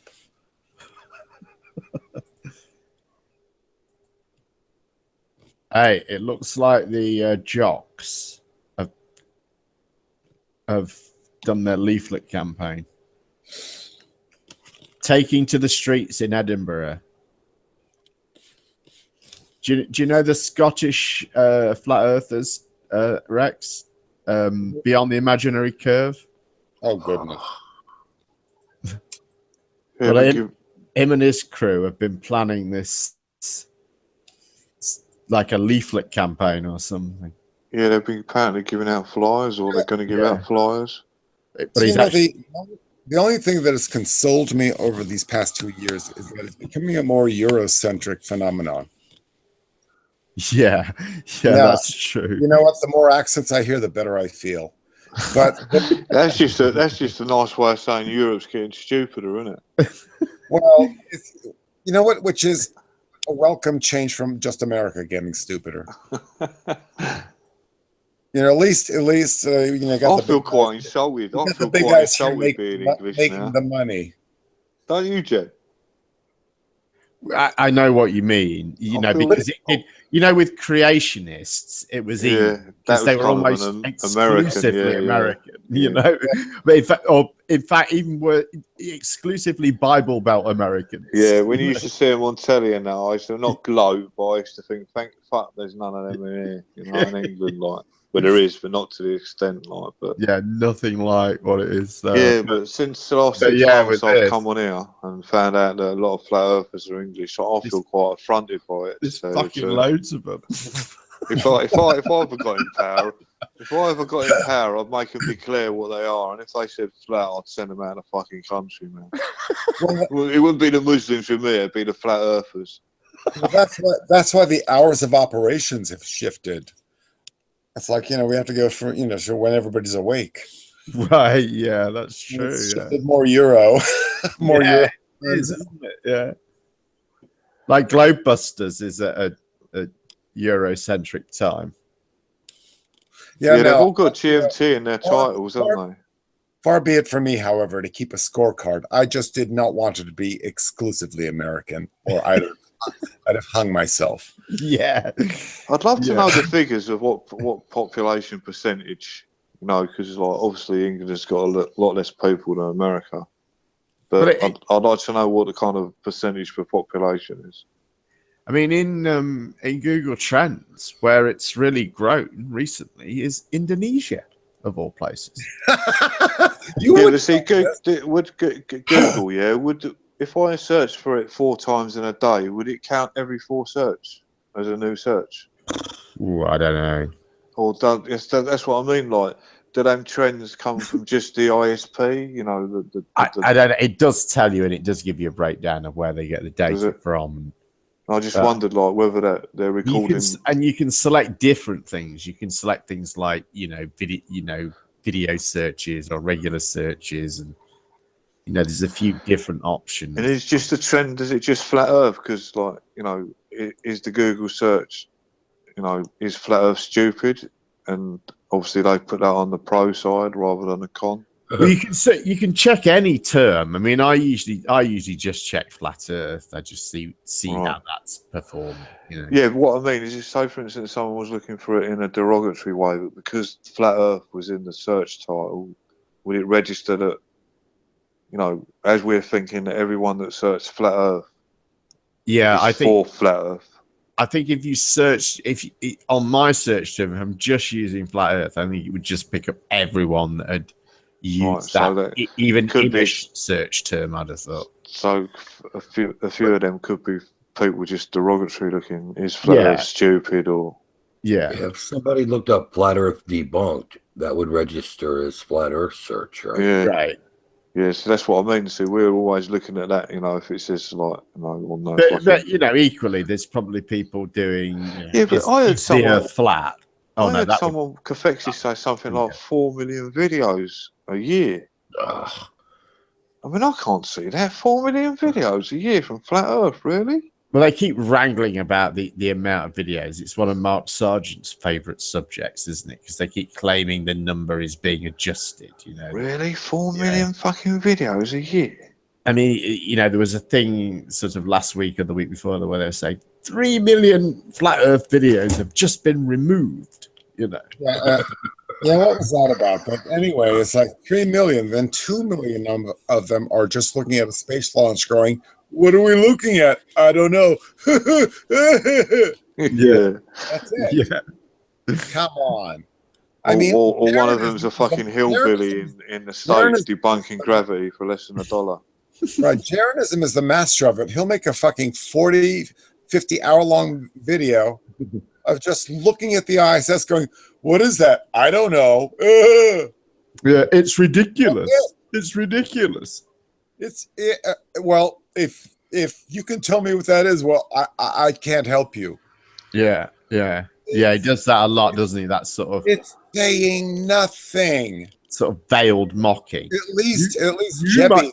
You might be happy to believe this. At least Jebby proposed some kind of weird ass reality where people put a mirror in between things on something they're launching, or just the image.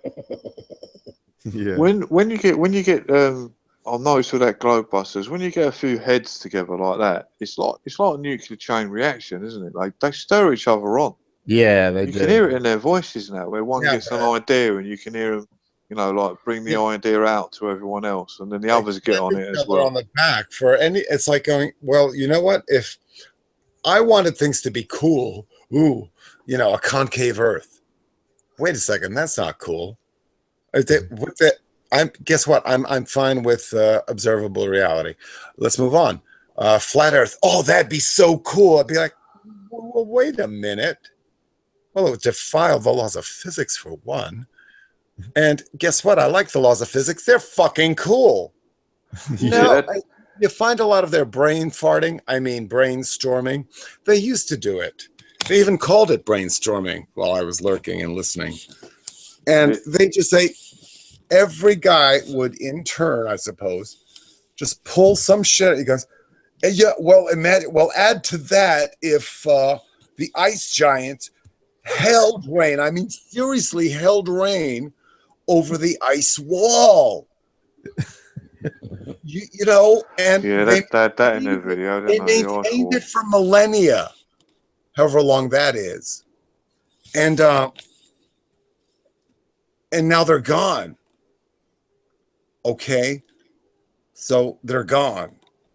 This is as far as it goes, and they get clapped on the back, and suddenly it's part of their new mythology. Yeah, that's true. Where do they get all their viewers from, though? 800 viewers. Just brain farting. And somehow, you know, like most of us go to bed and sleep it off and wake up and say, shit, that was stupid. They carry it over into their lives. They've established something in their esteem by just making shit up. And and it's like this whole, the first time teenager, whoever gets his hands on a joint, is suddenly going, wow, wouldn't it be weird if we were smaller than atoms and lived on a petal of a flower? Yeah. I say that. Yes, that would be fucking shattering. I got over that when I was 14 after my first joint.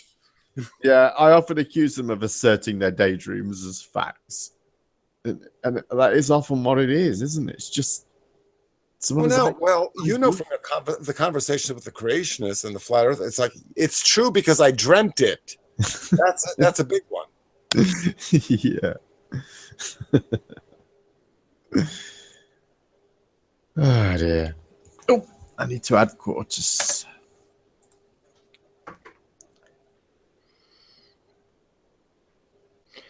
How do you people never sleep? I don't know. I need to go soon, but the hangout's ending shortly anyway, so I thought I'd see it through to the end. Sort of thing. I have to go to bed myself sometime today. Yeah, I'm going to too. We're well into the last hour of the hangout, but I haven't seen any warnings come up yet. I may have missed it. Today's a big day. I'm on a mission to find a fall over here. What, a ball? Fall, F-A-A-L, fall. Oh, right. The curry thing. I'm going to go looking for that later today. What, a waterfall? No, the dish. The spicy curry dish, fall. Oh, right. I've not heard of that. Never heard of a spicy curry dish called the fall. No, just fall. F-A-A-L. Well, and it's a curry, is it? Yeah, it's supposed to be hot. Half an hour left we've got. Gentlemen. Welcome, Quarters. Yeah, hey, Quarters. I was drawn to the sounds of sanity after Antonio left. Easy, I'm still here. Oh, my mistake. Well, look at that. There is a curry called the fall. I've never heard that one before. No, I've not heard that one. Cauliflower, onion, curry powder. Cook 1 minute, add broth. Wow, look at that. Yeah, we had the chicken tikka masala. No fuckers has that in India, but we got it in England. You know what I mean? So why can't you have one as well? It's everywhere here, isn't it? It's our national dish, isn't it? Yeah, it gets eaten more I thought that was chicken vindaloo. Nah, not vindaloo. Not many people eat vindaloo. Not anymore. I think it's a few more drunks eat it than anything else. Gotcha.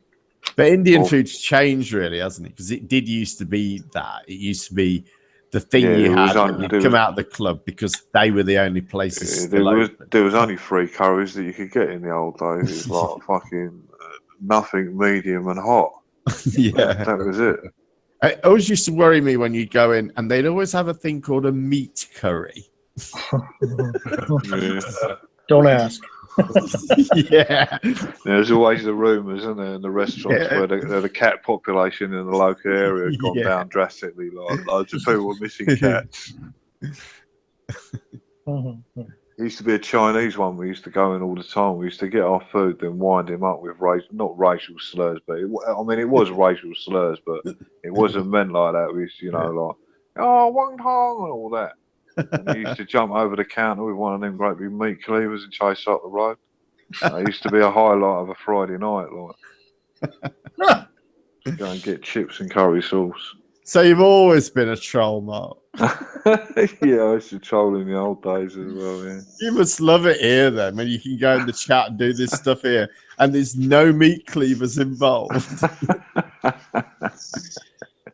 No danger of meat cleaver contact whatsoever. Shouldn't have said that. Now I'm going to get fucking people sound clipping with the voice of me saying that I fucking hate Chinese people or something. You really do have to be careful what you say, don't you? Yeah, I know. I heard you talking. Sorry, mate. Go ahead. No, I was just going to say, like I said, this is all brand new to me. Like I said, I've always watched from the sidelines. And like Jeremy was one of the first people I ever see, and there's a few others as well. But yeah, it's been a right eye opener for me. And I've lived in London best part of my life, so for me to say an eye opener is quite drastic. Yeah.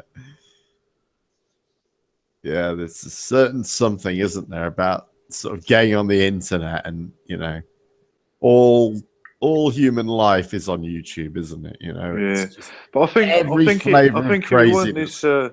it weren't this subject, I wouldn't have got really involved. Like, I mean, I used to watch all the Christians like Nephilim 3 and all them lot, G-Man, and I never felt the inclination to go in there because I always kind of dismiss religion out of hand. You know what I mean? So yeah. It was only the pure fascination of how people in 2016 could think the Earth was flat that got me involved with it. Yeah, it's amazing. And they persist. I watched that Skiba video you were talking about a few minutes ago. Oh, right. And he's got a great bloody Fresnel lens. One of these flat plastic lenses. Yes. Up in front of the picture of the CN Tower, which I live a mile from. And he rolls back, and sure enough, it just seems to drop below the so-called horizon of his desk there. But never mind that he thinks the atmosphere can operate like a wide-angle lens. But what about this business where you can zoom in? I think Curve brought this up. If you can zoom in on the horizon and bring a ship back, as they say. Yeah. Then why can't he do that with his Fresnel lens? Just, zoom right in, the CN Tower should pop right up again, shouldn't it? Yeah. I think he may have inadvertently violated flat Earth doctrine there. I always get the feeling it's like this all the time, that right at the beginning, that whoever came up with this just didn't think it through, and I think that's true of a few people. I even heard Jaron say he said something along the lines of he wished it, or I think someone reported what he'd said. And he'd said that he wished he'd gone for geocentrism now. Not, That's funny. Yeah. Well, that stands to reason, but keep in mind that, and headquarters, by the way, keep in mind that you don't even have to go. You can usually, with very great certitude, say, but wait. This conflicts directly with what you just said yesterday. You don't have to go back to yesterday. You can go back to 5 fucking minutes ago. Yeah. And say, wait a minute, suddenly it works? because you need it to. That's all you get from them. And you know this. Yeah. I don't have to tell you guys. No, but it's okay to unload. I don't have to tell you guys, but I love pointing it out. Yeah, quite. Me too. I'm still struggling. I'm really struggling to believe people like that, Duran and the rest of them, that they actually believe this stuff. I think they've got to have some kind of angle. They're either making money, or they got some kind of weird perversion when they're like lying to people. Well, I've seen Jaron on camera, and I know he believes some of this stuff. He's just not that bright. But some of it, when he lies, he blinks furiously. You can see him. He starts blinking like crazy when he knows he's lying. Like, not just subtly, but he blinks like, he's having a seizure. I mean, them people in Globebusters, they must think they're doing something, because, like I said, they get 800 views. But I just can't believe at the end of the show they talk to each other and say, yeah, well, we're really, I can see Flat Earth really going somewhere. Well, it's just going nowhere. No, they're just continuing to make their few dollars off the videos. Yeah, so the angle, Jeff. I mean, and the angle's 9 times out of 10, it's money, isn't it? You know what I mean? In every which way you can, but yeah, and very small F fame, right? They have this little collection of people stupider than they are who gather around. Yeah, but I think it's that more than anything. I think that's their motivation more than the money. Well, exactly. I mean, have you seen these people in the chat? I mean, right. Their casual conversation is, I just shaved the Earth is flat onto my scalp. Yeah, did you see that? Did you see that? Yeah, whoever fucking done that in his head needs I did see that, and I can imagine there are emulators. That's stupid. I mean, let's just. I mean, you know what? We don't even have to talk about it. Let's just pause and consider the type of person who would do that. I think it's funny that I think whoever. The fact that we don't have to talk about it is acknowledgement of what we understand about these people. I think 10 people done a letter each because they're all different sizes, they're all different heights. It's like it starts sort of behind his left ear. And finishes like almost it's like his temple on the other side. It's like just not centered at all in any way. Well, you know what? He did leave enough room to shave the rest of it off. So I think he enjoyed an afternoon or perhaps an evening of it, and quickly then shave it down. Yeah. Yeah, well, I'm surprised it isn't backward, left to right. I mean, but I mean, the thing was, I was on. I forget whose hangout. I wasn't in the hangout, I was in the chat, but could have been Reds or somebody. And some guy on the panel said, my sister lives near a guy, and these are photographs. So he showed the photographs. And he had like, you know, like 4x8 sheet wood, panels of wood, right? Filler wood and whatnot. Spray painted is the Earth is flat, and he used that as a window. Wow. And the place, you know, it was just off a fucking marsh where he lived, and then a little dinky sign just hammered into the ground that said, "Ask me, the Earth is flat," or something. And Flat Earth advice, 5 cents. To look at the house was all you needed to know. I mean, in America, I'm sorry to say, but here in New York City, we don't see these things. You know, we're a little sheltered. Yeah. No, I've never met a flat earther in real life. I mean, I don't know where the fuck they all go. Well, if you and any of them Watson and all them or anything to go by, they never go out. Yeah, they're home. They have care workers come in. Well, don't forget, Antonio Subirats reconfigured the entire map of the fucking Earth without ever leaving his abode. He's a genius. Come on. He's been telling us about that. Subirats, he was here earlier, was he not? Yeah. Jeremy, you were very kind, and I think you had a good discussion, and it's to be expected to have some strife when one is so obstinate as Subirats. The fact that he doesn't recognize it, and you know what? He's obnoxious enough to recognize it, know that he's being an obstinate cunt. Yeah. But it's part of his act. It's like, you know. Yeah. I mean, some of what he's doing now. You made several good observations regarding, both New Zealand and Australia. Australia, yeah. I was about to say Oregon. And Australia just shoved over 2,000 miles. Yeah. According to you. Yeah. Yeah, and he's the only one that's realised this in fucking 2,000 years. No one in the history of travel or map making, which really, well, I guess with Down Under doesn't go back as far as the northern world, but no one has suddenly felt the jarring effects of being ever so wrong. Yeah, they didn't have the internet, Rex. Oh, right. You had to have the internet. How could they confirm it? I don't know. Go the fuck down there. How can they go oh, people didn't have ships in the last 3,000 years? Yeah, well, you know, there's loads of land around Australia, so if the airline missed it, they could always land somewhere else down there. Yeah, but yeah, exactly. They just happen to have another 2,000 miles of fuel left in them. I mean, it's just. Well, it's not over there. We should look over there then. Because he can't calculate daylight savings time. He thinks that things are 15 degrees away from where they ought to be. It's that primitively stupid. And yeah, well, with a bit of luck, thanks to Brexit, he won't be here much longer, not in England. At least we can get one off our figures. Wouldn't that be something? Yeah, well, he can't go live with Patricia Steer anymore. He called her a psychopath.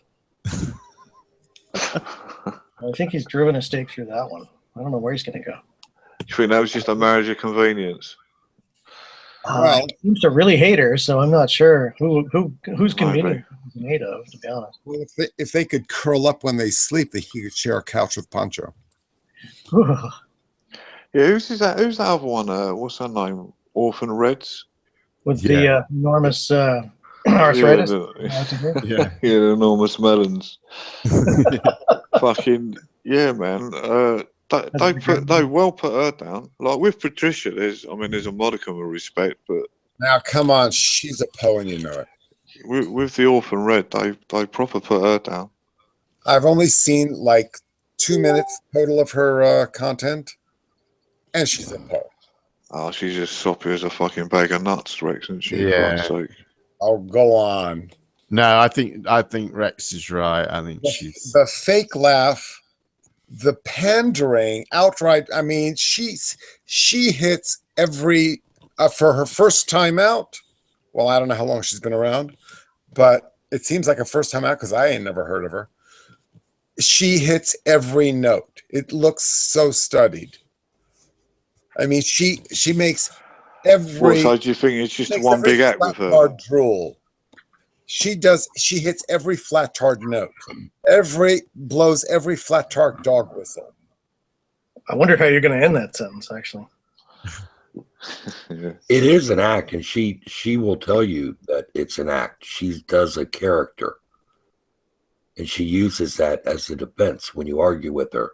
Right. Oh, you think because my character is stupid that I'm really that stupid? Well, have you had interactions with her, Cove? Oh yeah, I have. Yeah. Quite a long time ago. Have you, Jim?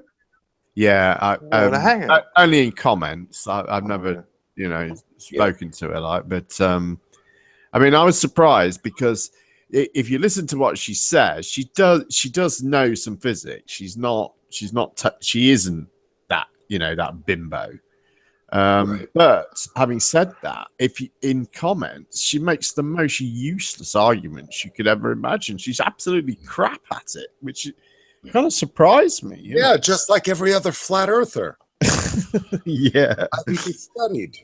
But because she knows in comments, she just has to make a crap comment, and she does. It'll be accepted by the community. Yeah, her main angle is scientism. That's her main thing. She talks about scientism a lot. Oh, do you know what? I'm glad to have scientism considered a religion, so that I can run around saying, well, it would be the first religion in history and the only one in existence to have any fucking evidence behind it. So guess what? I will gladly wear that mantle. Call it scientism. I'll wear it. Yeah, that's one of their favorite buzzwords, isn't it? Scientism. Yeah, exactly. It's like they think, I'm so perturbed you called it scientism. You don't know me, do you? Just hand it over. I'll wear it. Yeah, half truth, and it's got science in it. It's another word that they've sort of co-opted, though, isn't it? Because it really it describes misuse of science or using science inappropriately. That's That's Well, really they're what. accustomed to Bugs Bunny cartoons where they see the mad scientist in his laboratory, mixing one liquid with another, and it goes poof. Right. And they're like, "Bleh." Yeah, they do make me laugh when they say like. It's the lowest form of intellect, and the unfortunate part is they don't know it. Adequately explained by Dunning-Kruger's et al. Yeah. They can't all be believing this shit. There's got to be a percentage of them that are just playing the game, surely. I wonder how easy that would be or how difficult that would be to keep that up if you were, having Well, do you think significant Chemo believes it? I tell you what, Chemo, he's a mystery, that one. Because that's what I'm saying. I don't understand how that fucker can believe that shit. Some of the things that he said, and I thought, he's one of us. He's deliberately saying things. He's deliberately getting them to say. Yeah, that's what I've heard as well. You know what I mean? It really sounds like he's. And I've had him laughing before. Right. I've put it on him in Hangouts. He even said something to me earlier. I can't remember what it was, but it's something that made me think he's giving me a clue here. He doesn't. It's by accident because he is one of the stupidest men I have ever met. Right. Yeah, but Curve, do you reckon someone could be that clever that they could act that stupid, or do you think he clearly is that stupid? Not Chemo. I spent half an hour explaining to him what a motion picture was, and he still didn't get it at the end of it. Yeah, I must admit, yes, there's some really stupid things. Yeah. He once spent 15 minutes talking about mirages with us, only for me to suddenly realize he thought they were hallucinations when he said, "You can't see the same mirage I do." No, I have to give it over to Cordis. No, the Spurs Chemo is actually he thinks the Earth is round. It's a mistake. He hasn't understood it properly. He'd be wrong if he was right. He's absolutely an idiot. So do you reckon he's claiming that he teaches English to Russians? Do you reckon that's just a blatant lie? When Thors has talked to him, he said that his Russian is terrible. So it's not impossible. Yeah, I have heard him struggle when Thors has talked to him. Yeah. Well, you know how. But he just says it's dialect that he's struggling with, not the actual language. That's not what Thor says. You don't need to speak great Russian to teach English to Russians, so Yeah, I know, but you'd expect the people that are paying him, these Russians that come to London to bring their children to be educated here, they're not fucking short of a penny, are they? Right. Surely they'd want, if you had money, Jim, you'd hardly take your Range Rover to some fucking two-bob mechanic down the road, would you? Right, but is he teaching private? I mean, he might be teaching in a college or something like that. That's how I always imagined it. Well, he told me that he was teaching privately to kids, that were coming to England, and said that they was rich. His implication was the families were well rich. It sounds pretty lucrative. It depends if he's dealing with them direct, then I guess as well, because he could be working for an agency doing that. Yeah, but not being funny, Jim. Any college worth its salt would at least look into a bit of the person who's teaching, wouldn't they? Surely, or would they just look at the qualifications? Well, they'll do a CRB check, an extended CRB check. No, I don't mean he's a criminal or anything like that. Doesn't tell you if you're a flat earther. It should do. It should do. Yeah, definitely. Yeah. Well, if he struggles with Russian. Yeah, that's what I mean. Like he don't fit the bill of someone that's teaching. Let's be frank. Russian. His English is also subpar, right? Yeah. So he's not doing well in any language. I can't believe he's top tier anything.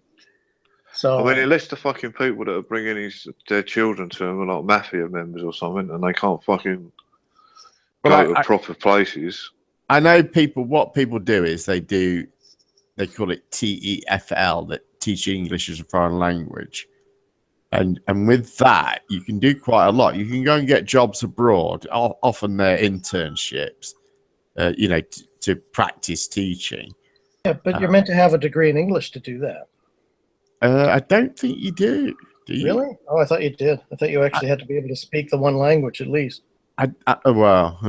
I'm not sure if you actually need a degree in it for TEFL. I mean, I'll have a look, but I think it's pretty much open. I don't know about other countries, but here in New York, ESL is by English majors. So, Right. Imagine your fucking kid coming back and telling you that the Earth's flat. Fucking hell. Having your Russian kid learn English with a Chav accent.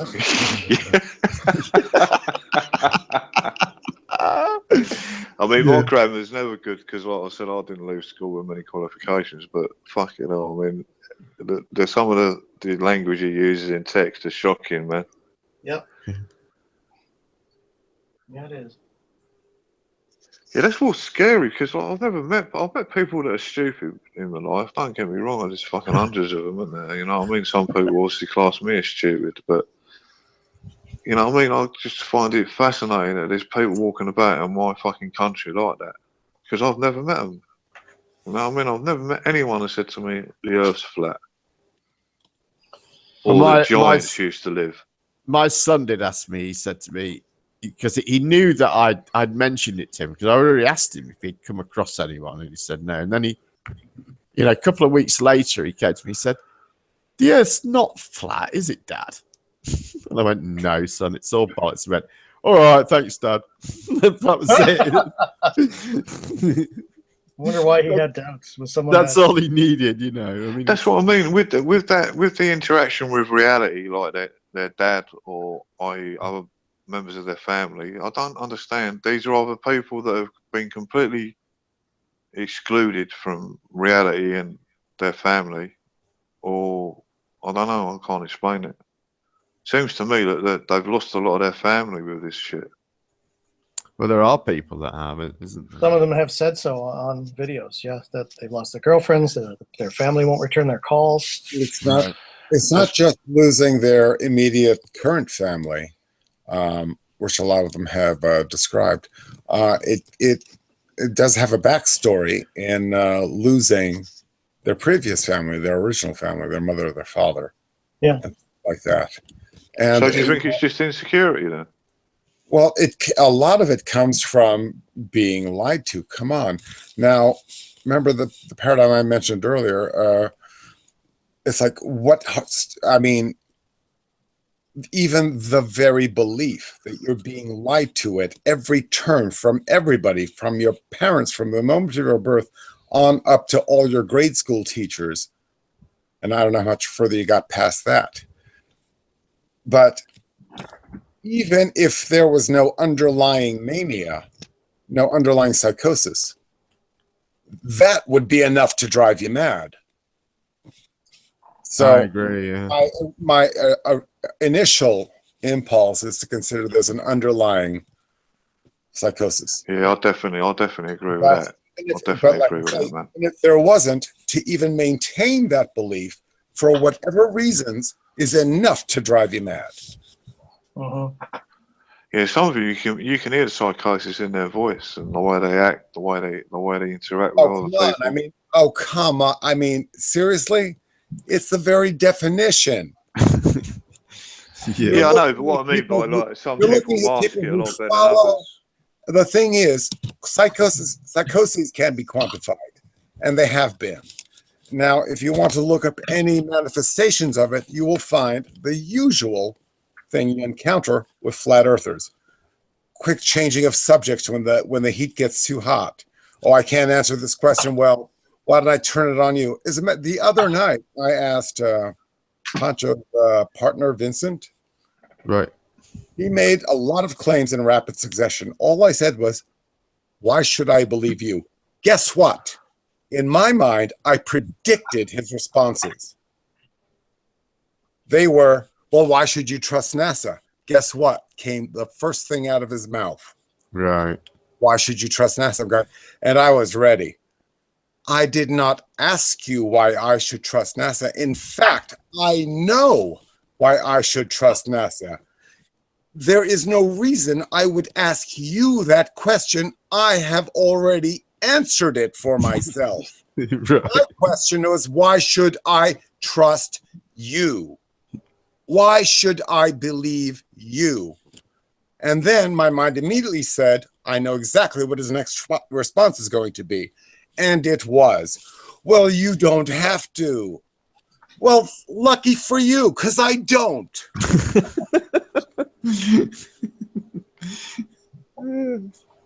That's, I mean, I think I went a long way around putting it in a nutshell.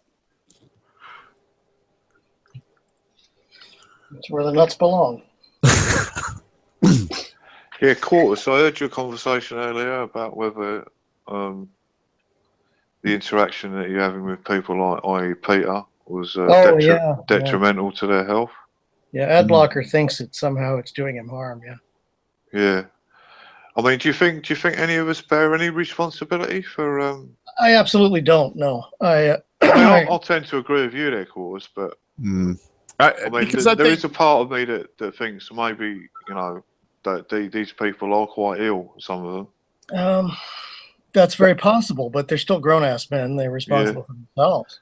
Right, and he's, you know, I don't think, you know, Pete may have, you know, some mental issues, you know, but I don't, you know, even if he was seeing a doctor, I imagine he would still be loose in the community and making decisions for himself. And, you know, it's not like we hunt him down. We're not gang stalking him or targeting him. No, but I think there'd be a few things that draw concern from the doctor, i.e. like that blood over intent and things like that. Yeah, that's a bit weird. I mean, like to interact the way he does them, I can fully agree with that. But when they start doing them kind of things, like blood over intent and actually harming themselves, or I guess so. That, you know what I mean? I think that'd draw a little bit more concern than actually, you know, just interacting the way he does. But even if I were to say to you, I think that his coming in here does feed his psychosis. It's probably bad for him. I still don't feel responsible. But let's suppose someone decides that, yes, I am responsible. What he is doing and his ilk are doing is making the world worse. And standing up against that, I have no problem doing, even if it costs him. Right. No, of course. The reason I heard the conversation earlier, I was listening, and like I said, I do fully agree with you. It's just that I've had quite a lot of dealings with people that have been mentally ill. And, you know, like a few of them, that they do things to us which are really obvious, you know, to sane people, but to them, they don't really understand what they're doing is harmful. Yeah.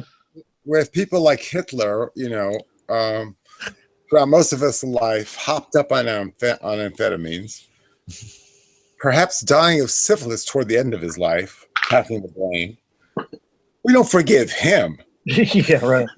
Well, it isn't even a question of forgiveness. I can't stop Pete, for instance, from coming on and spewing his crap, but I can speak against it. And if he wants to come into the channel I'm in, I'm going to speak against him. Yeah. Yeah, I mean, I fully agree. I mean, I've thought about this many a time since I've been interacting with that fucking idiot. You know what I mean? And I admit I'm just as bad as anywhere else. Like, he just gets my goat up. I just don't like him. I think